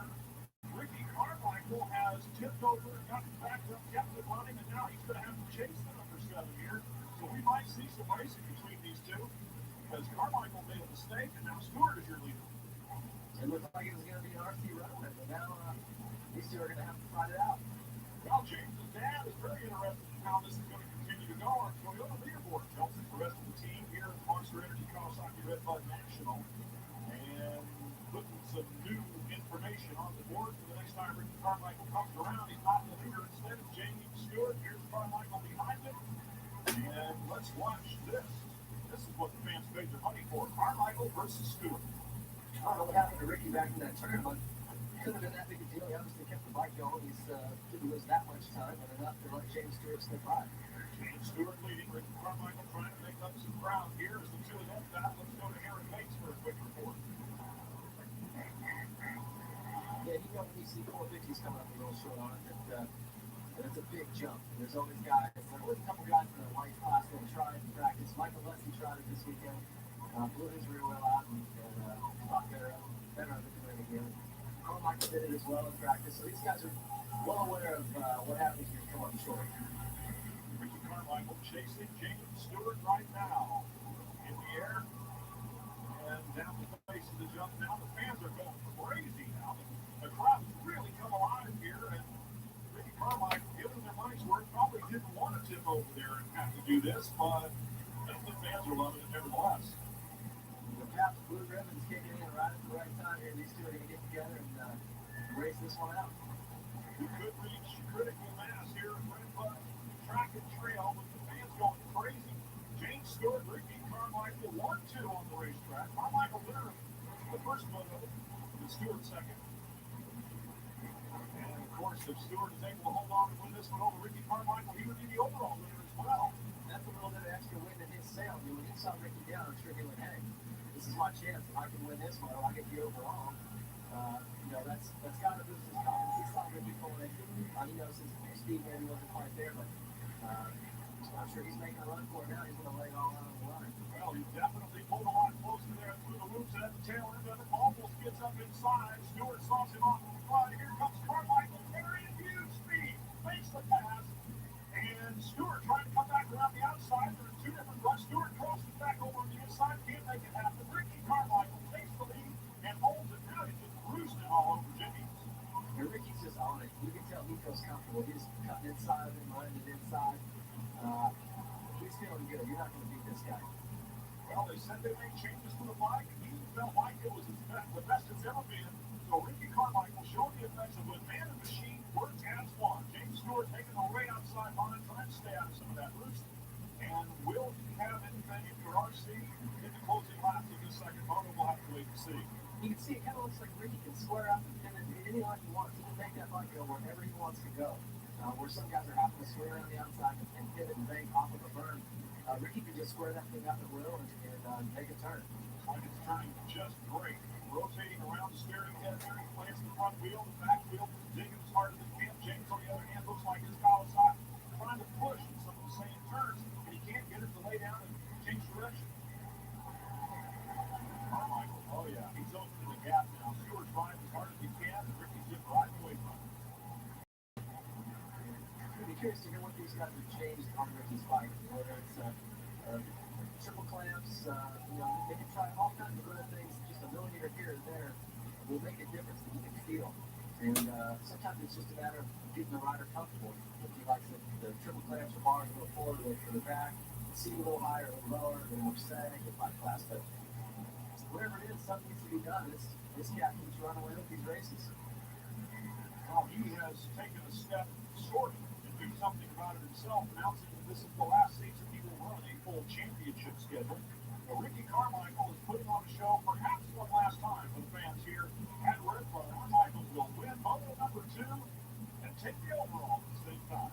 Tell everybody, just appreciate his talent, his skill. All the other teams, managers and mechanics clapping and waving at him as he goes by. First time around, and the far end from this side is not where you want to be. You want to be somewhere down close to this end. The start is great gate drops, and off they go. And some of the real fast starters get out of there in a big hurry in the turn number 1 as they make the corner to the line of Davey Millsap on the number 118 out front. Not sure if he got to the white line first. The whole shot of work, but he's got the lead. I saw Carmichael buried in the pack. He's mid-pack at best. So he's got his work done for him as well. Well, Carmichael with a big point lead, maybe can afford to be a little cautious, but not that cautious. Millsap's out in front, then Wyndham, then Dan Sani. What the heck happened to Millsap? When did this kid become such a good start? I think this is 4 in a row for him as far as hole shots go. Chad Reed moves into third around Dan Sani, and we go back, still no sign of A, number 7, James Stewart, or B, number 4, Ricky Carmichael, trying to Stewart just then still on the Peter Suzuki. This is a perfect scenario. The faster guys kind of buried at the back. With these 3 out front, who have all been potential podium sitters, but maybe not having quite the speed to win. Maybe you get out front here and get out front early, will help them. The Wyndham's actually won here not too long ago. So. The Wyndham just lost the number 2 spot to Chad Reed, who seems to have lit a fire under himself here. Photo number 1 in Washington, Reed, riding very aggressively in the early going. He's taking over the first, third, and now second. This is a new section of the track, this little uphill on the left. Brand new for this year. Very tight. They slowed it down a little bit up through that section. Paid up on number 14 Honda shows some real signs of life. It's Denver. Battling good Millsaps. There's Stewart for. You see a little shiny groove as those guys come through the woods here. You see where it gets real shiny. That's very, very slippery. They squirt a little water down to keep the dust down. It's just like glass. It's so slippery. So these guys have to really work control through there. Chad Reed through the roof. Which stuff you guys do have. So, not to point any fingers or say anyone's doing it, but I think we would be wise to just, put the testing in there a couple times a year.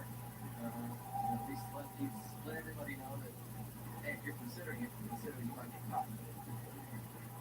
All the top riders have gone on record saying that they would welcome it because they adhere. And off goes Chad Reed, and there's nothing of a drug lab that's going to help when you just fall over. But Chad Reed, now that it's raining, is finding out that the Washougal track is not only wet where they watered it, but it's wet where Mother Nature is putting something down. Now, the good news for him is he didn't really lose that much time or that many positions. In fact, perhaps just one. Well, like I said, this ground is very, very hard and shiny. It looks like it's good traction, but you can see there, that little white patch, that's just shiny, hard, slick dirt. And with this little bit of sprinkling rain coming down, it looked like his front just started to push. If it was not so slippery, he would have probably pulled that one off and saved it, but just absolutely no traction for that runner. Losing 2 spots to James Stewart and Ricky Carmichael. There are those who would say it might have happened anyway, but Chad Reed tipping over makes it a lot easier for Stewart. Here comes Carmichael, and these two have resumed their battle this time for the lead. And apparently both pretty much, if not at 100%. Well, here we go again. You're not smiling right now. You're not a motocross fan. This is what it's all about. The gap behind them tells the story. These two are the class of the field when they're both running at full tilt. And so James Stewart and Ricky Carmichael, as Carmichael goes inside, can't quite be close enough to make the pass. Stewart is there. Carmichael right behind him. And yes, if you're a motocross fan, you're smiling right now. And if you look close, you'll see smiles on their faces. The fans around the fences here. Carmichael goes outside, crosses back in with a great drive up the hill. They flatten it out side by side. Those kick outs there. And here they come in tandem. James Stewart with Ricky Carmichael right behind him. Inside goes Carmichael again to take the lead. But not for long. Then he goes again side by side. Pushes Stewart out off the edge of the track. And Ricky Carmichael takes advantage by a couple of bike lanes of the Chicago. Well, Ricky's been definitely forcing the issue. Anytime these two get together, he doesn't waste a lot of time. He gets in there, he's got a bump him, he did it at Bud's Creek. He'll just shove you out of the way. Yeah, that's how he gets around you. And the rain is subsided for the time being, so the track, whatever. Stewart turns the favor right back. Smith blasts Carmichael to take the lead. Now, how angry is Ricky Carmichael right now? He's been doing that to James all year. I think James just finally said, hey. So James Stewart retakes the lead in dramatic fashion, whether real anger or just that competitive spirit that both these men have is going to rise to the top. That's exactly what we have to think here as Stewart and Carmichael resume their rivalry, resume their battle. It's Moto1 at Washougal, and they win the championship by FMF. This is what they had in mind when they put the season together. James Stewart and Ricky Carmichael going after each other. Hammer and tong, as our British colleagues would like to say. Carmichael trying to find another way around. Now, they both exchanged sort of rapid punches, if you will. Now, let's see if the real knockout, either one can deliver it. Well, Ricky pushed him off the track. There wasn't a whole lot of contact there, but he definitely didn't leave any room. James went off the track, had to go around and jump.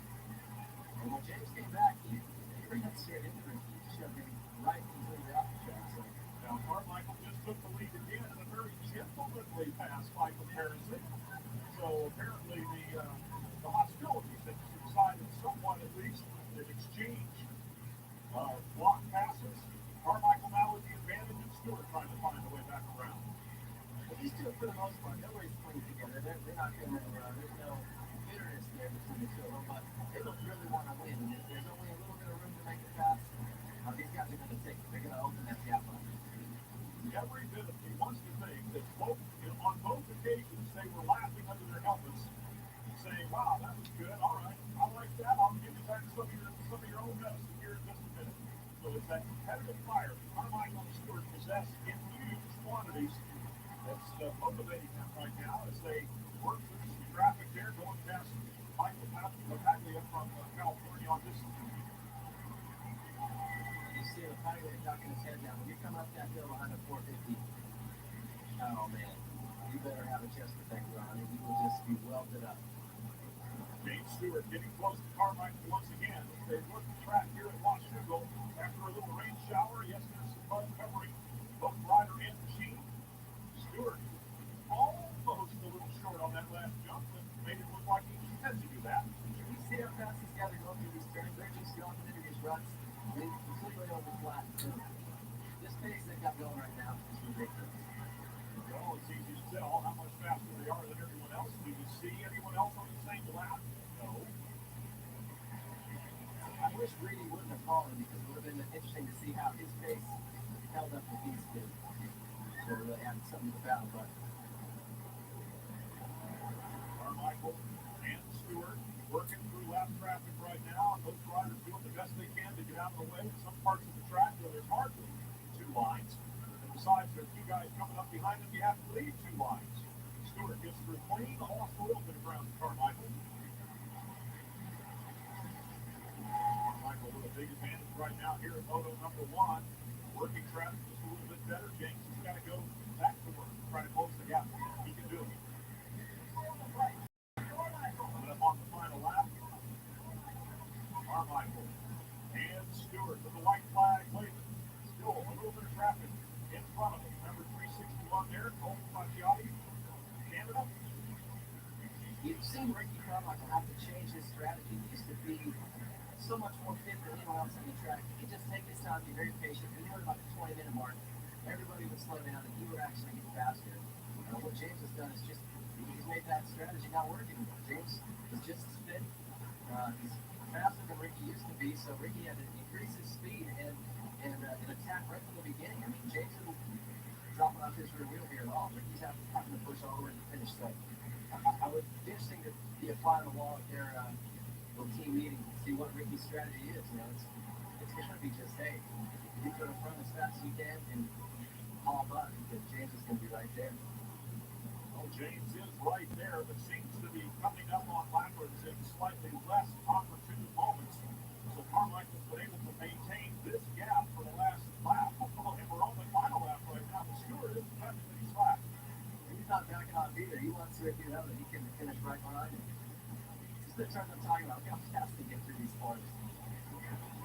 Carmichael on the final lap here. Motor number one still working traffic. James Stewart doing everything he can to try to get up there and make a race out of it. Carmichael continues to bounce it around and ride aggressively. The only thing that Stewart might have is a little less race fitness than Ricky Carmichael because he's having 2 weeks off here and there.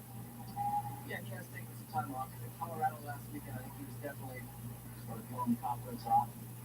He's obviously a little bit better here, and I think as the season goes on, these last 4 races, he'll get even better and even better. These races will get more fun to watch because James is just going to continue to get more comfortable racing again.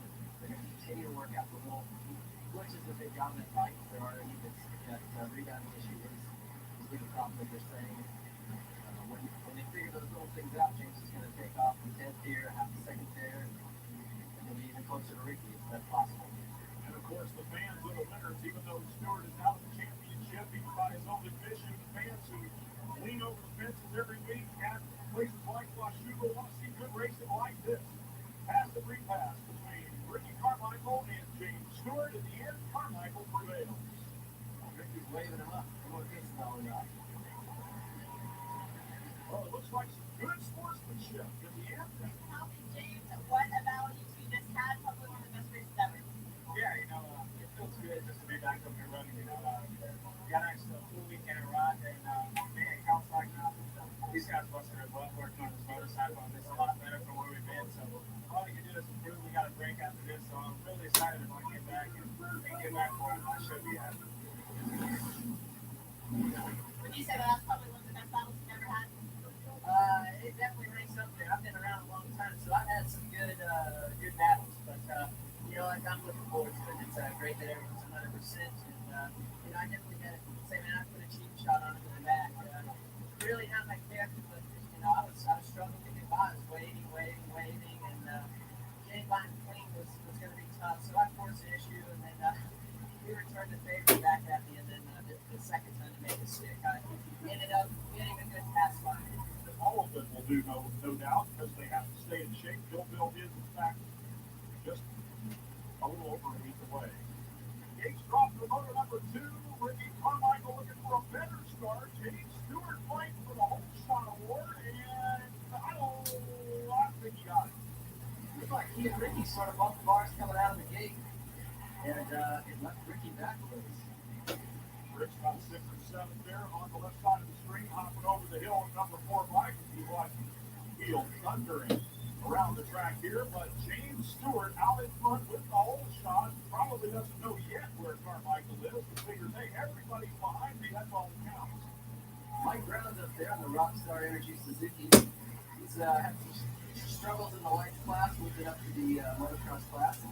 Got a good start going this one. James Stewart with the best start of at the top 10.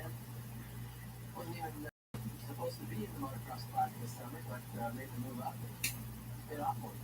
Heather Linden leading by the camera and got past Mike Brown.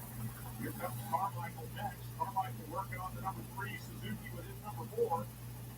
Just about parking in that very slow turn. Here comes Carmichael. Will he make a move on Brown this time around? Setting up those turns 2 or 3 quarters in advance. J-Dub's got his hunting gear on again. Here in the Northwest, it's fitting. Probably have to people cheer for him because of his bright orange gear. Hunt for a podium finish, perhaps.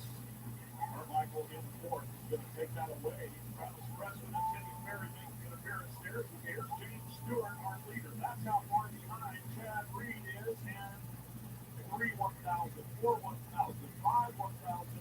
5 or maybe 6 seconds by my highly scientific measuring method is Ricky Carmichael. We'll be right back. Now, Energy Washougal National shaping up to be a good one as Carmichael is up behind Chad Reed just like that. And when Carmichael sets his sight on somebody, it's usually a successful one.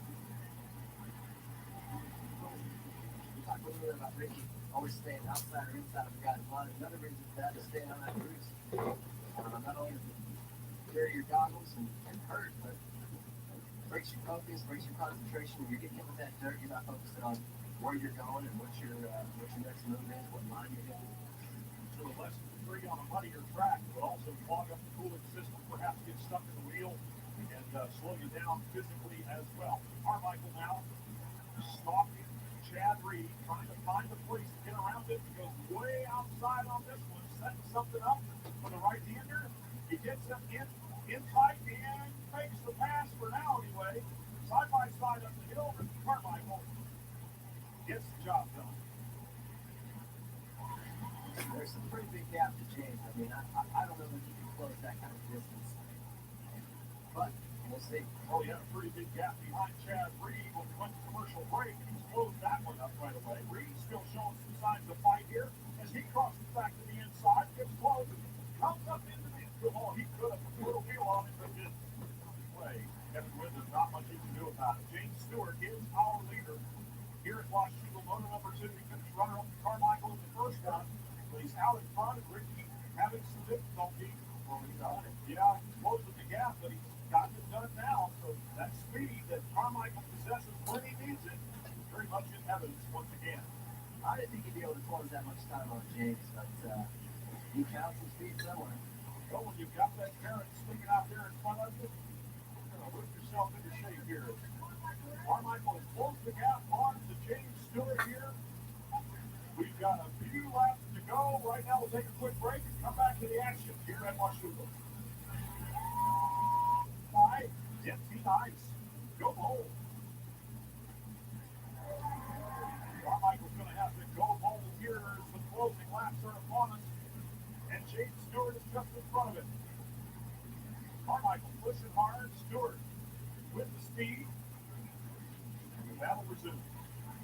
overall. Both these guys know that.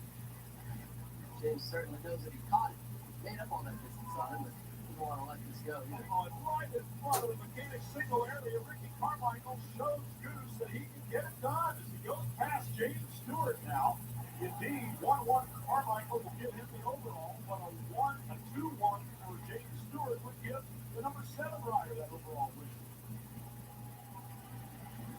Carmichael in front right now with Stewart trying to figure out a way to get back around him. These two had such a good battle with motor number 1.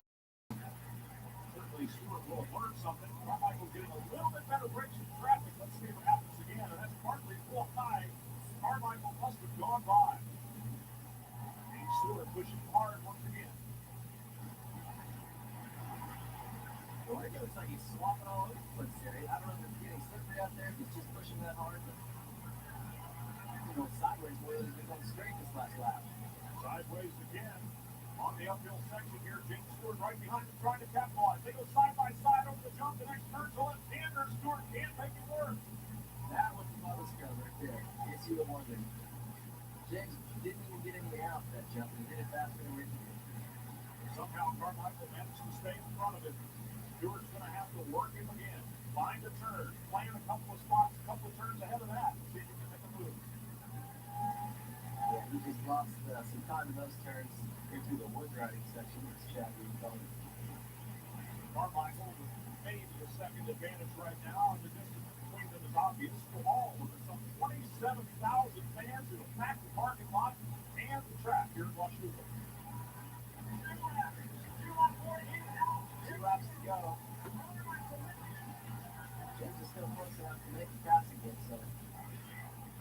Another look at this sequence just a little bit earlier.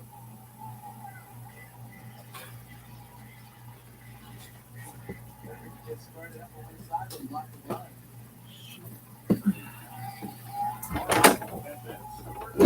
Inside 2 laps remaining. Track conditions somewhat stabilized now, and we expect it'll hold up about the way it is. These final couple of circuits.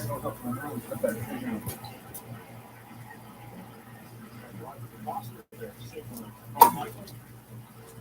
I think it was similar to that last run. Just getting that Love guy it. away.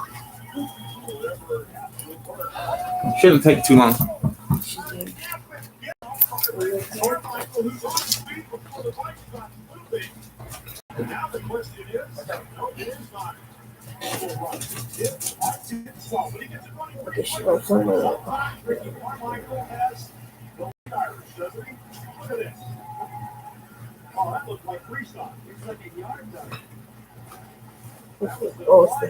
Other than it, Get off just now. I'm so nervous because See, his problem is he pushed on that hard slip turn, and he had the hard turn, and when he grabbed that sticky turn, he had to get it just pop the bars up to get him over the front. Love you. nice. Yeah, love you too. Hey, come in.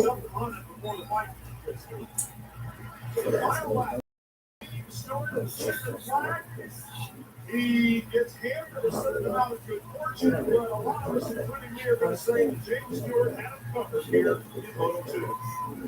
One of the most bizarre get-ups we've seen in a while, Ricky. What exactly went on with that? You know what? I was ready. I had 2 more laps to go. Just got into the lead and just was leaning over the front, just charging. And what happened was my front end was, just sliding, and it caught me over. I'm lucky I'm not hurt. But I'm just disappointed. That was a dumb mistake, and I only had a lap and a half. I just broken James, and all I had to do was bring it home, but I failed. What is it about this track? There's something about it that seems to be challenging. Man, I don't know. I'm always up there. It's always been tough. I'm not trying to be mean to her or anything, but I'm concerned, and I think she's already been dealing with it. I didn't.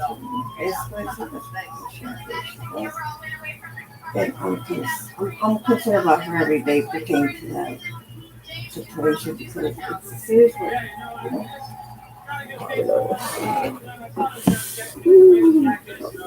I'm not trying to be mean or like try to.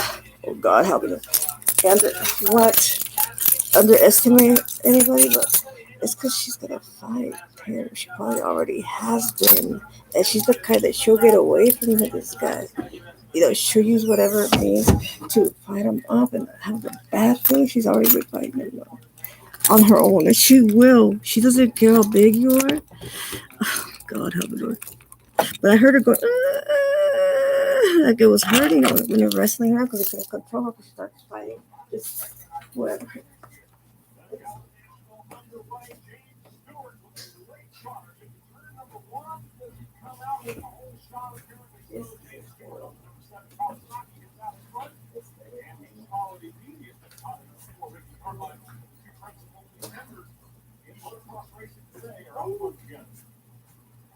Hopefully we get a good down going here the last round of the year. We had some great races earlier on this season. James, of course, after coming back, Travis slowed his early season charge, but it seems like he's a more patient, wise rider at this point in the year than he was at the start of the season. Well, it's going to take something like that to hold that rear end. He's 30. They was 40. James Stewart out in front. Let's see if he really will be the heir apparent to Ricky Carmichael's crown. Future star, the future champion of Supercross and motocross. Well, we'll have to wait and see. Michael Byrne running his third slot right now. Good run for number 26 Kawasaki. Bird's, he's got something to prove. He doesn't have a job lined up out as yet for next year. Good finish, strong finish here today will definitely keep his name in the back of team mechanics or team managers' minds when they're looking to sign a rider here in the next several weeks. Stewart and Carmichael both kind of picking their way tenderly through this first lap, and even at that, they pulled away from the rest of the field. Byrne is just in third position right now, probably 8 or 9 seconds behind Carmichael, maybe 3 or 4 seconds behind James Stewart. You see that triple step up again. This is into the new section of the track. This is all new from years past. This is a little racetrack that they have local races on the weekends. They added it to the national course this year. Some of the riders like to see this white blue rocks sitting over here. A lot of the teams are running blue tubes instead of actual tubes in their tires that are black. So it's sort of mixed reviews, but I think for the most part people like it. And they do like the fact that they take a lap time on it. They're upwards, almost 3 minutes long. Makes the moments go by a lot quicker when your lap time is longer. Stewart and Carmichael. Carmichael and Stewart, we talked about the two of them all year long. Be careful. James Stewart leading on his Suzuki number 4. Make sure the 4 is not here. She's always causing problems. Now this first motocross moment here. Yeah, we call that Flounder Freeway there. It's See, always the one overwater thing about this trying is to make it kind of a red she gas. should say that it Works was every year. if the bad word, forget about it. Just pretend like you're saying sweet. Carmichael's right there behind him. Serious. Just ignore shit. Forget it. It's trash. Trash talk. They call me the dirty word. It's even like me else. Something more out there. And it wasn't true. This track is fast. And that hurts my Majority of jaw. the track is back. A lot of people have to run larger gas tanks. Because we're one wherever. Because these guys are They just can they're do running anything. Carmichael up around the outside. You can see that right just absolutely wide open on the throttle most of the way around the Glen Helen Raceway here for our WRB National.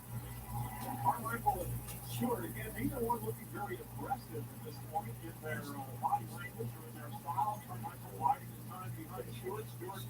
She's supposed to work. Hitting marks. She was supposed to work. So much better than everybody else. What else is he picking? That's been that way all year. Part of the reason they might be taking a little easy is to come down that hill. Pretty much put down a lot of water in the motos here. And, It's a lie. It is a lie. what it does is make it very It's a lie. California soil doesn't really absorb the moisture as well as a soft, loamy or sandier soil like we got back east. So it gets very slippery. It is adultery that we You can see these guys kind of usually coming down those hills and not really charged. Yeah. Right, front wheel down the hill and back wheel up.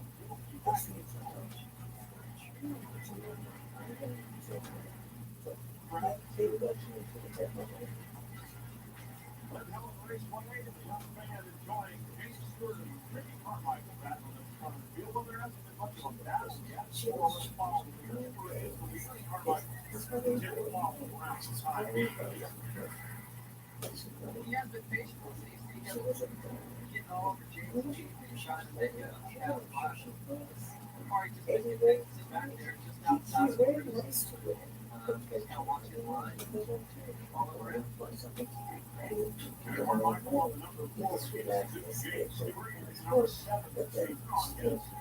Factory Kawasaki entry. Now Carmichael getting a little bit closer. The crowd starting The men of pretty kids if they lose. I had to make them feel good. That's what it was. Not her. crowd. Big crowd. On the record. Because the course is so much bigger, it's hard to show. Spread out around the goalkeeper. Here goes straight. Yeah, here we go. Watch that. Stewart rails around the outside. Sure. That's why they were in there. I think she was going to might be there. That golf. So because if that golf, it looks kind of sad. It could tell us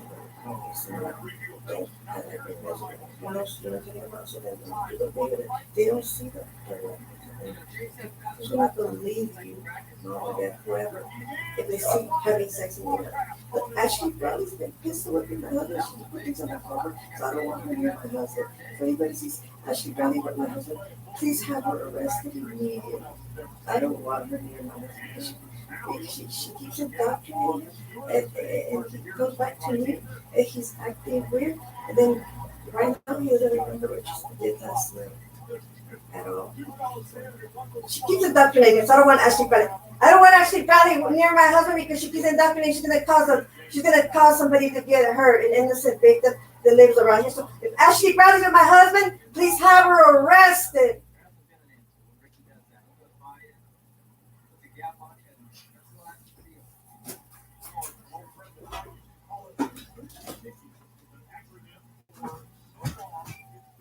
Ashley with my husband, have Ashley Brownlee arrested immediately because she keeps indoctrinating, checking it, and she doesn't remember anything from last night, and somebody could get hurt because there's misunderstanding. James has been doing this. We just missed it. This time you can see Ricky happening. Because he found that they really suppressed the suspension. He didn't let him get out that far. He said, I haven't seen anybody shoot that yet. So that was the first time I've seen him.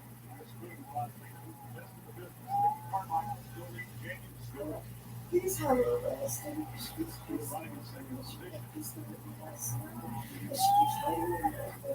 She's only it's not because of her. She haven't done it right now. She's pissed off. She's like, and she has been outside. And then she's mad because of her. But then she has being waved on the course here. Not sure exactly what that's all about. James Stewart running hard. Where is Ricky Carmichael? So Carmichael Stewart is the leader of the yellow flag. Carmichael has gone down. Back up again. Oh, but that, no, he's hurt. That left shoulder is hurt. He's not going to hold on. One hand to get around the track. Because she doesn't try for like she gets more mad, like it's my fault that she got her on something. It's He must have wandered in there with his shoulders like, yeah, he can't even keep it up on the bars. yeah, leadership. That's some kind of punishment. Coming up, and a first DNS. Is it possible that Carmichael will not finish the race for the first time? Wow. Everybody's watching to see. Look at this. They're not watching Kega. They're watching for the number 4. See, the athletes guys are standing there inside the track for us. Just like, you know, you pull off, you get what's going on. And, yeah, Ricky's head and he's done. He's done. The only potential for sitting in the chair in the living room. So doing it over the handlebar of the motorcycle is completely out of the question.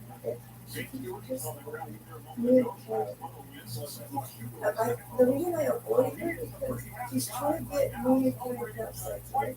And it's not sure to be savage, she's trying to get me in trouble. Like, and I don't think I'm like, so she's trying to like take videos and it shows people say that she like adultery, like she's she's probably threatening Casey to get blast. Because Casey wasn't talking much. She always, I just turned up with, but she looks like she's scared. Like, I don't know. And I heard actually at the same time before he got up, and then because Casey said her over here. That means that she's first over here. I guess Casey said her over here.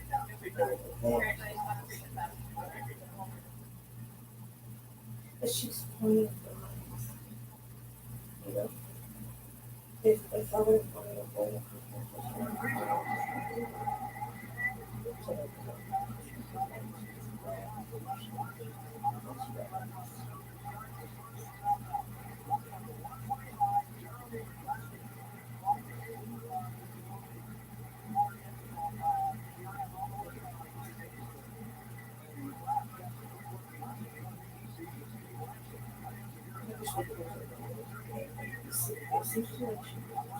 she was supposed to the back. Why didn't they have sex? Because the language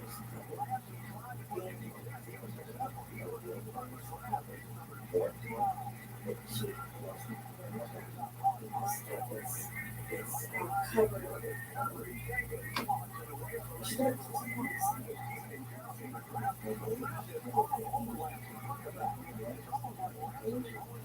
It's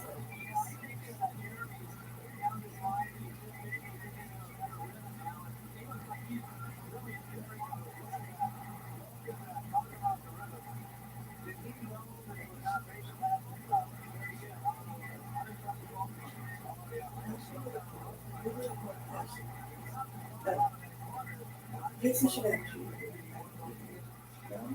She's not having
because women, she never hides it. And maybe she has to come with hiding.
She doesn't believe me that they treat me bad too.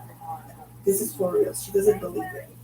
She thinks that they're very nice to me, and it's not true. They just put it in front of her together. She doesn't believe it because she doesn't witness it ever. Like, they make sure every second that I know her.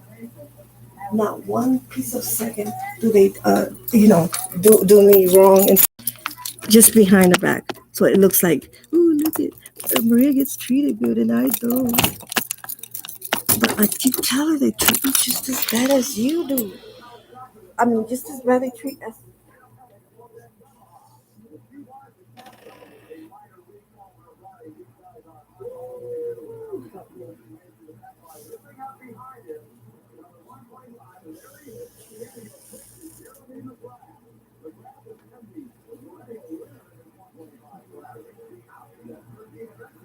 They treat me just as bad.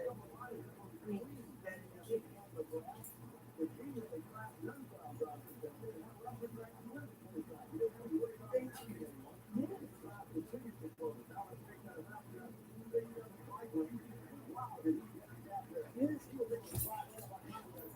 They treat they treat me just as bad as they treat her. She doesn't believe that. Trust me, she doesn't. She's legit. I could tell. She's truthful, but okay. It's because they haven't rescued her, and they're not doing what her sister asked, and that's aggravated her because that's like saying, "F your family." Who cares if they're gonna bail you out? But I have money to bail her out. She's losing all that because she's losing time, and the authorities are siding with Casey, and Casey is acting like she's in charge of her. You know what? I know what some things. Speaking of it, and Bryce said that it's suspicious. I didn't hear anything on Casey. She's there's people that are helping her. Okay. They treat me bad too. Real bad. Real bad. John's been doing things to me like he said that Mexican and how do you think that's about? He said it to offend me. Okay? He said that Mexican like that to my face. He was saying it to me just the other day. How do you think that feels? But she don't hear all these things. They don't do it to her face. He's acting right now like he's loving and caring on camera. Right in there. Loving and caring. It's a front. She doesn't believe it. Oh my God.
Charges on the Anaheim Supercross is underway. Jeff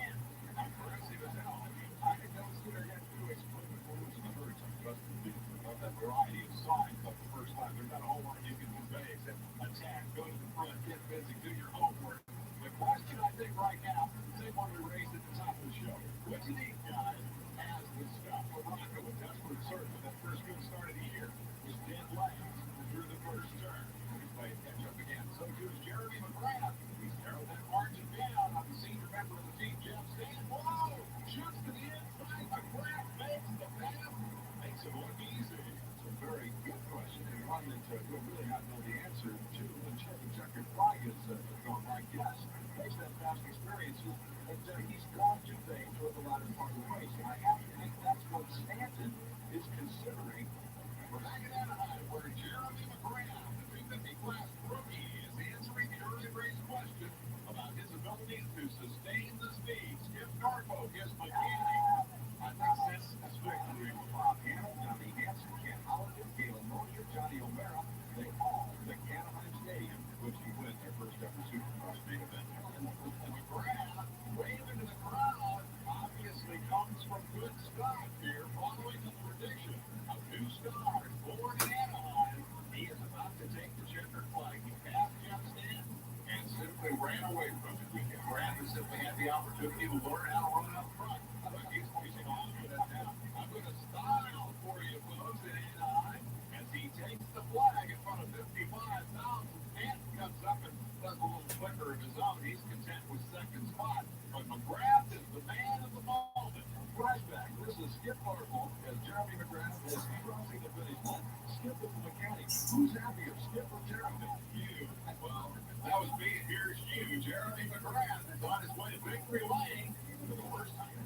Well, like I said, before I was getting tomorrow, and this week, maybe it was a little bit more relaxed.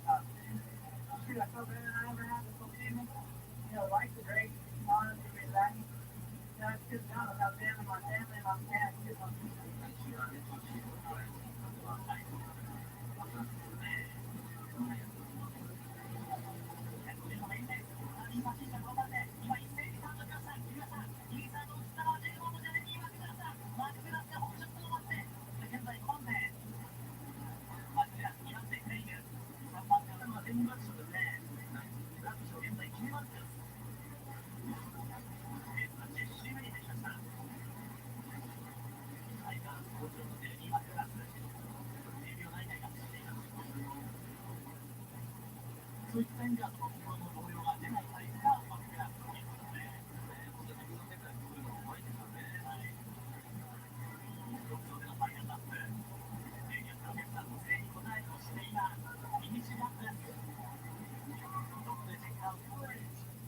Did you ever think that you could possibly pop off 3 in a row your first season? Well, I've been training out here. My body's working great. And I'm very confident right now. And, it's not too bad once you get a whole shot. And you have had, let's see, 5 races, and you have had 5 outstanding whole shots. Well, the first 2 races, I was a little bit complaining about nerves, and these last 3 races have been running for me. Not too bad. I've been talking myself down in the race, and my arms have been keeping good, and, it's just working for me. Well, Mike Dabrowski and Jeff Stan are both listening. Now, tell us the secret about that whole shot business. Well, I couldn't tell you. 2 years ago, I couldn't get a start, and I wanted to pin it on it, but now, I'm up front every time. I don't know what I'm doing.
Jeremy McGrath backpedaling while he holds position belt, strong in front, and he puts another week. Last night he was the question mark. Tonight he is an exclamation point. Jeremy McGrath demonstrating clearly that he is a very good player. Happy to hear that from McGrath.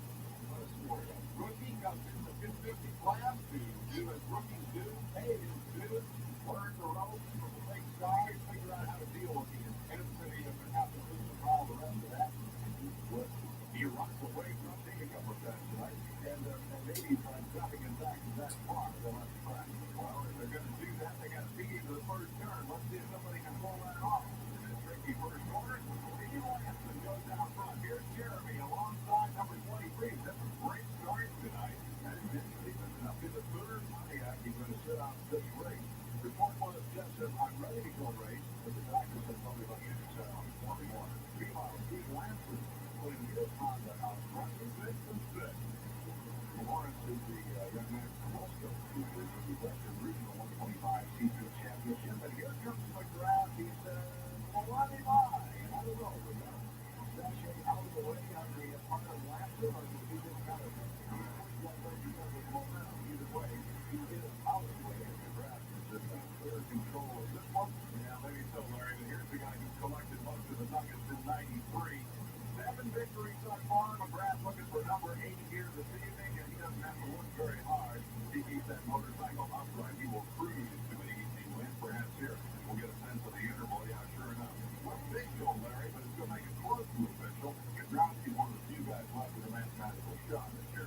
Yeah, he'll be the only guy left. Pontiac pretty much took care of that. Danny Bradshaw and Stanton something. McGrath takes a number of McGrath has to lose to Groundskeeper tonight in order to not win the championship. And who's it going to be out in front? Goodbye, hello, championship. How are you today? Talking about Chrysler performance. He gave it a whole shot. He got a whole shot. And just to be a done all 1993 Camel Supercross Championship. 100 pounds is on a shot away. And the young state is believing his sport. Didn't I tell you there's a national landmark for the people? Nobody, and I mean nobody, and I included that with Jeremy McGrath before. He could do what he's done here tonight. How about the exact same showstone at the 65th, and the family celebration is on. There's Papa McGrath, there's Mom, sister. You can't get almost left that down. Hey, you believe it? Oh, God, you believe it. Oh, man. They just never light up the whole season long. And things are going great right now. God, it's unbelievable. Wow.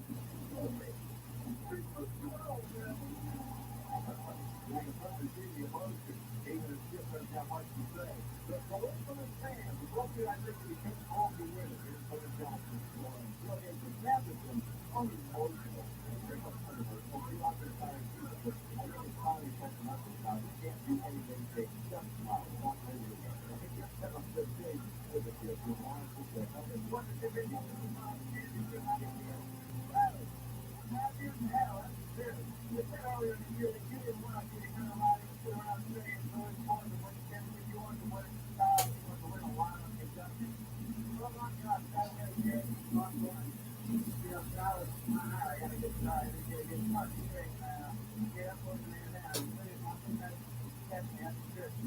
Well, I got you. I don't know why I have a question, but like you say, I've never seen a more confident or more deserving champion.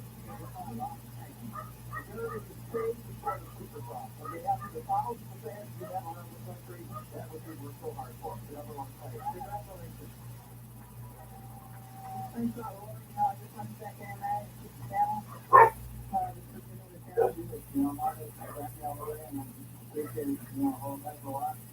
And I hope I can do it again next year. You know, I'm a great season. I couldn't ask for anything more. But it's just, you know, race, and I want to win those too. So I just like to thank everyone out there who made this possible. And appreciate it. Hey, over to the champ.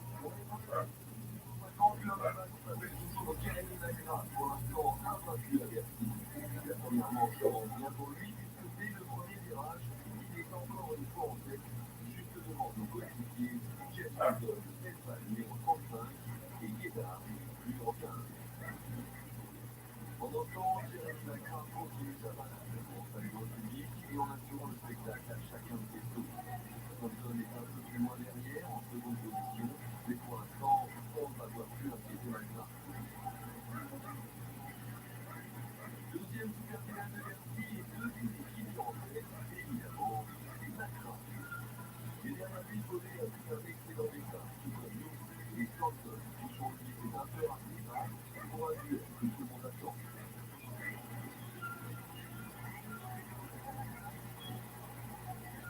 Alors, il y a un tour à parcourir avant l'arrivée et une cordon de 3 pièces de bernard qui la revanche des pièces. Le long de la saison du sport américain, c'est bien régulièrement le match par Magma.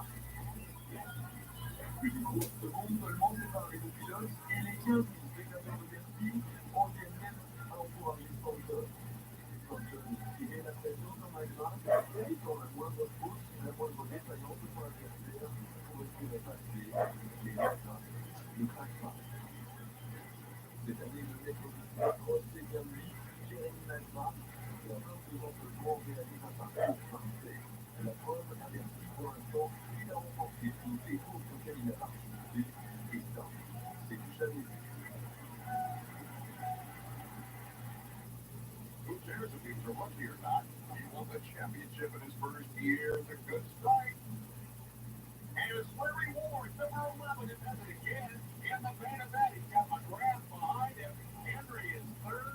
But Larry Ward taking the corner. And here's the challenge for Charlie McGrath.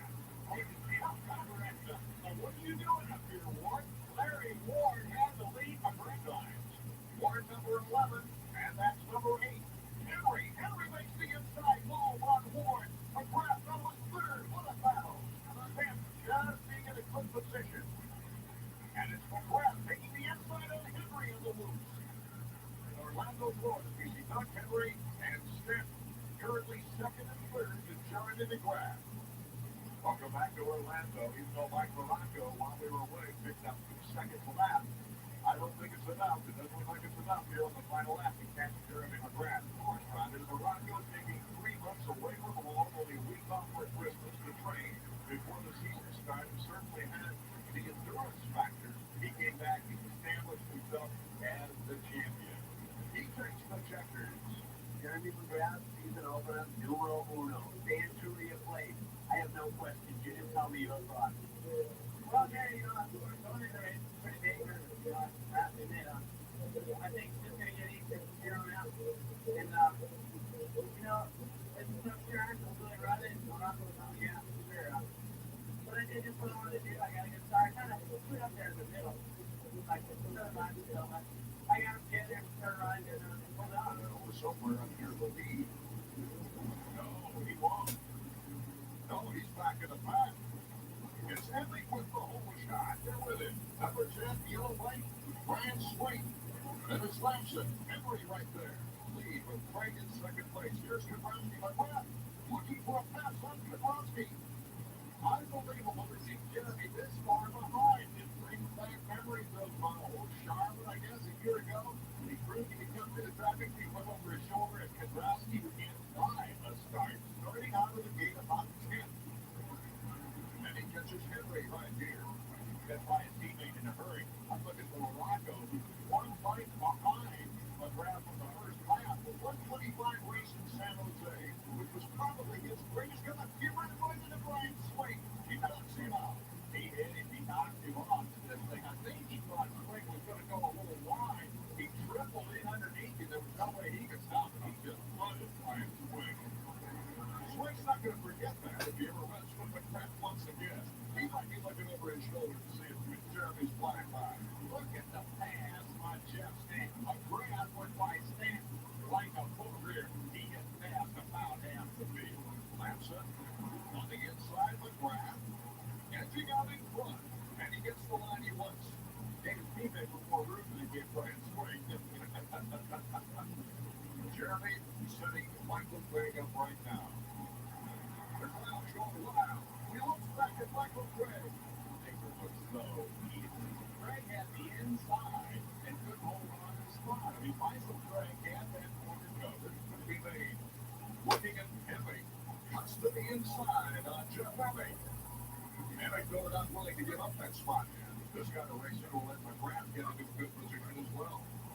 And a clean pass. He knew that the Ford was wounded and he could take advantage of it. Gave him a lot of room. Henry now the leader. McGrath won't wait long. He's gone. He's around Ford already. Henry is fast enough to stay out in front, but will he go without mistakes? Henry, the former 125 champion of the outdoors, known for his outdoor performance, trying to focus earlier this year on Supercross. Here's McGrath. He bumped him. He jumped in front of him with a block pass, hit Henry on wheel.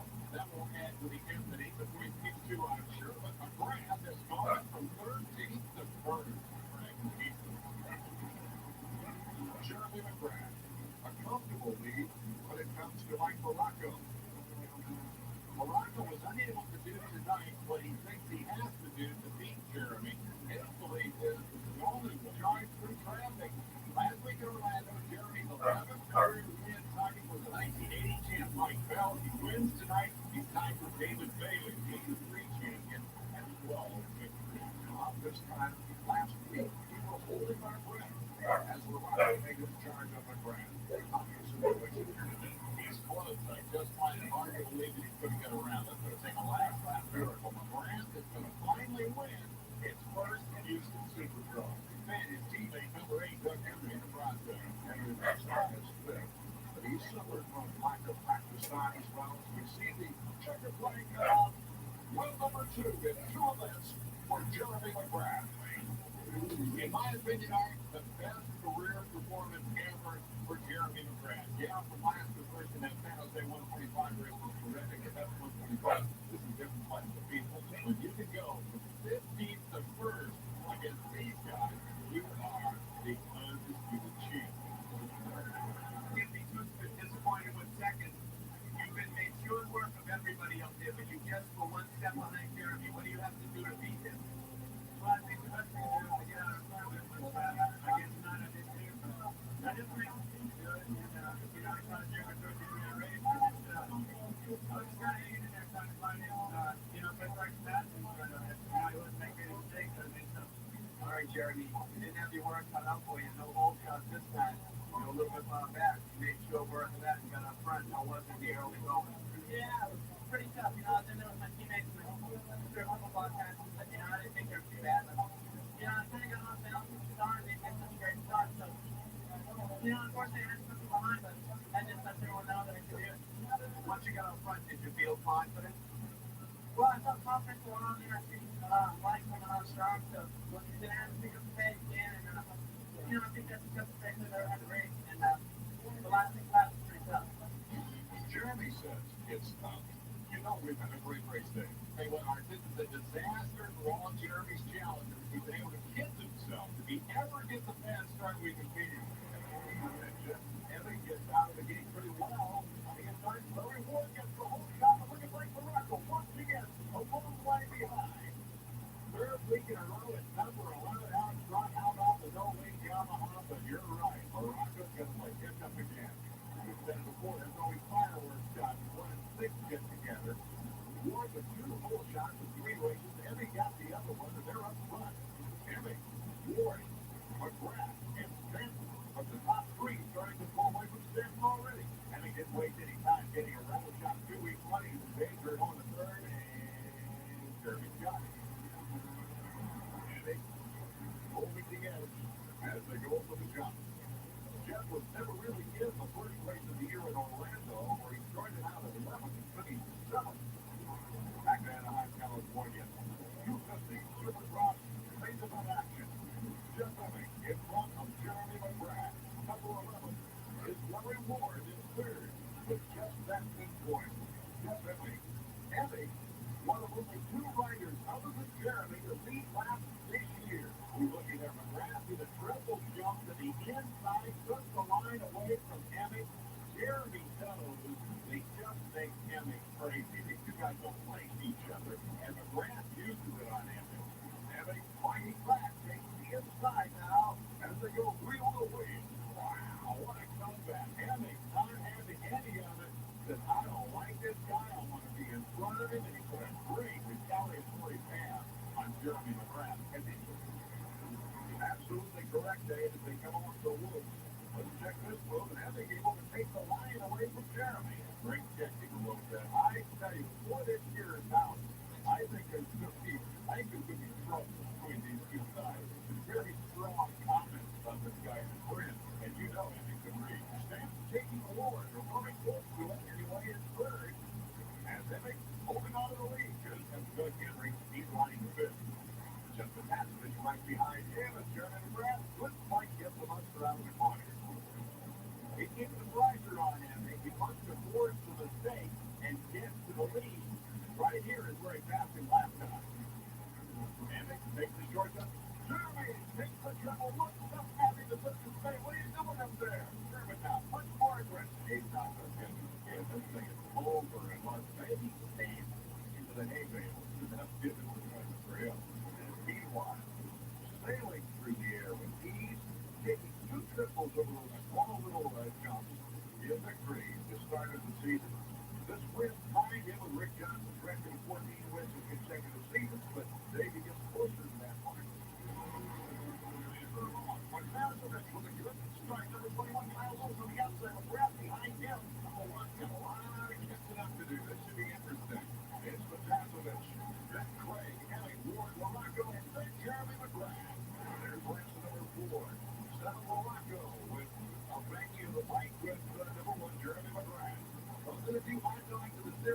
fine. They're hooked up in a battle early, but it is the fast E94. If he doesn't, he's history. Doing well with you winning this race. Jeremy McGrath, dialed in on his team. McGrath limiting passes him on the jump. Last came up short. He tried deep to the little bit. Mike almost stopped it. McGrath was shot by Bernard on a first lap crash in Houston, but he went from last to 10th in 8 laps and finished up ninth in that race. You know, who we haven't seen is my pick to be series champion this year, Jeff Stan.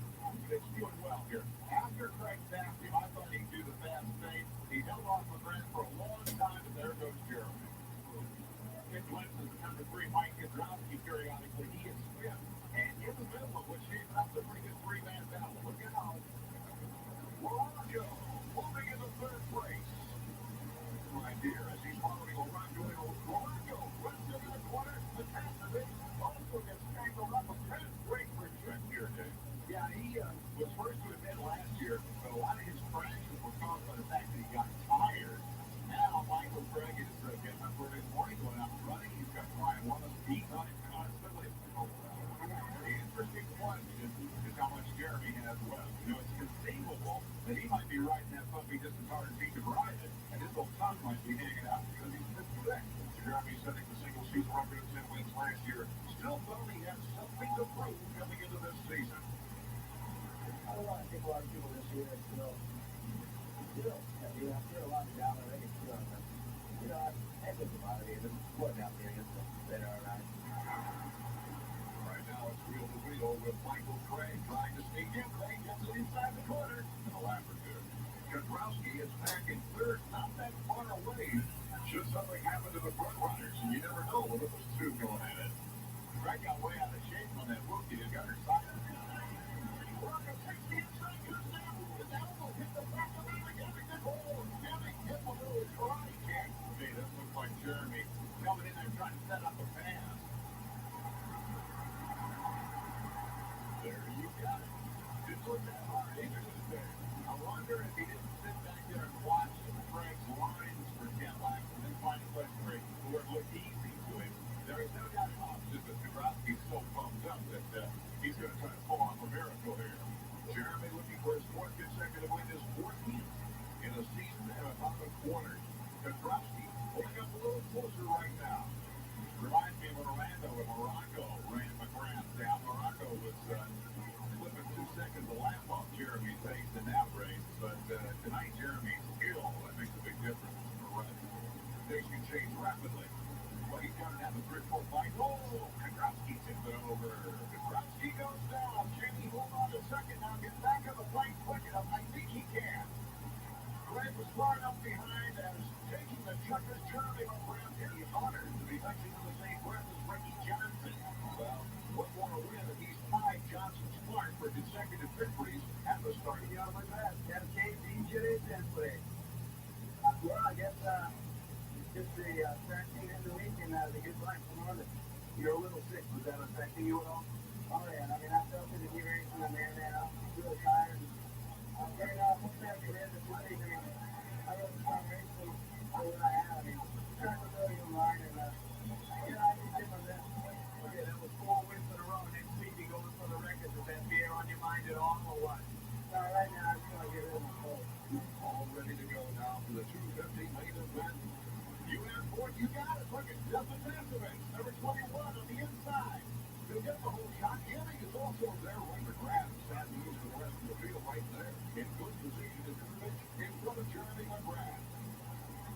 Jeremy going after him. He's trying to shove it up on the inside of the Massevich right there. No contact, but this came very, very close to the gap. Oh, he hit hard. Almost gave it. Jeremy McGrath takes advantage of it and blasts his way through. The damage is the gap and it's still in front of him. Right this back. Oh, nice inside pass by Jeremy McGrath. Just here. He's never won one of these things. If Jeremy wins tonight, it'll be his 16th career victory. Jeff Emmick has never won one. He's been getting out. Jeremy's in great shape. It looks like he could be just sizing up Emmick. You think that's what he's doing?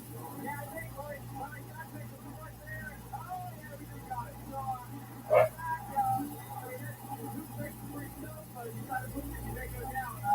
Down front now, let's see if we can send it.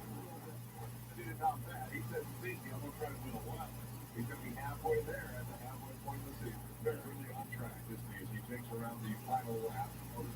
around the Supercross track. And Dave, while a lot of them are flying through the air, Jeremy McGrath taking the checker's flag, not even celebrating. He's cool. Jeff Levy coming across second. Well, there's 15 guys there that can ride to you. Morocco on the inside, but Keel gets a great start. McGrath coming from the outside. Oh, McGrath gets through. The face it on the gate. Keel beats it. He won't last long. Watch Jeremy snap him on the inside real quick. And it's Henry in second place now, moving in front of Keel. As Jeremy McGrath has pulled off the impossibility almost.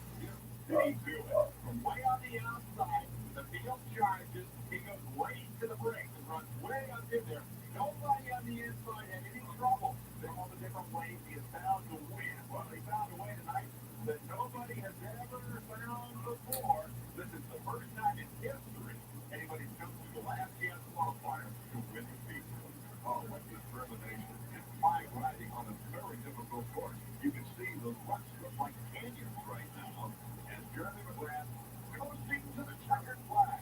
All right, Jeremy, when he was out there in the lead, I asked Skip, I said he quote unquote said he was a little PO and he was gonna win the main. Well, you know, I had my person last night and you know, then when I mean I let him have up my place here at 7. And I think it's BS, you know, I'm out there to win. Put on the first two guys. You know, I admit I'm having fun, but there's times that I get mad. And when I get mad, that's all it's just. I told you got all that stuff on your system, all that bad luck in the first two. Yeah, you know what I mean? I didn't have a little fun on the gate, my mind was totally on neutral, and, you know, I was trying to stay on that start. That's what I did. I went out there and took the best 6 laps in, first 6 laps, got a little lead there, and then just kicked the show. Nice crowd. As we get set now, the gate dropping. Jeremy McGrath jumping fast with his stand up front of Ward and Ross getting outside. Morocco in the middle. He goes down. And then he handed it over to Matasovic and Craig. That's great. Matasovic and Craig winning back in Tampa. When Jeremy had his problems. But McGrath, number one, is coming on. He has moved up to put the pressure on Doug Henry. And there, looking at he cleared the tabletop. He jumped right over the jump. Didn't bother to stop at the top of it and passed Henry in the process. He's looking for a way around. Let's go to the sky cam. He's going to come down the inside. Look at getting the front wheel down. That enables him to turn inside and make the block pass on the desk. I love that camera. It shows you things you don't see from number 19, Michael Craig. Let's see what the strike. Oh, flips the next step up. Whoa, that gives some room for Jeremy. And gets it the end. Gives it the better ride. And Jeremy McGrath is now our new leader. 14 laps. Michael Craig led in this race. And Jeremy McGrath takes it away. You can see that time he doesn't bother to try to clear that double jump. He's on cruise control. Jeremy McGrath headed for his 8th win to deal down in this third. Unless a mistake is made, the back off the triple. As with their first opportunity to watch Jeremy do business in their delivery for the green flag. And the game is headed to the outside. McGrath is right at it. He's breaking up for them. And over it. He's able to break the goal. He's going to play. McGrath turns number 5 Chapman Forrest. And Evan Craig right out in front. And they got the whole guy. McGrath right for him off the corner. Forrest for 3 after Charlotte. And he out for the rest of the year. That's on the third break. And a great job. Looking like the starter back for him now. And McGrath goes for Henry. And slips inside him. Craig is in one. Out in front. Michael Craig. Henry is out. Remember one. Jeremy McGrath. Cut this side. And McGrath now has the lead. I think Jeremy figured that out the last before. A lot of slack. He got the 2 separate groups. Now he's ready to do great. I'm very impressed with his out. He has crossed Jeremy McGrath, the fastest man in Supercross in Navy, the fastest man in Supercross history. Jeremy's been a little scattered in perhaps, a little tight. He just doesn't seem to have like the perfect rhythm. And Ralphie's got a shot at him, although it is a long shot. But one of the manager of Jeremy's race and the other, look at flag up the hook out there. He runs off. He runs back out of the air. Here comes Somerset. He's out the end of the league now. Interesting to see what Jeremy trying to do in coming back. This is not an easy track to come back on. We talked about Ross's strategy earlier when the championship was on the line. Consider Jeremy's situation.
I don't know what the heck was going on, but you tell me.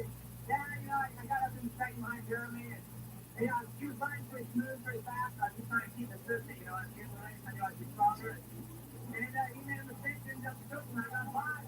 Maybe I was acting a little too cautious, or he was running more aggressive, and he got me back. And through the loops, I said, I'm either going for it or going down, And I went going, I had him, and he just went inside of me and caught my front wheel, and flipped his bike out and stuff.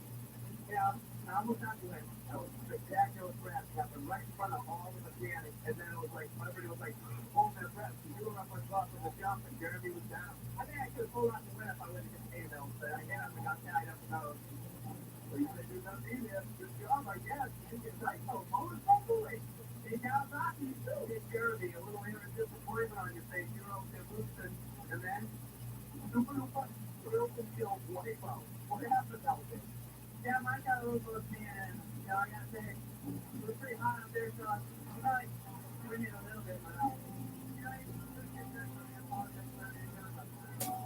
think you gotta get away, and, I'm sure I'll do that for the better part of that. Experience right there, you got it totally wiped out in front of everybody in the mechanic, and then I was like, who could scramble to that seat the fastest? Well, I think he passed me in a loop, and then I turned out the end, I felt that I had a little more driving in, and that's what I went inside, he wasn't running off, I wasn't going to get him some stuff. Man, I still got 50 points in the league.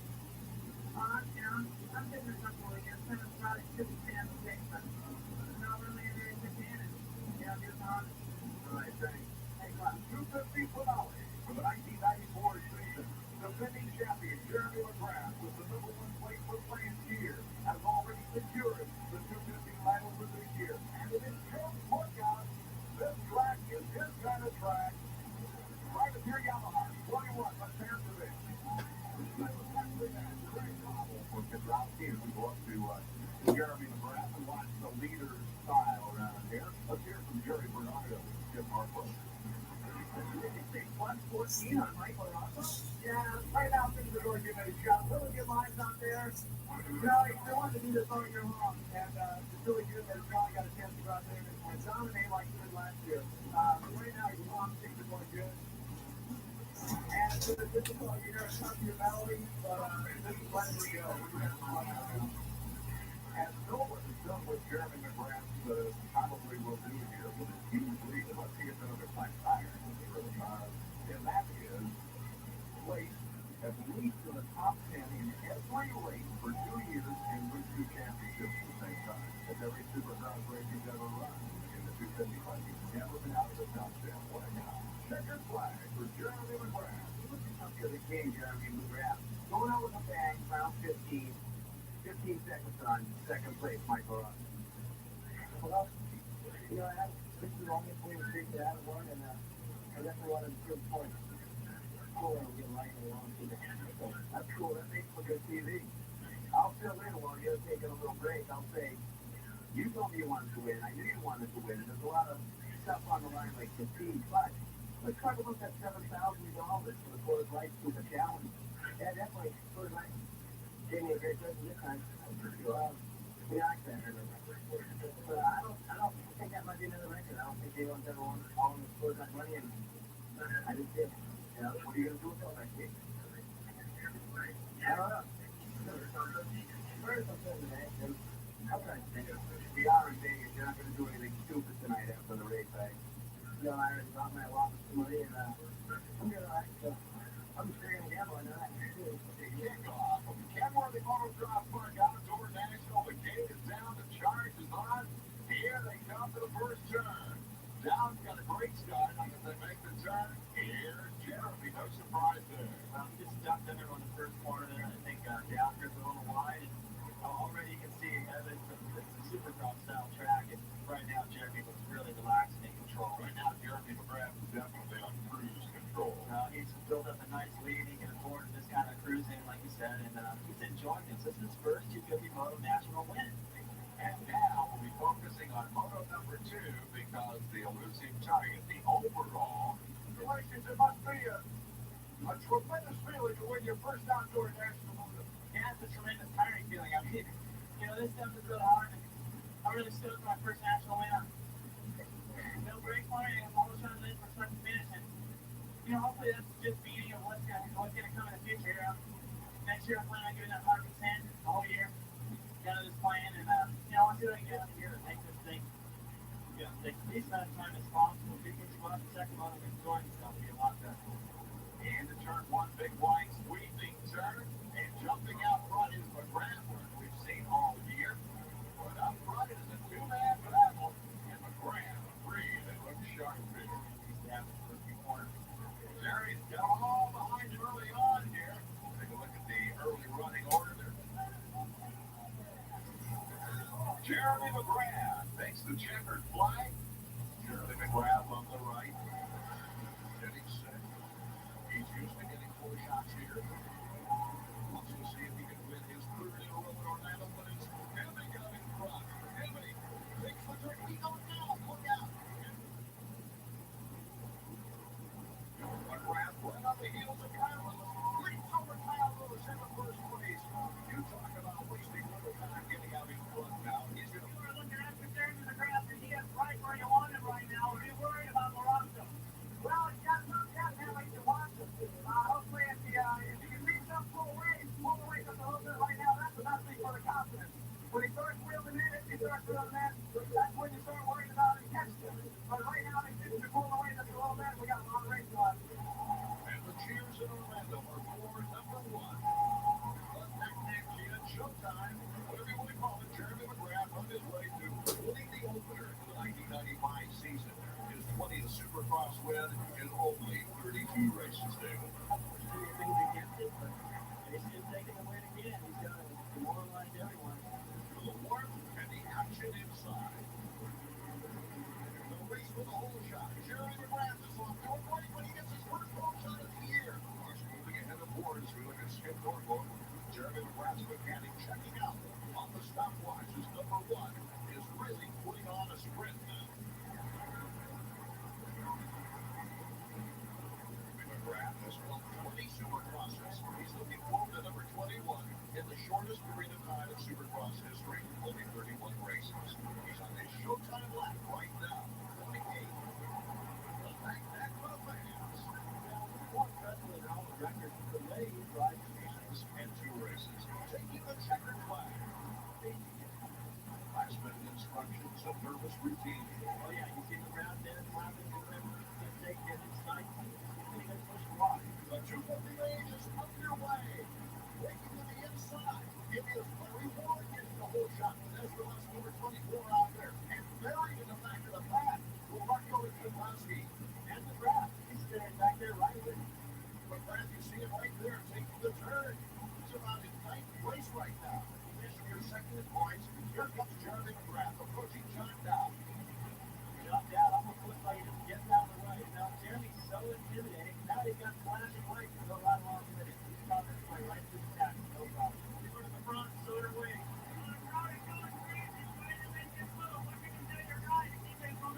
I just need to touch the ball, Jeremy, and learn. Just like everybody else needs to do it, seems so far this year. He's got a really stern up. That guy's able right there on the track. He goes right to the jungle and waits another 5 minutes. He's already got second. And this guy's not very well. Look how low he jumped compared to last year. That's everything a little bit different. Right, well, he doesn't carry a wheelie into the face of those jumps like some of these other guys. Right there, look at that triple. See him look over, see where Larry Ward is. He's the one. Larry Ward, and look at the interval now. On the second stall, Jeremy McGrath on the hunt. Larry hops the little run section now, takes the inside, forces Ward out, and then leaps by. Says hello, goodbye. And his 22nd win of his career. That's pretty amazing. Shot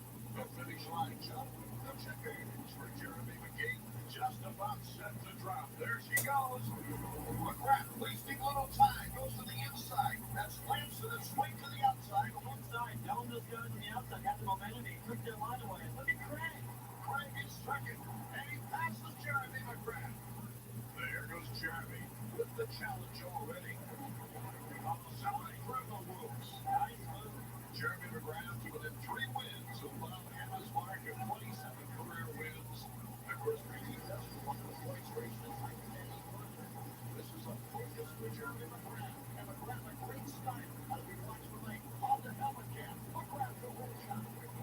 Hey, Jeremy McGrath's mechanic looking on, but third is McGrath, the spinning leg. Look at the airtime McGrath gets that section.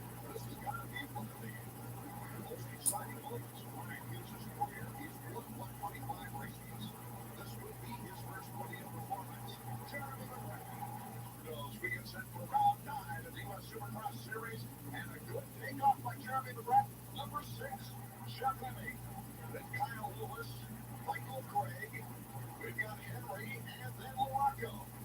Bring it down to be holding a little bit of a cushion over Jeremy, and he's unable to get away. You see right there on the left screen, pulls off Jeremy McGrath. Usually around this time, Jeremy has already made his pass and checked out, but right now he's making a good race out of it.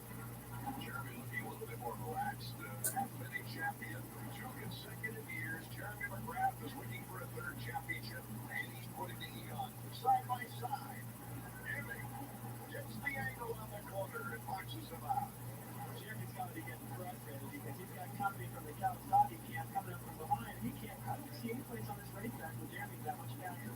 6,919 fans in the Astrodome are being treated to a tremendous competition right now, David. Hemming, number 6. Jeremy McGrath, number 1. McGrath just looking at every turn, trying to get by Jeff Hemming. And Jeremy takes advantage of the opportunity. Six, the guy knows what it's like to ride around last lap and put on a show for the fans. 27 points set by Bob Hammond, the second winningest rider in history. Gotta be proud of Hemming. Hemming placing second, his best finish of the year. I like where he's starting. Most of the good guys on the inside, and Jeremy's out too wide. We're right with Jeremy. That's Hemming on the left. He got the whole shot. McGrath looks over to Henry on his left side. He comes underneath Hemming on the turn. Jeremy McGrath out in front. Looks back at both Hemming and Henry. Larry Moore is up in there. All the guys with good starts. This is an excellent race, and Jeremy on his way to possibly a record-breaking opportunity. McGrath number 1, Hemming number 6, and Henry. They know a little bump action there. You thought we might see some fire-banging action on this short track. So he'll mess him up. By the time he moves over, then he moves over for Henry, and it makes things really tough for the leader. Pretty much in the can right now, as they say in the movies. Jeremy McGrath has tied Rick Johnson's all-time career victory mark of 28 year. Who will be battling for position here tonight?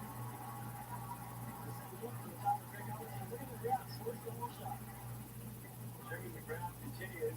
You can see on the other side of your screen, Hemming going into the corner from the loop section. He's already got probably a 6 or 7 second lead. And no mistakes on this kid. And he just phenomenal. It's boring. Shit, you know, Carter, I don't care. I feel like we have a race back of it. He's got the helmet camera right there, but if we go to that, you're not going to see anything. But The all-time full mark for Supercross. 28 to Rick Johnson, 27 to Bob Hammond, and number 29 for Jeremy McGrath. it looks pretty serious. I don't know if it's serious or how are we going to get through this day with the blow. Yeah, temperature of 102 most of the week. And you see Morocco in one of the first runners off quickly. Look from Rich Taylor's powder camp.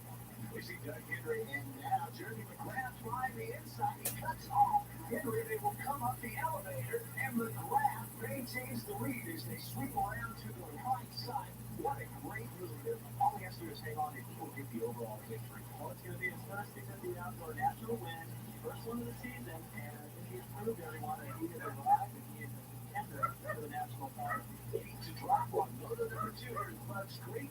Let's see as they go over. No, give us the whole shot. Looks like Hemming's not coming right now. All right, back up on the way. Look at Jeff Hemming as he leads Jeremy McGrath. Look at that Rocco coming up on the inside. He sweeps around the crowd. Jeremy has got around him. And look, here comes the Suzuki as that Albertine getting into the side of Morocco. Look at that fork guard, man. Your Arsenal. Now Jeremy sweeps around Jeff Hemming. McGrath taking over the lead for just for a second as Hemming comes back with Jeremy up the double. Man, he just pull out in front. And this is just the first lap.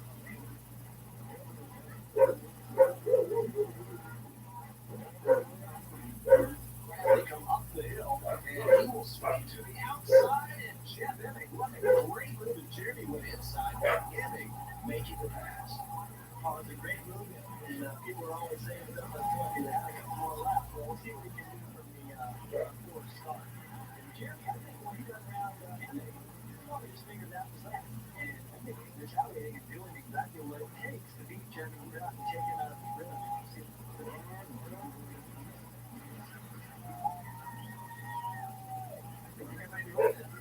Well, I say he's just about due for an overall victory at Gainesville, 4th, 2nd, and Hangtown in 5th at Mount Morris. well, I think you can maybe win that show the sound of coffee for me. And there goes Jeremy up the inside. But Jeremy McGrath making that look easy, coming up the inside on their double. Get something this is what we call it in baseball. Fans have waving around there. Seem to be a big favorite of the fans here. It's very good. Look at that forward flow where Jeremy riding the motorcycle. He stepped almost over the piano bars. You can look at his front number plate almost. And that's got an aggressive riding style that's worked so well for him in the Supercross, and now it's starting to pay off in the outdoor. And he comes up the hill Around the last turn, a little bit of a wheelie as he comes over the checkered flag. He's out.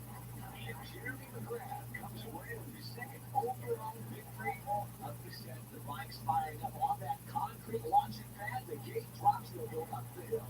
Let's see who comes out in front. Look at that, ending off to another quick start. Jeremy right behind him. And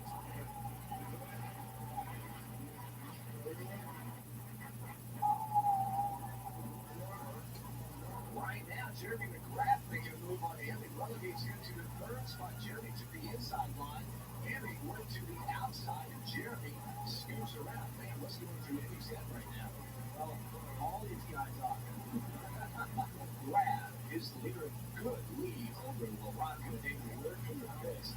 Broken shot from John down. Finally, the checkered flag is out. Jeremy can celebrate the victory to right back to the end. There's the gate. It drops. Photo number 1 is underway. Looks like Jeremy McGrath hit the hole shot all by Emmy. Those are the two riders we just highlighted. Coming in from the outside, Jeremy out in front. And I've said it a lot this season. Once he gets off to a good start, he is hard to catch. And he's already put a little bit of space between himself and LaRocco. Moving into that 3rd spot. Of course, he's thinking points right now. And Jeremy McGrath is at the point. You don't get any more points than that. In fact, that's the limit. If you put a checkered flag is out, here comes Jeremy McGrath to the line. I think it was 3 by yes. LaRocco 2nd. And Jeff Emmy finished this 3rd. Over to the McGrath and Emmy together. Lewis in 3rd. On the way to his first 95 podium. A 3rd overall. A 3-lap duel between number 6 and number 3 was defined early. Emmy goes wide. Through no pattern. Emmy somehow clears his head. A quarter remain to get back into a fight for second with Lewis. McGrath, the opportunist, pulls a 20-second lead on his rival. The checkered flag gave him his 5th overall win of the season, his 8th total victory. I'm not working really good to take my run. That's no reason I shouldn't on that. John Ballard, Mike Kozlowski, Bill Lawrence, Larry Ward, and James Dobb out of the middle with Jeremy. Jeremy McGrath was kicking the lead quickly and running away to a 4.5-second advantage in the opening lap. 5 laps, McGrath was scoring a double digit to grab the checkers and the late 295 title. Not doing absolute thing for us. A lot of times that thing is like, we got to be prepared every week, over and over again. And it's just a complete team that takes the whole effort. I finally put my mind to it, and I think it just helps everyone else work so much harder. The second 250 motor was like a workout fight at Brownlee. McGrath already securing the 250 title. Lance in the 125 is exciting faction. And Jeremy gets the whole shot. Emmy, looking for redemption, battling for pride's sake. He went outside. Jeremy goes inside. Trying to be seen for the rest of the field. A 15-second lead by the halfway mark. The only question is McGrath, Emmy, now Ward and Kozlowski the top 5 in the year's final moto. McGrath, 11th win in 24 motos. Here's how McGrath is in A1A National Motocross has begun. The Tiny 290 is the longest you've ever seen. What was the longest road section that you ever ran in your day? And let's see who wins the whole shot run right now. There's a red flag nosing out in front. And Jeremy McGrath hold on to it. It's going wide. It looked like Lampson to me. It's Mike Brown, number 9. And Jeremy McGrath, number 1. Kevin Windham is in 3rd. And then Mike Craig, number 17, anytime. Mike Brown coming into the stand, coming to the outside. Jeremy McGrath having a battle with a Honda trying to run on the ground. Everybody making it through the stand okay as Brown takes the lead. Here comes number 28 on the run, David Bradshaw. Bradshaw with a great start. He goes wherever he wants. And earlier he said because the track design, perhaps because it's easier, just goes for the back. Michael Craig is in third place, so 2 Honda Troy bikes right near the front. And he said because it was easier. Back to Craig. Here's Jeremy McGrath over the finish line in the number 1 spot, followed closely by Mike Brown. Good run for David Bradshaw so far. Hold down number 4 spot. Still staying in contact with the leaders, but the 3 front runners are all on Honda. I don't know if that says anything about the way you're feeling. Jeremy McGrath. And the battle is between Bradshaw and Huffman. With Bill Lawrence in second place, right in front of Bradshaw. Bradshaw got a shot at Bill Lawrence in his last corner before he leaves the door open. Checkers cross. That was the end of David Bradshaw. There you see Skip Northland riding at Jeremy McGrath. Just one line. 5 to 10 seconds. I like 8 round make the engines are revving. We're just going to get to the 250 an hour. Lance got the best jump I've ever seen. Almost looked like he jumped again. It is our Team Honda, Lanson and McGrath, with Brian Heroes moving into second place, number 5. Bradshaw, number 28. Michael Fred, number 17. Number 16 is Greg Albertine. As they head for the first triple, it's Jeremy McGrath following his teammate, Steve Lamson. They didn't see Charlotte until the last lap. But down in front, you see it there, Steve Lamson, who went through so much frustration in the opening round, has trouble on the dragon back. And Jeremy McGrath with Lamson fires back into the action. It's side by side race. Keep on out front. Jeremy gets the edge. Holds the inside line. Jeremy McGrath has a big lead right now with Greg Albertine in second, but the battle is for third. With Mike Craig, Jeremy said himself that Sam is so soft, he's really surprised. There's a replay of what happened to Lance, and he's going to the inside, the front wheel tucked on him. Max Stevens taking the turn into the dragon back. Our Honda stopwatch as we look for intervals and of course the lap time. That battle for second place is still tight. Craig will not give up. Marco jumps over Craig in the third place. Oh my goodness, just when Craig was putting a charge on, here comes Jeremy McGrath. He takes the checkered flag. After a third place in the opening round. Michael Craig, number 17. Pilot there, the number 3 tires, so they actually are kind of sitting on a ramp and back in tires. They can pour off there and try not to get the These are banana high. The biggest round of the season, 75,000 plus. Watch the race for the whole track. Jeremy McGrath on the inside. And with this, the third race of the season, Steve Lamson having a battle with Albertine for second place. Racing problems. Bradshaw. And then Albertine. the way it looks right now to watch Jeremy. He's making it look easy again. Another time in a row. He has a pretty good lead over his teammate Lance, and it hasn't really grown much slow. Maybe not the same. I have a feeling that Back to the leadership, McGrath. All-time winners and Supercross riders. We take a look at the top 5. McGrath working his way through that rhythm set. So he had actually a faster line through there in practice in the heat race, but the track didn't shoot up through there. And why risk it? It's fast enough to do it that way. And he can monitor, look over his shoulder, get those signals from Skip Norfolk to find out how far back his teammate is. And game plan, he's got to make time on Lamson. I don't know if that's injury or scratching his back and the Lamson trying to wear on him or not, but yeah, of course, he's in the face. Jeremy McGrath. That is what Jeremy Skip Norfolk. Jeremy looking down. And we're off to the middle for the 250 mile. It is Greg Albertine. And the 13 of the Suzuki McGrath. McGrath is taking position right now. He's got a long ways to go. He's not even how about a 3.85. And for what? Lamson.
Second place.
in front, number one with a big lead, heading in second, Dragon third. Hughes is now moved into fourth with Brown and Lusk in that order. Well, if you look at Jeremy, he's running a real smooth line. He's taking his time. He's watching what everybody else is doing. He's basing himself off of them. If someone gets a little closer, he picks it up. If somebody falls back, he tries to throttle down a little bit. So right now, he's in control. Let's go to Davey. Down there, Skip Norfolk. Skip, how important was it to do injury? It's down in the time of the time. Well, it's really going, you know, we were changing some things. We were a little slow in practice, trying to make up for it. Maybe not making him uncomfortable. I mean, this guy's amazing. We go back to what he knows, what he's comfortable with, and he's ripping off laps like this. You know, my hat's off to him. The guy's incredible. We had his head all screwed up earlier. He's just put it back on and doing the handle. Back to our leader, Jeremy McGrath, as we put him on the last lap. Over the triple. Only a few feet to go as he takes a look at the checkers for his 52nd victory. He won it as a privateer. In both the 125 and 250, they're the eyes. He has the maturity to put him on something like this. And they cut him off everywhere. Okay, sideways definitely wrong. Jeremy McGrath not getting a good start. It's Chip Bennett, number 2. And the North Kawasaki brand new number 5. Keep it clear though. And it's a 1, 2, 3, 4 event through the sand. McGrath getting to the inside on Ryan Hughes. Who's in there with Ryan Tilton now? Here's the triple. We all take the triple. In practice, Jeremy McGrath moving by Michael Craig in the third as they go into the work section. Jeremy having a little bit more trouble with the Kawasaki's out front. I think the only guy on the racetrack that's got the speed of McGrath has got to be used. If he can get around his teammate, that'd be a big plus. We're looking out for him right now. Jeremy McGrath taking second place. Little battle. Ryan Hughes will not give up easily, however. You know, like this is the first time this year I can think of where these two riders have been side by side in the first lap. Hughes has a great opportunity right here to do what Huffman did in Seattle. Watch everything McGrath does, follows every move, and keep the pressure on. Oh, this is going to be a great three-way battle. We hope for Jeremy now. And then straight away gets some speed. Through the triple. Jerry being to the inside. Oh, my goodness. What a battle as Hughes comes back on him. It's on his first Chip Bennett. Jeremy McGrath having a lot of play in him. He's going to have to tonight. Chip Bennett is in first. McGrath second. Hughes third. Craig fourth. Watson fifth. Walacco sixth. Huffman seventh. And Lusk is in eighth position. I think for a second there that we saw Henrik in the heat race. And they go into the triple. Jeremy McGrath gets cut off with that email by Emily. He carries the front wheel only one block more than everybody else. He lets the back tire skip and he hops one more. That's a faster rhythm through there, and it also takes much energy to be able to do the same every lap. And they're cutting him off once again. Look out for the triple. Let's check it out. This is going to be close. Jeremy McGrath to the Sheila pass. To the inside. Takes over his first lead of the race. Jeremy coming right back. Jeremy shutting down. So that's the same place that he kept passing Hughes. And finally, he just put Demick off. Kawasaki teammates, you see them behind the number 1 red light, the Honda of Jeremy McGrath. It is Ransom right behind them. $1 million right now. Just focused. He's in the horseshoe turn. He sees the checkers in sight. Finish line jump. Jeremy McGrath goes out this morning. We'll be right back. With words from Jeremy McGrath, David Bradshaw, and once again, Skip Norfolk. With words of wisdom, words to firing him up, whatever he thinks he needs at the time. He'll be screaming into Jeremy's ear right before the start of the game. Jeremy, 8 in a row after breaking the record at 7. Oh, what a pack. Everyone breaking out in front. Number 34. Cutting to the inside, though, Jeff Hemming, number 2. It'll be Hemming with the lead. Jeremy McGrath in third. And the race is on. Every battle going on. With number 2 on in front of number 1.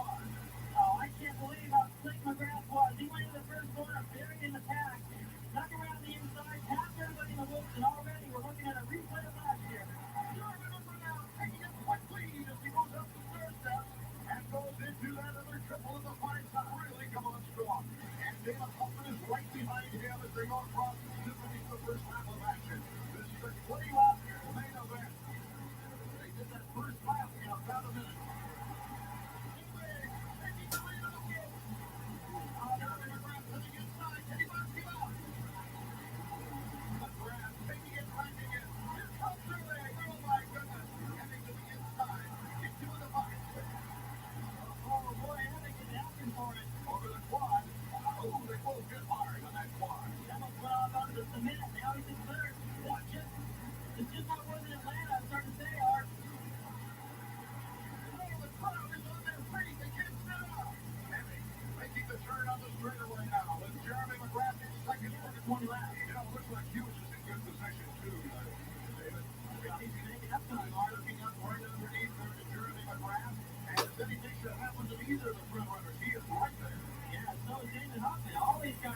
Look, was so good in that heat race. He's got the speed. He's not holding anybody out. And up to the outside. German wrap on the outside. Hughes, on the head of his car. That's a teammate move. God, getting a little breathing space in first place now with a great box out by Ryan Hughes. Now, Ryan did a beautiful move right there. I don't think he did it totally intentional, but he almost took Jeremy down. Jeremy did a good job. His legs aren't long enough to reach the ground, and there's no Savannah here. Oh, yeah, you know, we did not want to. Oh, my. Oh, they come on into the corner to Kawasaki. Jeremy McGrath is handing the lead. No, that's Verlock who's taking it over. Ball down. David Huffman is in third, and Verlock battling with Jeremy McGrath. McGrath going to the inside. People take the lead away from Verlock. But right there is David Huffman. He collides with Unstra, taking over second place. Great opportunity right here, Art. That's only a matter of time now as Jeremy McGrath pulls away. Can David Huffman go pick up and match that battle he did in Seattle? Absolutely. Wait till you see when they come to that long move section, David Huffman is going through. It looks like a gear fire. If he hold on with 13 laps remaining to win his 8th straight Supercross. He's got David Huffman behind him a couple of seconds. Behind David Huffman, another Kawasaki and Brian Hughes, who is 2 seconds back of Huffman. Well, you know what happened is we broke away. David Huffman made a big mistake going to the movie section. He had a lot of momentum. Jeremy McGrath.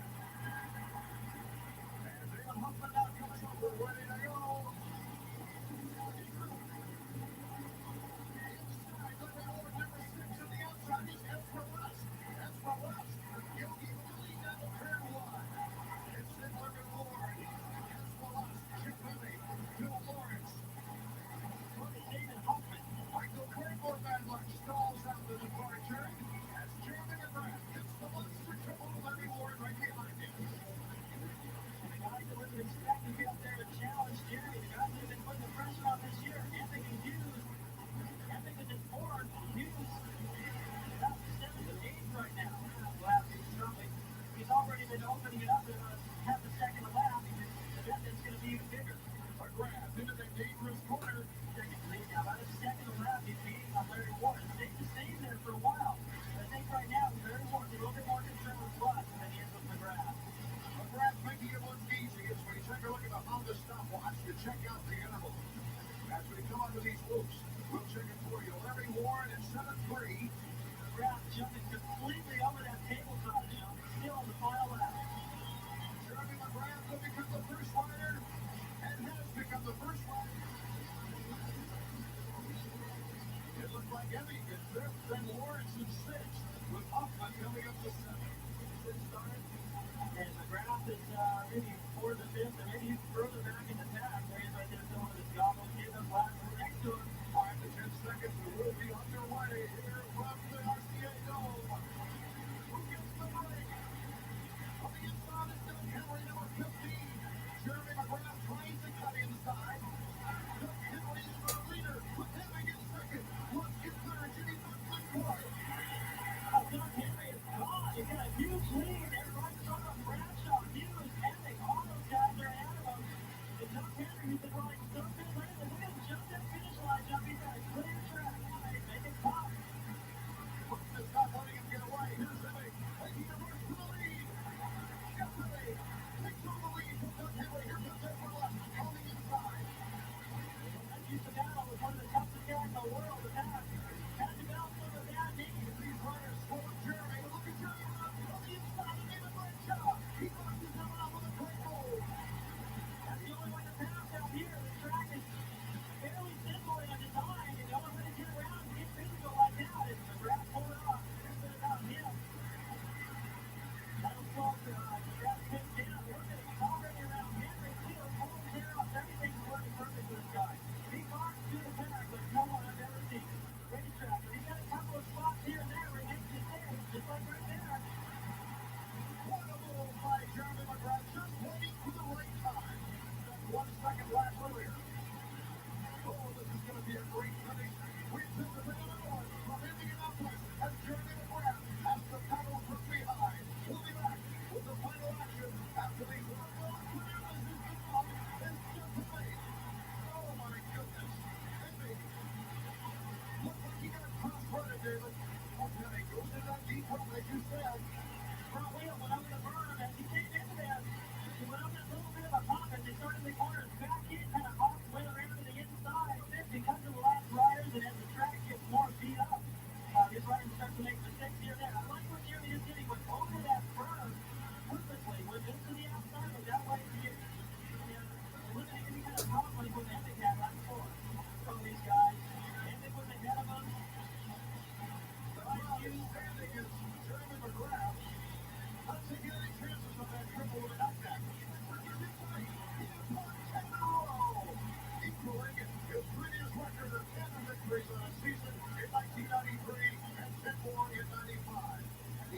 1993 and 95 and 10 wins. Quinn is 11th of the season. He got pissed off. It's Emmett number 2 with the best angle. Okay, the scene is set now for a tremendous race. How is Jeremy McGrath going to get by the 3 other fastest riders in recent races? He's got Russ as his first target as they finish lap number 1. Oh, what a pass. Nice move by Hughes to hold on to second place against it for us. Here comes Jeremy McGrath. McGrath cuts out the Suzuki rider and moves into third, and the crowd is really with him. In that battle, it was Hughes. Took the speed out of luck. He wasn't able to come into that triple. Chased it hard. McGrath not following, put himself in the right place. He could have been following and he would have paid the price there. Okay, now just like a race we would win, here comes Jeremy McGrath. Cuts inside right here. He is quickly in the second place. That's so amazing and so sneaky. You have no idea he was that close. Because they get the finish line up. Isn't quite ready to take it, but it could help at any time. Let's get out of the way. Jeremy McGrath, a pass on the same corner that he passed Hughes. Here comes Jeremy Quick back. Emmy gets caught up in the handrail. He goes down. And Jeremy McGrath looks behind to see just what happened. McGrath is in first. In second place at Dallas, and a third place at Houston, and a fourth place as we go to the replay. Emmett is trying to get back in there and cut him off. The handrail put up on his motorcycle as he tried to go. He had nowhere to put his foot. Went down. And Jeremy McGrath, meanwhile, heads to the finish line jump, ready to lap his first rider, Kyle Lewis, who is just in quite a bit of pain. He's been bounced around a lot lately. McGrath. Can he do it for 20 laps? I have no idea. McGrath, 2 seconds ahead of Ryan Hughes. Let's go down to Marty. Guys, one of the things that's interesting on Jeremy's bike, I talked to Skip Norfolk right before the start. He said he taped up the air duct. We have a threat of rain. They were worried that it would be very costly if it got wet. Now, that would have a bit of an effect on horsepower, but so far, you'd have a tough time convincing me it's hurting Jeremy McGrath. That lead is no mistake for this guy. Should Hughes hold on, it would also equal his best finish of the year, the second place in Dallas. Look at the smoothness of those wicked woods. When he does make a little mistake, doesn't lose much time. If they no mistakes, I mean no major mistakes. Nothing that, like Emmett. He had a chance to get up there and run with Jeremy and try to make it all happen in the first couple of laps and went down. You're ready to officially get those points to see how far down it takes for Jeremy and the other riders who are going to wrap up this track. Main event gate, he has won 17 races in a row without losing. Kelly Motorcycle, career win. And a Superman over the finish line and jump. How fitting is that? Position. I believe Now, what will be interesting to find out is where Emmy finished. he might still be hanging on to it by the skin of his teeth around the track. But he's going to do that, but he never sit on the starting line like McGrath is right here and get nervous for that long. Like the last time there, so when I got there, they put Okay, they're running now. Let's see who can get the whole shot. Jeremy McGrath got a very poor start for him. That's what was 30 holders on his line. McGrath is current at about 8. 3:15 to the inside, and it's Hughes, number 5. and this is ugly for Jeremy McGrath because Henry, who won his heat right now, is so impressive. Looks like he might go to a lead here. Got around Hughes. Hughes was fast for the heat race as well. And for lap number 34, since Daytona, 3-point protection. But here comes Ryan Hughes, making a pass where many passes by the good riders of the third. Hit by Henry. He wants by Lawrence. And he is moved into third, believe it or not. He's got both those guys in the same corner. Moved into third. Now he's behind this guy over here in the corner. Got a lot of momentum. He lost just a little bit of time in the grass right there. Jumping in just about like Jeremy does. Yeah, he's going fast here. I think actually Jeremy's learning from Hughes for this. Jeremy McGrath gets cut off on the inside. Ryan Hughes, look at this. Put in there and did that kind of on purpose. Just having fun with Hughes right now. Hughes did a good job keeping his composure. Put in the bar, into the boot section before the coach through. Jeremy back it down a little bit. And a feet watching this battle between Ryan Hughes, number 5, and Jeremy McGrath. What an opportunity for Hughes to get out there and run with probably the best motocross rider and supercross rider ever. Before they go into this rocker. Yeah, I think there's a lot of respect between these two guys. And sometimes you see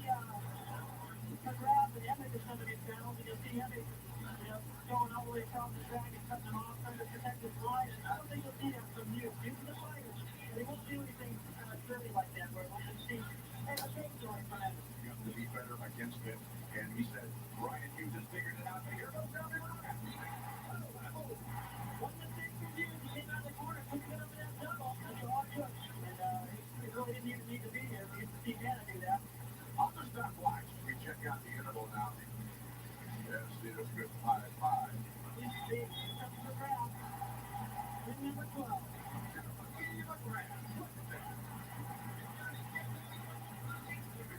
From the champion, as you see him waving to the crowd here at the Silverdome. Congratulations, my gentlemen. We'll be back hearing from Jeremy in a moment. Thank you, Jeremy. This is for you. The EMA is 70-year history of racing. You're going to go down as one of the greats of all time. 12 in a row this year, 4 championships, and you're one of the greats. We thank you for what you've done for our sport. Thanks, Tom. I mean, I can't believe it.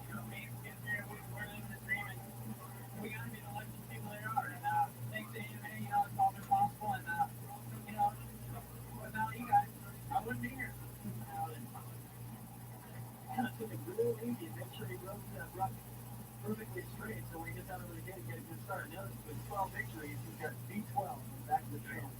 Steve Lamson again. Okay, they start to rev up now. And Jeremy got a good start. In the luck, we saw Marty Reed in. He stays pretty straight. It's Jeremy McGrath out in front. That's off Mike Brown. Larry Ward is also there, number 6. Mike Brown, number 9, though. As Jeremy looks back to Brown, it just takes off like a rocket down the straightaway. Well, here we go again. Jeremy, the guy has no flaws. He killed him in the qualifiers, got a great start here in the main event. So if he makes a mistake, which is very rarely does, that's what's going to be the race. Everything is doing very good.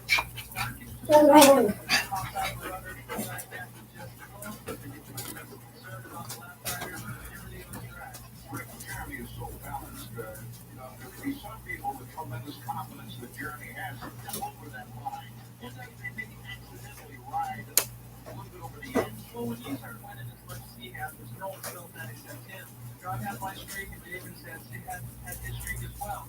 Sometimes you think you can do anything, but I think the key to Jeremy's success is not just the and also his life.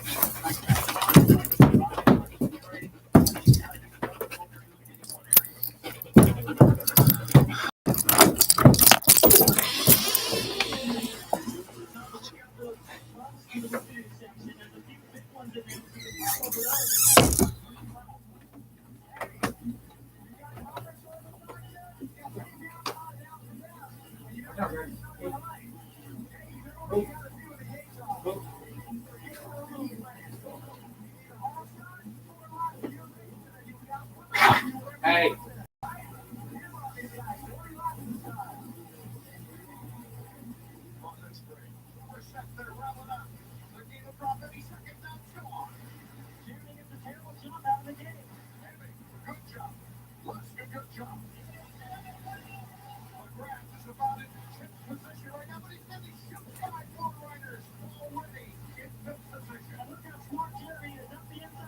No, move. Move. Move. Watch out.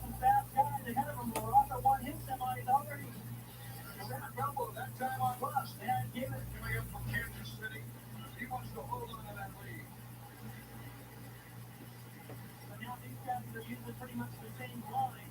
You see Emmett Mechanic, Jeremy looking on. But perhaps is able to start using different lines.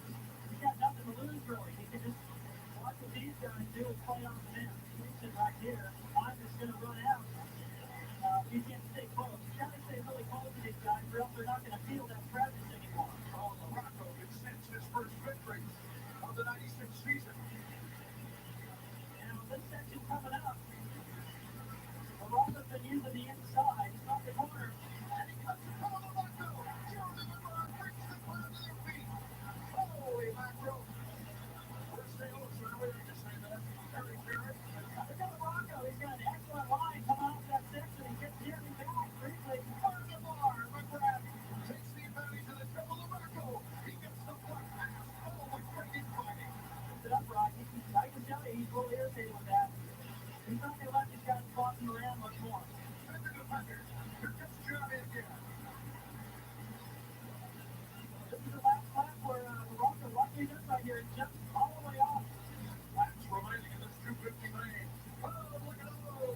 Morocco and Emmy going at it now. Coming through the whoops. One movement Morocco to the inside. And then the double jump by Emmy to retake the lead. Look it up now. As they come up the finish line jump. Morocco right there, and it goes over, he knows it. Jeremy used that outside still, but he's not nearly close enough like he was when he passed 2 laps again. They make a move. Now watch Morocco do the testing. He'll wheelie the front wheel and hop over there. Emmy has the angle. No contact, just a good block pass. Yeah, Morocco now off the inside again. Now Emmy, Morocco comes off the bike. Jeremy McGrath leaps by him. I don't think the lap times really matter right now. It's just conditioning. Breezing by the lappers. Luke Palmer, Jeremy McGrath right on the tail of Jeff Emmy. Now look at this. McGrath's all the way on the inside. They pass up Todd to Hoop. We're going to have a great battle here. It's Jeremy McGrath. Almost took off himself. Pull on Jeremy. One play left. 1 left to go. And then they do it. He's got a good comfortable lead right now. Unless Jeremy can stay closer than this, Emmett got the composure and hold on to it. Emmy gets 1 win in Supercross history. What Las Vegas McGrath was top in the field. Forrest for the heat race. I'll tell you, the fans are all out of their seats with good reason. Emmy leading Jeremy McGrath in the final lap. Here's the second to the last turn. Emmy, flawless. McGrath is not close enough to make a move in the final turn. Emmy. I don't believe it, Art. I don't think Emmett comes either. He's jumped about 10 feet past the landing of that finish line, just hands in the air. His first legitimate Supercross win, I think, in his life. Because Jeremy McGrath was not in the field in Las Vegas. And for Houston, And he takes that break, just about a second to left. So he gets a whole shot to be all over.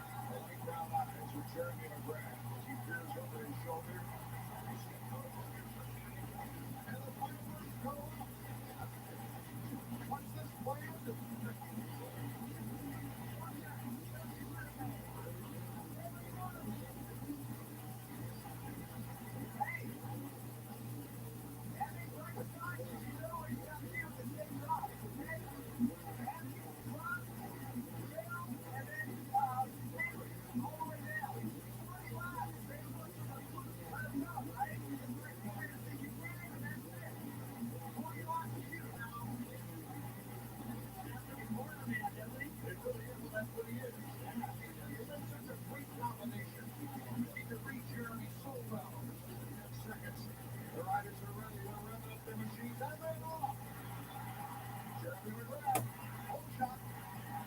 Second train has Gillespie in a great position.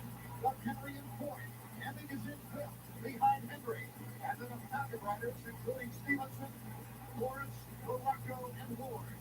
They fell in behavior out there. Everything got a little protection from it. And here's our leader, Jeremy McGrath. No problem with the root section. Nice timing. Gas off the backside of that finish line jump, over the double, floating through the whoops. The guy's perfect. I can follow him around for an hour and try to find a mistake and just walk. Emmy was able to beat him in St. Louis, but it becomes Brown and Ward. Look at the part more of the pictures. McGrath just breezes along. McGrath is we're on a different side of the stadium than Larry Ward right now. And usually look back behind him, you can't see anybody. But he's not losing a lot of time. The second lap now just quick when you're 70 laps into a race. You know, you think Jeremy McGrath coming into this race independent with one of them. So he's just keeping it on 2 wheels, taking it up the outside. Jeremy drove it sideways. Here comes another triple.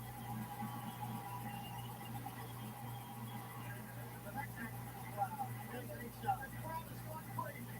The trick is, Every challenge team for McGrath, pretty amazing. Jeremy McGrath. His 14th win in 15 races. What a start, what a finish record that, well, can you even break it? Well, there's only can't find out till next year, I guess.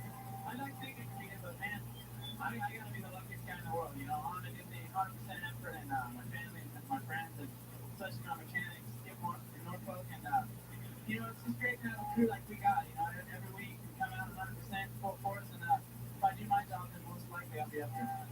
What was the secret tonight? I mean, you came firing off the line and just stretched the lead all night long. Well, you know, I mean, as the season rolled on, you know, from all the wins, and the pressure goes up. You know, it's not something I can feel until I end up losing the race. But tonight was just like the first race of a new series, and I felt excellent, so relaxed up there, and everything was perfect. Well, it's nice to know that you're human. Congratulations. It's been a great year. Thanks for taking this long for the ride. Hey, thanks a lot, man. I'd like to thank all the fans out there for sticking with us, you know, and especially Pace Motorsports and all you guys for sticking with us. Well, there he is, Jeremy McGrath, your champion again, 4 times in a row. Hey, we got to talk to you. I mean, after all, just made all these wrenches turn, and this thing's putting out some nice heat right now. It got cold out here, that wind whipping out. Congratulations on a great year, Skip. Well, thanks. You know, I can't say I'm doing it all without myself. I mean, there's guys back at Honda that put in just as much effort into the motorcycle as I do it, and Jeremy does. Tom Jones, machinist back at Honda, that guy's incredible. We do all double. We can track good. We do anything, we can make anything. Between him and Chris White and Brad, our parts guy, I mean, it's a solid team effort. I mean, if you want to the guys back in the shop doing their job, I couldn't do my job, and Jeremy couldn't do his job. It's just a big team effort. You know, the staggering statistic, guys, on this, he has now won, with this guy's help and everybody on the team, 72% of his Supercross starts. That's phenomenal. The celebration continues with Jerry McGrath and Megan Nez for lunch down below us. With photo number 2. The line statement message to get set for photo number 2 now. After winning at Jeremy McGrath, let's see what he can do with the whole shot. Here it is, Jeff Emmy is our leader right now on the box, Jeff Emmy. And he's got a Kawasaki teammate right behind him before Jeremy McGrath has a chance, trying to pull up on the Kawasaki. When that first lap, Emmett was gone. He had a pretty good lead now. It falls back up. I think Hughes feels the pressure from Here comes Jeremy, moving in second place. Can he hold on to it? Pretty far to far battle. it looked like they kind of locked elbows there. They just take it to the 250 class. Right now, the crowd is anticipating how fast can Jeremy catch up with Jeff Emmy. Nothing, whatever it is, they both sort of steered away from each other, but that was fun. Emmy number 1, Jeremy McGrath number 2, and Jeremy has his sights on the number 2 bike right now. And look at that, a golf clap. Jeremy, before this lap, was you on him? Well, yeah, he feels pretty confident right now. And the last time we were 3 almost 4 seconds faster. Jeff, I'm not sure if he can be lucky to hold on the first one. Pace it outside. Be interested to see if he can hold on. Jeremy's strong. He knows he can run. Who's doing over there? Skip Norfolk, never lost for work today. He's always getting a good response, and he's smart. You know, it's a good team. He's got a place on the racetrack for really that much faster than Emmett. And Emmett's going to have to make a mistake. He made a little one right there. Still not enough. He had enough power to get from the outside and seal off Jeremy. He came up short there. We saw Hughes on out there and pull it off. I mean, it's big crash there. He must have came up way short. You know, we know how many injuries he's had to those arms, and they have to take a beating on impact like that. Back up in front is Emmitt number 2 and Jeremy McGrath number 1. And Jeremy unable to really show up a wheel yet as they come over the finish line jump. McGrath is going to pull out everything he can, and what I was beginning to say on his strategy is that if McGrath moves around Emmett right now, that gives Emmett a chance to retaliate. And he will, believe me. And if McGrath thinks he's faster somewhere on the racetrack, we might be smart to save that for the last lap and not give Emmett a chance back for 30 minutes, and it's no fun. McGrath trying to use the inside to get up that elevator jump. Oh, that gives Emmitt a big advantage. Emmitt able to double. I mean, he's always in the lead after the first couple of laps. Look how clean Emmett is. Emmitt really accelerating through there. Breaks hard to take the tight turn. McGrath is not having an easy time of it, staying up with it, especially if he doesn't take the double on the other. Yeah, when you do that, the momentum is all yours. And if he loses this here today, that momentum, it's only one race, Martin. That's all it takes for that momentum to shift. You've got to get around Emmett to keep that. Right here is crucial. He jumped it, so he's going to stay in contact. Still, kind of got stuck out there on that outside line, but he's losing a little bit of time. Regardless of the fact that he's still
feeling about 50 yards to go in the finish.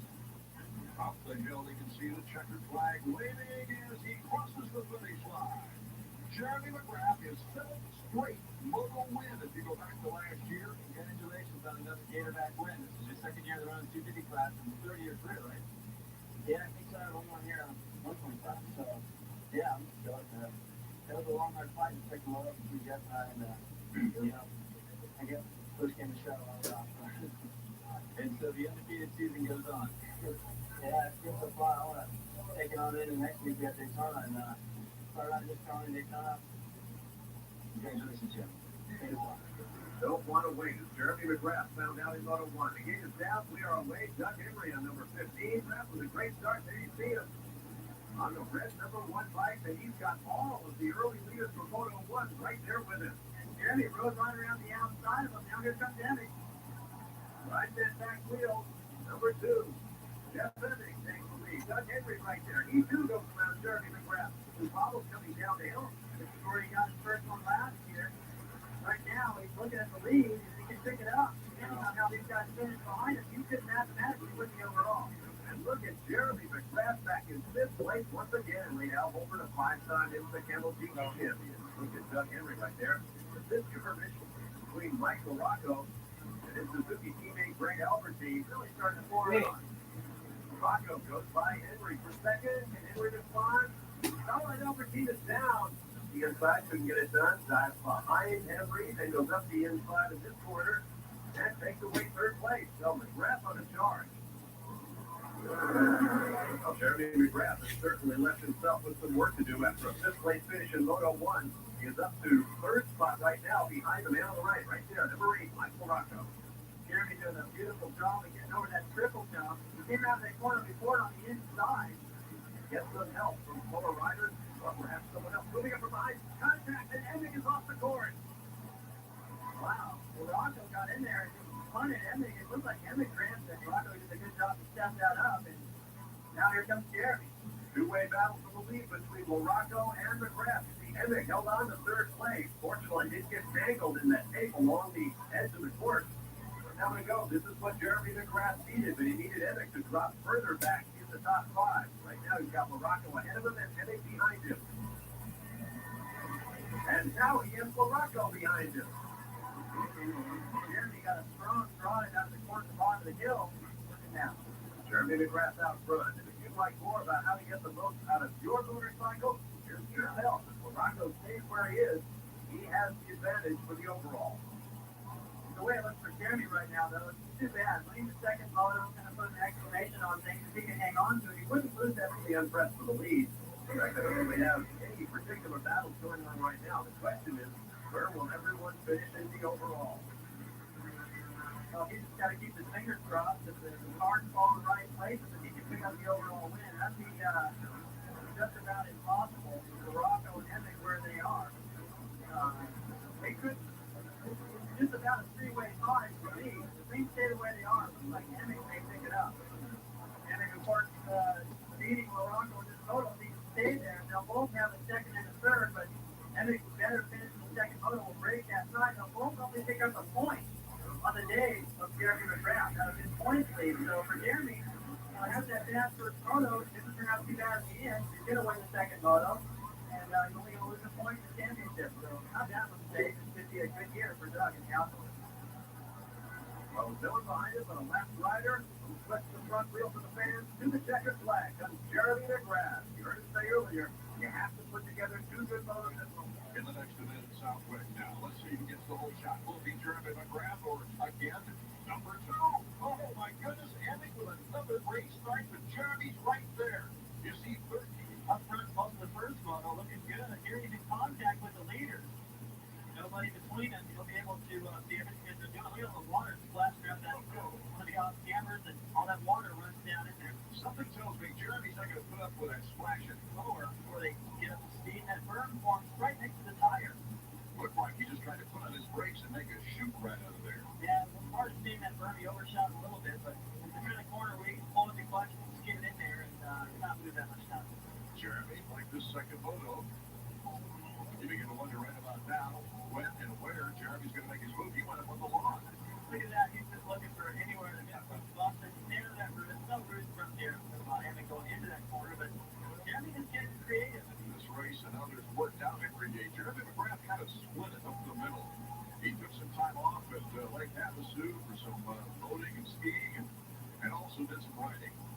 he says he needs that. And Jeremy Albright telling him to pull away. Come on, focus. But already Jeremy down the inside, cuts him right off. Here comes Emmett back again. Can he hold on? Emmett on the outside. Jeremy's got the edge. And Jeremy McGrath, once again, early in the race, taking over the lead. He's able to do that kind of stuff and get away with it. Emmett, on the other hand, with an outside line and a two that really didn't really like, and a lot of height. Lost momentum with Jeremy. Emmett not letting McGrath off the hook like he did in the first photo, but he just never had the great opportunity to make a pass. If you now the difficulty of a 30-minute photo through the heat of summer plus 2 laps as opposed to a supercross. Well, supercross is, I'm saying what, at the end of this race, you really not have to dig very deep. I mean, probably the breeze feels nice. He comes down to some of those shaded areas, and he's not really having to put a lot of effort into this. He's just rusting every minute of it. And knows that put a few more points on his point lead. Says it all. Look at his private code as he put up his fist there in the air. The checkers. And the neck deck for Jeremy McGrath. Starting line, I'm sure he's shelled. That was Jeremy. And once again, we'll see if Jeremy gets the whole shot. He got the whole shot in the first photo. The gate is dropped, and Andy with a pretty good start. Swing with a good start. Jeremy McGrath is right there. Number 1 out in front. Oh, Andy jumps in front of him. Looks like Jeff went out of his way to make sure he kind of crossed in front of Jeremy. Just did it again right there, and Jeremy hates that. I can tell you, he hates it. And that'll motivate him to get around him and just run away and hide. Andy McGrath in that order. Last year, he just kind of lost his concentration. His lines weren't coming together. He made a lot of mistakes, and then he recovered with you guys making it easier for him by crashing to take the overall. As Jeremy McGrath trailing Jeff Emmett.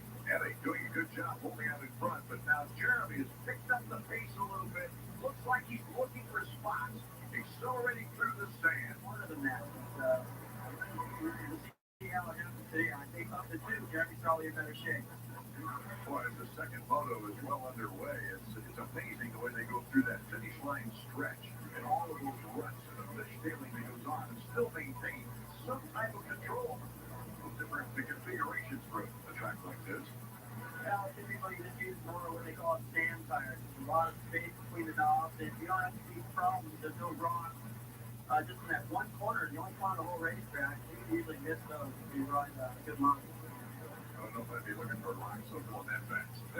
You'd be surprised because there's a baseball. They dig up throughout the day. They do a good job to pick them up. That one corner always digs them up. If you hit one, you know it. Places like Unadilla, this put people out for the season. Mike Dombrowski ever for 1 year broke the back of his hand with a flying rock.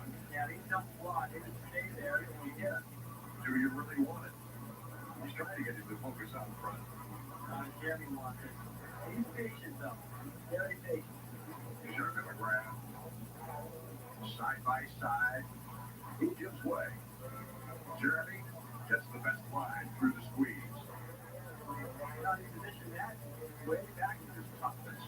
I think so too. I mean, this is one of the roughest tracks of the season, and the way he hopped over that bump right there, I think he just favored himself so much energy by riding smarter line that rut as you're climbing the hill. There's Jeremy McGrath. It's been a long time since we checked in with Jeremy on the final lap, though. We'll pick him up as he's had a ride to the park on Sunday. You can see him next on the other side of the racetrack on the other way. There's 4 berms going around the corner. It's just like a rut, really. But it appears he's even going to greater heights in the sport, the tougher sport of motocross. A tired Jeremy McGrath, I'm sure, even though it was an easy victory, as he jumps over Skip Norfolk, his mechanic. Made it good. 1-1. Hold on. I had a call for a while. They got inside me on the start. I had a good start. I think I faded a little wide. And she was tough, you know. I couldn't get around for a while, sticking lines and making sure I had a couple lines. Yeah, I had one line that I thought was a little bit quicker, and that's where I tried to press and get really close to him and eventually go by him. So now you went on the hard stuff, you went on the dry stuff, you went in the sand, but it's going to take a beat. No. I'm having a great time, and what are you doing, man? Getting some of these guys out there, so. No. I mean, Kit and I are working really hard in Honda, and Son of a you know, bitch. we do what we need to do. Quit, Phoenix. Come out and put a show on the weekend. Congratulations on your 5th win this year. Damn. Why you always tearing shit up, man?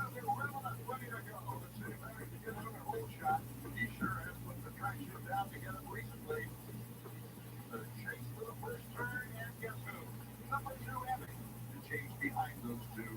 In top, Larry Wood, number 6. It's a good start. Number 5, just to the left of Ward. And that's Albertine to the right, number 16. Right away, Jeremy not following. Like you say, it's a little different line than anything everywhere. Wants to show a wheel. He wants to keep every gap. Line with Jeremy McGrath, anxious to take the lead early and does so to the inside. It looks like Emmett's going to lose another spot, too. Albertine sneaks around, follows Jeremy around. Emmett not going to give it up, though. They're still banging. Look at the It looks like Albertine is taking over second. Yes, he has. It's Suzuki number 16, Greg Albertine. Larry Ward in third. Mid-pack, number 13, Phil Lawrence, a privateer. Not yet. Starts from Morocco. He's leading his team leader. They don't seem to be running at the same pace in the early lap. Now look at all the time. Jeremy McGrath went down. This changes the whole complexion of things. Albertine is our new leader. Well, the complexion has certainly changed as Jeremy McGrath trying to get back now on Greg Albertine to the right. Jeremy McGrath in the jump section makes things look a little easy, even though he jammed that last one. Looks back to see where Greg Albertine is. He knows he's got enough breathing room right there. And, you know, it's amazing the resolve Jeremy has. Yeah. Jeremy McGrath leading on moto number 2 for the 250s at Kenworthy. Can't keep a good man down. Every time he has a bad moto, he comes right back to win the next one or get the overall with both. And it's amazing. He's won a moto, I guess, right? Every single race this season, he's at least won a moto there. Today, it looks like he's going to get the overall. This would be his 6th overall victory on the season. Consecutive overalls before Mount Morris of this year. He won 3 straight this season, of course, but took a third at Mount Morris with a 5-1. Didn't take him long to get back though with 2 wins and then 2 second-place overalls before this race here, which would give him another overall victory. That was pretty slick, too. He came over that jump there, just put a little stair step uphill. If he has today, he's still going to lose points to Jeremy, who had a real lackadaisical first motor. It is no worse. Yeah, not motivated. And it looked like he was such as he came across the finish line with the checkered flag waving. Jeremy looks back, gives the thumbs up to the interview area. So Marty doesn't have to walk too far. Yeah, but maybe he doesn't want to put cheesy and say you'll do anything to get out those mid-race interviews. But looking at your ankle and listening to your voice, the fall that you took in practice, you're not in really great shape, are you? No, not really. Friday after, during practice, we were about 6 laps or something. There's a jump up there, but I thought I could make it up, and I just did. I skated right in the face of the tabletop, and actually I didn't even crash. My voice is kind of bad right now because I hit my crossbar on my throat, my voice box, and I couldn't even talk at first. It was a lot better. But the suggestion is my ankle is I have what they call mid-foot training, and supposedly it's supposed to be more painful than supposed to foot. For Marty. All right, the last update on Jeremy McGrath. I pointed my thumbs up to him, and he sort of shook his head sort of questioningly. He said the tape job right before he went out was the best in itself, but we'll have to wait and see whether he's going to be able to go. Requiring reconstructive knee surgery as Jeremy McGrath, you see, even though he's dominated, only has a 47.3 on Jeff Emmitt, Michael Rocco, and Greg Albertine fighting it out over there in Minnesota. What a beautiful day it is for racing. Not too good this time around. At the start, Jeff Emmitt with a great start, number 2. There's Albertine, number 16, right on his left side.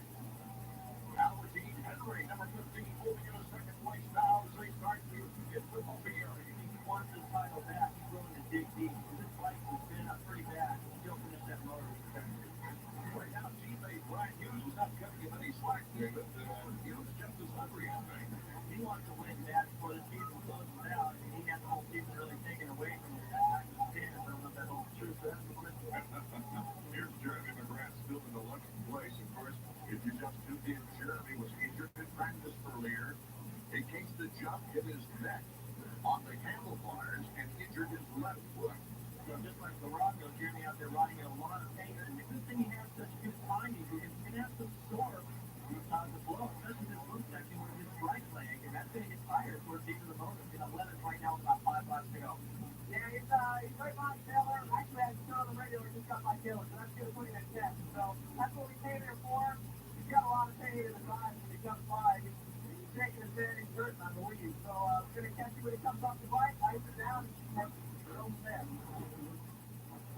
complexion of the season can change so rapidly in this game because injuries are a part of Fuller Trust. Sprinkling a little bit, and just in case it would have gotten a lot worse, that's what you would need to keep the vision clear. Just like when you watch car racing and they move that film across the camera to clear the vision, same thing for the riding. You have to strain a couple of times so you get clear vision. And of course, on this track, you can get sandblasted. Absolutely, especially if they're winning. This gives them a little more leverage. So once they hold on to that contract, more money will come again. An easy victory at the end with Jeff Lemmy. Ryan Hughes in second, Mike Morocco, Jimmy Button. Well, the only time Jeremy McGrath has been out of the transporter was during the first motor. You could see the end of the film, the ice pack back on the foot. Courageous run. I mean, and, in fact, Wes McCoy said, the one thing you have never done in your career was ride first. You just did it. Yeah, well, I mean, I like to kind of excited about it too, that I'm not a quitter, you know, and I mean, if you score 9th or 10th in the next motor, that's 24 points that Jeff's not going to get. I mean, and that's what I want to do. I don't want to quit. What he must accomplish in these two motos, because if he were not to ride, Jeff Lemmy mathematically could take over the points lead, especially if he wins this moto. Jeff Lemmy can get the whole shot. There's Jimmy Button 100, another good performance. Jeremy McGrath, a much better start, though, in about 5th position on the inside there. Remember, he told us he wants to stay out of trouble. That means get out the front. Henry in second, Button in third. I'll just stay where he's at. Maybe he's got to make mistakes, but I don't think he's going to take any chances to push extra hard to happen. We'll just stay where he's at. David, have you ever lost a title because of injuries? Well, it's hard to say if I lost the title for sure. Now, in 1985, the 500 Nationals against Brock, we both had injuries, but yeah, it cost me a title, I think. We've got so many passes back and forth. Jeremy McGrath in fourth position, and Jimmy Button wants that spot. Jimmy Button on the inside. He's going to get around. It's a weird play. Look at Jeremy. He has a better line to the corner, but going wide right there, he's going to give it up. He's looking for the smoothest line over. Prior to the race, his worst moto finish since the third race of last year. A nice place finish in moto one. And he's just trying to save some points here today. He's trying to pick up all his points. 93, they made the difference in the end. The checkered flag for Jeff Lemmy, his first sweep of the season. He's done everything else. Well, see why not.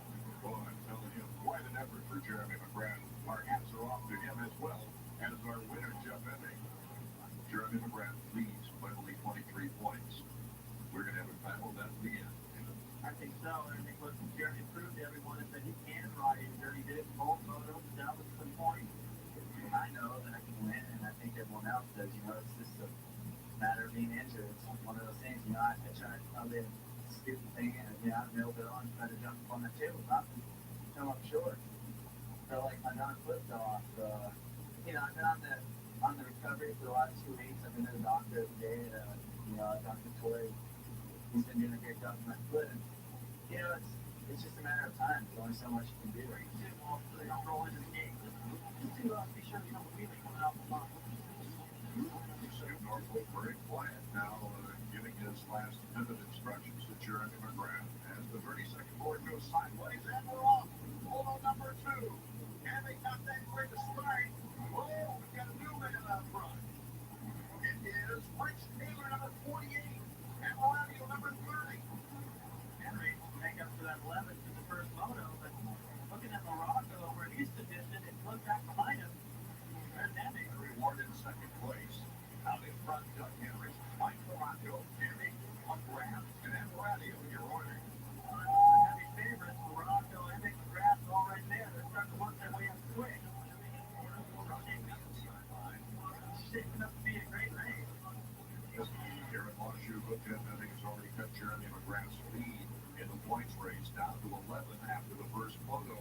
He's got a good opportunity. Whoa, Jeremy McGrath, who moved up to 5th place, has gone down and doesn't look in good shape, David. Well, he's already landed on that bad foot. He's torn the boot buckle loose on his left boot. I think that's just a slippery area right there, and it's kind of a little plateau as they're making that left-hand turn. And oh, he looks stiff and sore right now. Going down for the mechanics area. Uh-oh. So McGrath went into those backwoods in 5th place, the points leader. Emerging in a rather battle. it looks like Jeremy Jeremy's decided to time in the second love. This might cost that champ. And then make the middle up, get 25 more points. Two to get the 12 points. We're going to last 4 months. So I think it'll work. Get a Western Florida and skip Norfolk. This will be a chance. We're underway. Photo number 1. Let's see who gets the whole shot. It is Jeremy McGrath on the inside, number 1. And they got the team North Morocco. All in the fight here. Bailey, you think, well, Jeremy McGrath has got the whole shot now. There's no way he'll crack into the pressure. He's got the speed to just take away and go for the victory. Jeff Evick behind him, though, now has that confidence that he has seen Jeremy McGrath not at his best. Well, the odds are against Jeremy right now. We're going injured. Jean-Michel Bale, certainly one of the most technically beautiful riders that we've seen in Supercross and motocross. And here's one of the best that ever lived on the track right now, leading our first photo, Jeremy McGrath, Jeff Evick, like Morocco this time. Point way keeps his chasing. So, I don't feel any pressure. I just want to get out there and ride. Last week was a disaster, and I feel 100% better this week. And you can tell it on the track right now, David Bailey, is Jeremy McGrath on the front of photo number 1. Came into this race 8 points down in the championship. Really starting to open up the lead now over third place. Evick flying the pressure to McGrath. Looks like Jeremy for most of the moto had a comfortable lead. Wasn't that worried, but you can hear the crowd now. Jeremy knows Evick is right there. But you get right in there and hopefully take advantage of an unfortunate situation for the leader. But Jeremy's not going to give this one away. He's going to have to be bad luck at this point. Jeremy McGrath coming off his first DNF of his career that we can remember. And that put it behind the 8 ball as far as the points are concerned. So it's all uphill now for Jeremy McGrath, showing a lot of character and courage, coming toward the checkered flag with Evick on his tail for the finish. Good tight cut by Jeremy McGrath, holding onto the control of that machine. There's the checkers coming up. Jeremy McGrath did what he had to do in the first photo. You're right. Where did that come from? Oh, it's crunch time, baby, and I've been off the tape for the past 2 weeks, and I'm confident again, getting started, see Jeff in the corner, close together, and I got him finally, he's been whole shot in the race, and I'm happy to be running out of time, too. The win here, and Dukes would be second, and push Jeremy even further back. Well, here's set to go, and it's off for photo 2. Who will get the whole shot this time around? Jeremy in great position on the inside. Point chase. McGrath with another hole shot. Evick mid-pack right now. He can get his point lead back right here. Let's think to the left. Evick puts on a ride in the slide. Greg Albertine, though, is doing a pretty good job in second place, keeping the heat on Jeremy McGrath. Pressure like this, those two are going to pull away. Boy, does this make an exciting situation for next week at Belmont, Pennsylvania. The final round. The championship is going to be decided there. You have a little more confidence in Floyd to take it all the way to the checkered flag. So he's feeling the heat from Albertine right now, but that's probably a good thing. That's going to help him get a bigger lead, so he doesn't have to deal with Evick later on. Takes the checkers, and there is a happy young man. He did all he can do here this afternoon. The checkers for Jeremy is 6th week, his 7th overall. Jeremy, you knew what you had to do today, 1-1. Yeah, got some start today. I was really nervous. I wasn't saying suppose my foot's good to go, I rode strong a lot after Albie started staying back a little bit. I started just kind of cruising out there, and those guys catch me at the end, but Jeff made a crucial pass at the end, so we're 2 points away. It's only 1 moto, and we got 2 motos to go, so I'm glad I'm back on pace for sure. You can show your best team going into your favorite track of the circuit for the final round. Yeah, 50. The best track out there as far as I'm concerned. Binghamton was great today, but I always have good luck in Steel City. And me and 1-800 Select, Honda, and all my teammates, and Todd, my mechanic, back. He had a baby this Friday, so congratulations to him. So, we'll be on fire next week. Man, you really got a real chance today. Thanks. I think anyone said it any better. Jeff Evick, quote, it's as good as it gets. The points leader, Jeff Evick, barely actually between these 2 riders. They have the majority of the whole shots between them. Jeff Evick, more successful later in the season. They're off to the first photo. Evick with a good cut to the inside. Evick will get the whole shot. Where is Jeremy? Get out of there. He positioned himself perfect. They just inside of Albertine went down. Jeremy came out smelling like a roast there. Now the battle is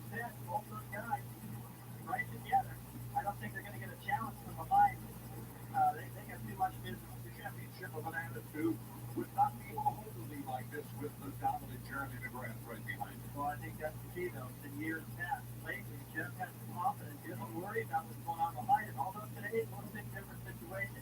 Deacon is really nervous, but he's got the start heat.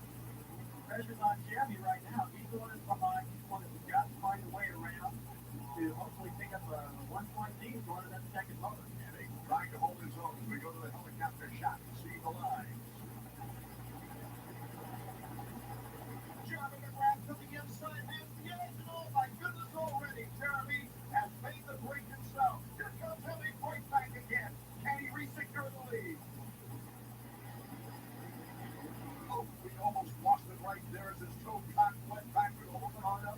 Wear him down. He's done it before, but I think that was a significant move right there. Jeremy caught him, tapped him, tried to figure, okay, now I'm in control. Last to last, it's one more photo. Going away. Emmett is here to fight. Got it right back. That's a good confidence. Boy, a battle of the lines underway, as well as a battle on the track. With Jeff Hemming and Jeremy McGrath, now the two are significantly pulling away from the third place rider. That's going to do a lot for Jeff Hemming's confidence, too. What a relief. That little mistake there by Jeremy, too. To get past by Jeremy, then to pass him right back, reestablish the lead, and then to look over your shoulder. You got a little gap now. Jeff Hemming, our leader. It doesn't take long for number one to come in the picture. Jeremy's actually closed that gap back up just a little bit. Got that one spot on the track where Emmett was leaving the door wide open. That's the corner right there coming in. Jeff comes in nice and tight. Jeremy squares it, cuts across the rut. So just trying a little different lines here and there now. Actually, close the gap back up. The pressure on Emmett. That's what he's got to do. It's a long time left to go in this moto. Not in bad shape as yet. Again, the wire is going to be a lot closer than this. More ball to see about the McGrath strategy. Right, Skip? Not a lot of lap drivers here at Steel City. Jimmy, worried about that? Well, no, you're out front. That's good for you. But if you're in second where we're at, you kind of wish to have some guys out there to race and slow things up and take the leader off the pace. But it's way it's great. The best guys can honestly win here this run, barring anything weird happening. We're down to 5, 6 laps. They're pretty close on time, so if you're going to have to happen now or it won't happen at all. Jeff Hemming on the final lap. It's not that easy an item to win back-to-back 250 titles. In fact, it hasn't been done since Jeff Stanton in 1989 and 1990. That's what Jeremy McGrath is gunning for. He wants that number one plate back. He's going to have to do it the second photo, it looks like. Jeremy with the most wins on the season. Only a short period of time now before Jeff Hemming turns that corner and sees the checkered flag. Very popular here at the Delmont track. Jeff Hemming has won the first photo. The first round of the chess match is over. You beat him. This was good. We were both sad. Just trying to keep my lines and run new ones along the way. So, because I knew that he'd be able to get me on that first lap. Yeah, of course, I got to come back. Yeah, we saw that was a really close. You almost landed on off that jump. Yeah, it's it's one of those things where I need one to kind of give up, and if you have to come together, then that's your point of racing, I guess. Now for the second motor, you still got to get second if Jeremy wins. You put up to it. Yeah, well, I feel like winning this one, I came over there. Yeah, the only way to get to the championship is to win those motors. That's my plan to do. It's not as perfect as a race that anyone could ride, but what's perfect enough? Yeah, it's true. Yeah, Jeff got out in front. I got behind him. I passed the first lap, or actually did the second lap, and he kind of cycled back by me. So then I was behind him. I really could push him. It's hard to kill it out being erratic and making too many mistakes. It's just he wasn't making any mistakes either. So, it's just one of the things. I mean, I was trying my hardest, and he was trying his hardest.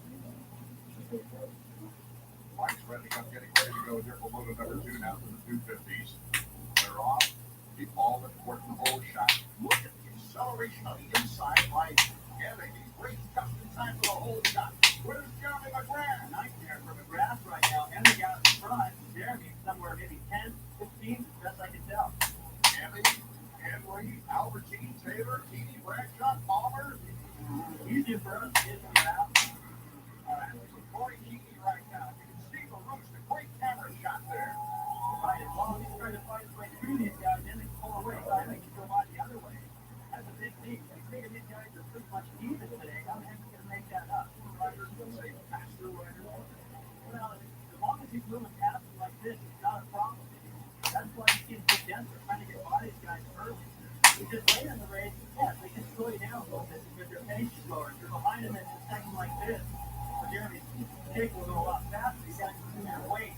I'm not going to tell him what the crowd is. He just wants to win this race, and I want him to win this race. He's been working really hard. And he wants the championship. He knows what he has to do. I don't think it matters where the crowd is. Otherwise, so far, so good then. So far, so good. Jeremy's definitely got the pressure on. You see how far away he's already getting up the hill now. Here goes Jeremy now. He's got the clean drag strip move on Doug Henry. Steel City, Delaware, Pennsylvania. Our leader is Jeff Emmy. If he holds on to the lead, he wins the 250 title for the season. If he places second, he still has assured himself of a victory. Jeremy McGrath is third place, trying to battle up, trying to get closer to Albertine. Just went by Skip Norfolk, pointing a great Albertine, St. Louisville as Jeff Emmy comes around the finish line, getting a white flag for the final lap. Albertine has really pushed Emmy in second place. Jeremy McGrath has been unable to really mount a terrific opportunity line. What a proud moment it has to be for this young man and for the entire Team Kawasaki. Yes, he's saying to himself, I did do it.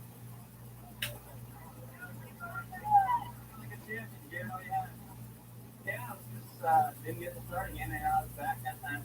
Jeff did one of the spots good, knocked that over on me. But you did a great race. You did what you had to do. I came out here and, I had no regrets. I wasn't wrong. Did what I had to do and making sure that I had no regrets after today if I didn't win. And that's just the way it worked out. I would think it's been different without the injury. It would have been much different. I had a 50-point lead the whole race. Believe me, I've learned my lessons from that. And, in the previous years, I won't have to. What a highly motivated team is shortly the United States. After winning 13 times in a row between 1981 and 1993, they were defeated in 1994 by Great Britain and in 95 by Belgium. They really want the title back. The 250cc rider of the team is Jeremy McGrath. Once again, the United States 250cc Supercross champion this year. McGrath is back in the nation's team with just one goal: to erase disappointments of the last 2 years and bring the title back home. We lost the title the 3 years ago, and the guys have been trying hard every year. The way the circumstances have turned out, and I'm happy to be back on the team this year. And I think, I wasn't here last year or the year before just because, we race so much at home. But I feel good this year, and I'm looking forward to it. I want to have a big trophy like this for sure. The race 2 of the 3, this is between the 125 and the 250 as the field for the first corner. Let's work out ready. Well, right, yes, again, several riders go down. They wanted to see what they needed to see. Instead, man, wanted to reverse, leading the race. Ahead of Jeremy McGrath. The rest of them coming through, but Jeremy McGrath now has taken over the lead. Meanwhile, we check Kucher in another retirement after falling. It's crashed, and it's not going well for him today. Yes, the lap of McGrath has opened up one lead on the 250. Monica Burton come back in the second place, though.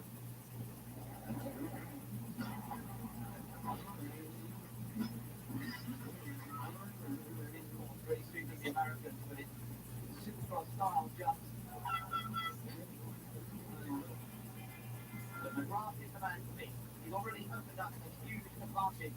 The American Supercross jacket is on his way to victory, perhaps, once again. Up front, only McGrath looks untouchable.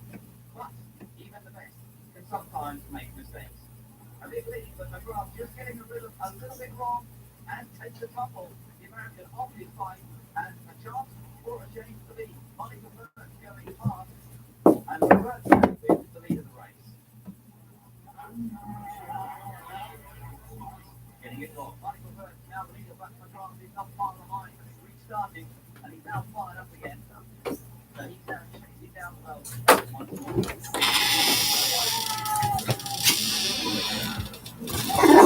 Desperately needs to win this. No, lay down. Come on. Come on. No.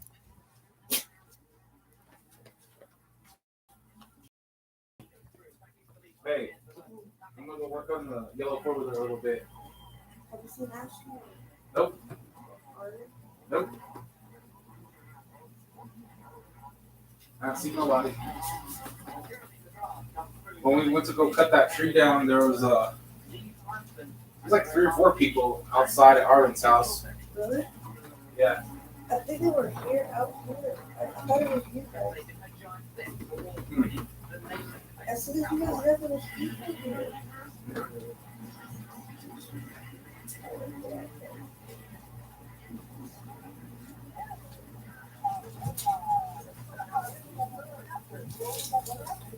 think really good this year with Joe Wilson and we're gonna have another race to go next time.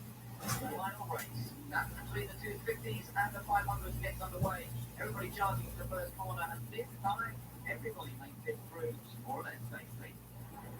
Up front, it's a good start for Shane King, but also for Jeff Emmett, number 4, Shane King, number 19, just with his line advantage.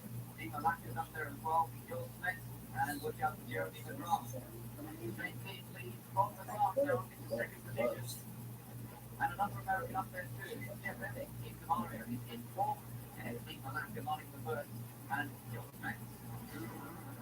The battle for the lead continues and develops between Shane King and Jeremy McGrath. Everybody's not cutting, so I have to get that. Dominated the previous race, and he comes through once again in the lead. Number 5, the 250cc machine. Now ahead, let's look at that, how much he's opened up already over Shane King.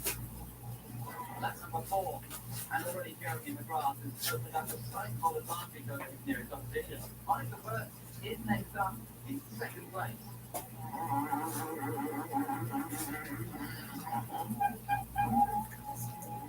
The leaders come through, but can Monica Burke do anything about this American? He could do anything about the other races about that. But the Belgians and the French need to push hard to try and take a runner-up position. McGrath is unstoppable on Schlosser. He's got a huge lead running towards the third victory for the American teams in these races in a row, and the time is getting close. McGrath able to put on a bit of a show for the fans in the final few laps.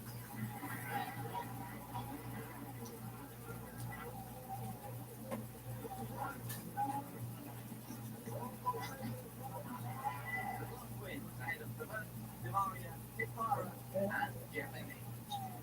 Delight in the American camp, the Michael, back home.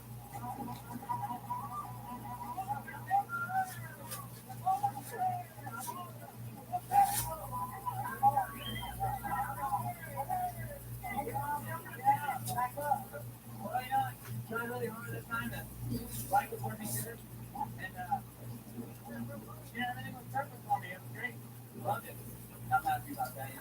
Finally get the trophy back. It's been a long time. 3 years now. And, I think it's good. And You realize that you were in the old scoring system there after the Aces today. 6-0. That's awesome. You're the greatest riders in the world. I'm very proud. Actually, this is a milestone for America. You know, we've been Hold on, Kate. doing this stuff down the last couple of years, and I think a lot of it we'll have a long race. Even though it's Today, in a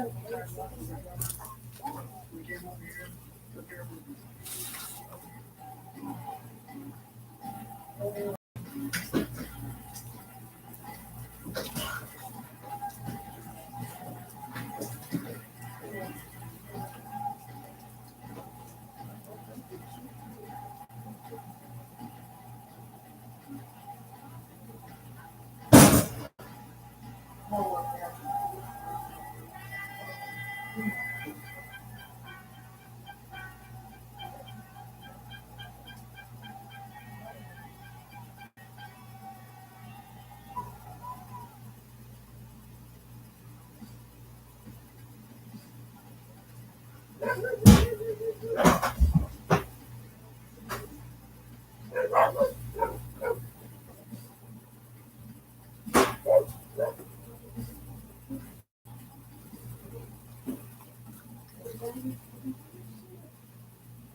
Thanks for the information, babe. I love you. Thanks, John, for the information. That's thank you very much. That's what I needed. The Harlem is sending men over here, and Ashley is causing him to bring men in. He didn't like his house. The men that were in for Harlem's house. So Harlem and Ashley Brownlee continue to do the program. Thank you very much. The perpetrator. See what I'm talking about? Oh, shit. Thanks, babe, for the information. I know you're tired.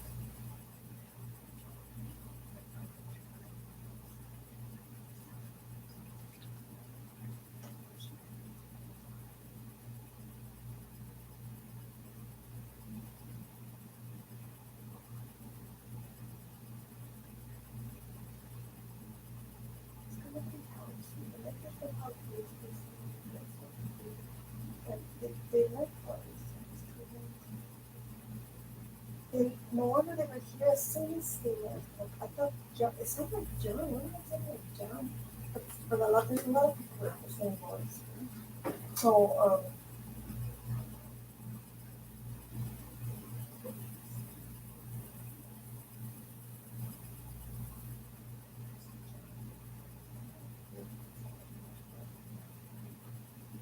actually, I didn't tell her to see them. They were just like, hey, I'm going to go. Judy, oh, no, blah, blah, blah. But I would have known it. Thanks, Casey, and got the good information for our plan. That's what I needed.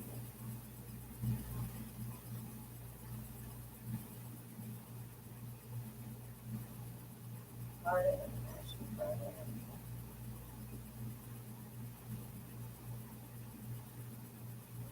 They're under the house.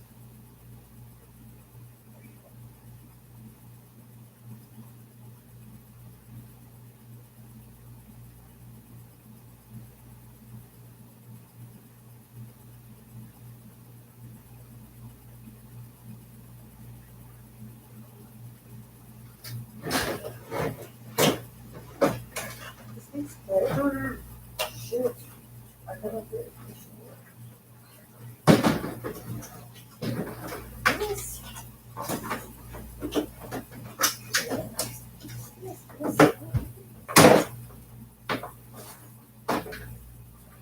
Babe, can you help me, please? Thanks for the information. Thank you very much, babe. That's the information I needed. Hardin and Ashley Bradley have the bikers under the house. There's a shitload of them. So, and they are armed. They all have high powered weapons. They're armed and dangerous, so now we're in trouble, folks. So I think people shouldn't even be in the place like people working like that. Just go home. It's not worth being around them.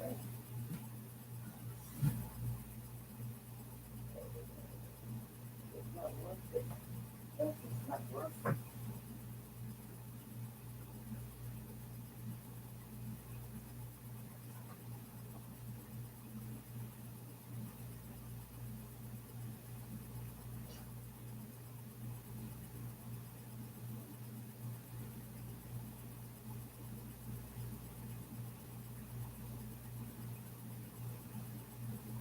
Ashley, Brownlee, and Harlem are under the house and the bikers that she brought last time. Remember? Saturday.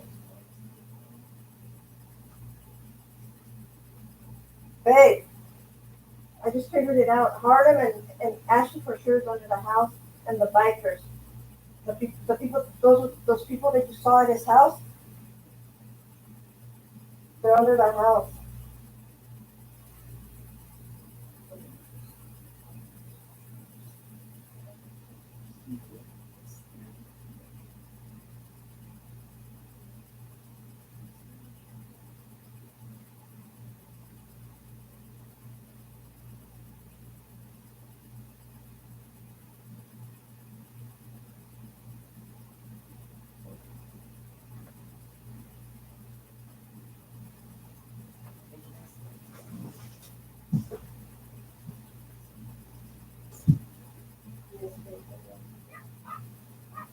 They're under the house. Babe, Ashley, Brownlee, and Harlem and the bikers are under the house. Let everybody know. They're under the house. Yes! They're all armed and dangerous. High powerful weapons and everything. They were at Harlem's house when they left, and those people were scouting when Casey and John left. Ashley, Brownlee, and Harlem and those people were over here. All of them. I thought it was you guys that hadn't left yet. And I said, that's strange. I thought you guys came back from that you guys were not going to go. Because one of them sounded just like him. So I didn't look out the window, but based on what he said, they were scouting us from Harlem's house, and they're over here to the house. Ashley Brownlee and the bikers in Harlem.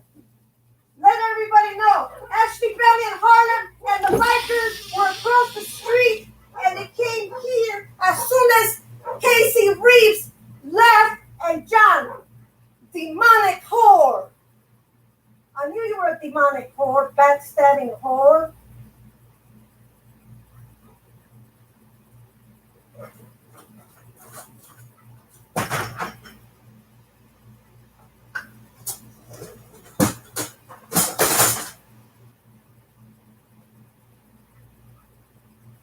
Let everybody know, the neighbors or whatever, because we have a problem. I've seen them before. They have high power weapons.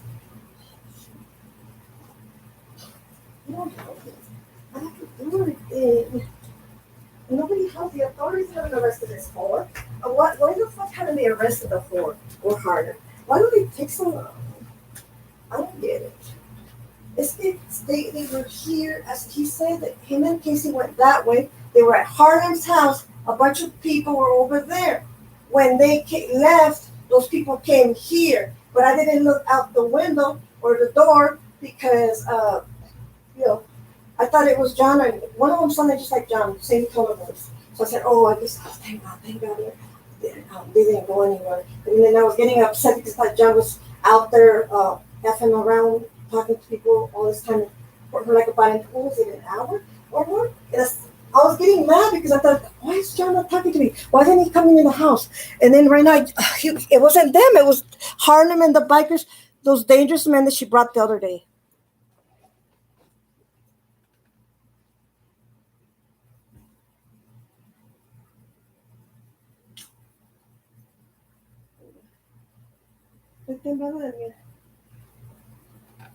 Ashley Brownlee and Harlem came here as soon as Casey and Ashley was already in the house. She was already in the house. And she took out shortly before John did. I heard her go out the back door. And as soon as they could, they were scouting Casey Reeves and John from across the street, the pink house. I didn't see anything, but John connected the dots for me. It wasn't them that were still here because I thought they changed their mind about going anywhere. That's what I thought. That's what I thought. And then one of them had his pattern voice, and the dogs were barking. Oh God, the dogs were barking. But the dogs know. Watch and see if I communicate with the dogs outside. How much you want to bet?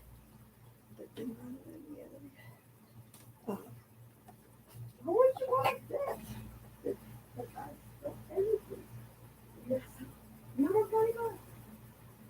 Oh, yes.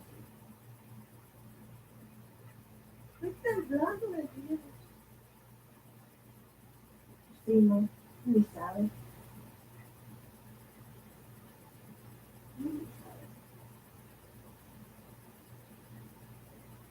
Harlem and Ashley were scouting us, and they were under the house. I know Ashley for sure. I heard her under the house a few minutes ago. Her and Harden are pulling a fast one with the bikers. They came here as soon as Casey Reeves and John took off. There was a bunch of people. Yeah, there was a lot of people. I hope somebody took video for me. But we're in trouble because she brings bikers that are armed, heavily armed, and they're always accusing me and Kevin of things.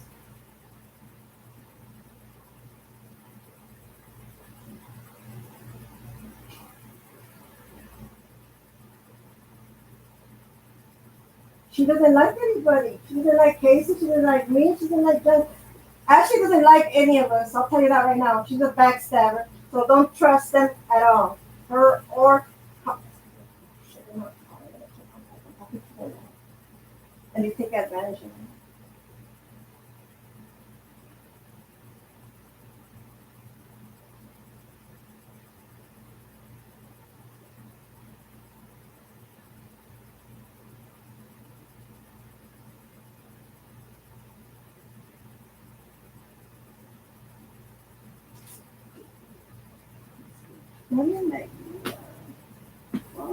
The thorns don't do their job.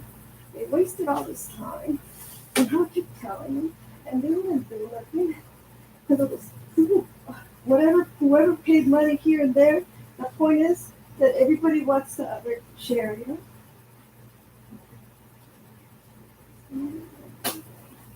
I'm not going to throw them around. La Ashley, she wants to whip our ass for nothing, and she keeps very fun with us about about adultery and all that. She keeps very fun with us. Yes. Oh yes. Oh yeah. Ashley, Brownlee, and Hart have been under the house. They need to be arrested tonight. We cannot wait more. Please hurry up. Fuck. Estoy comiendo ansias. I thought they had already arrested a whore. Happy Lord. Happy Lord. Jesus. I can't ver everything down here.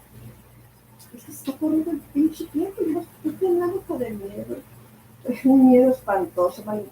Ni sabes. Ni sabes. Oh my. La muchacha esta. La Ashley. Ni sabes, man. Es la Ashley. Es canija, man. Bien canija que la Ashley. Yes. Yes. Ashley and Harlem are under the house. They were scouting Casey Reeves and John as soon as they left, and they brought a lot of people because he saw them over there. Thanks for the information, Casey Reeves. And John Martin gave me the information that I needed. Thank you, Lord. The Lord turns water into wine.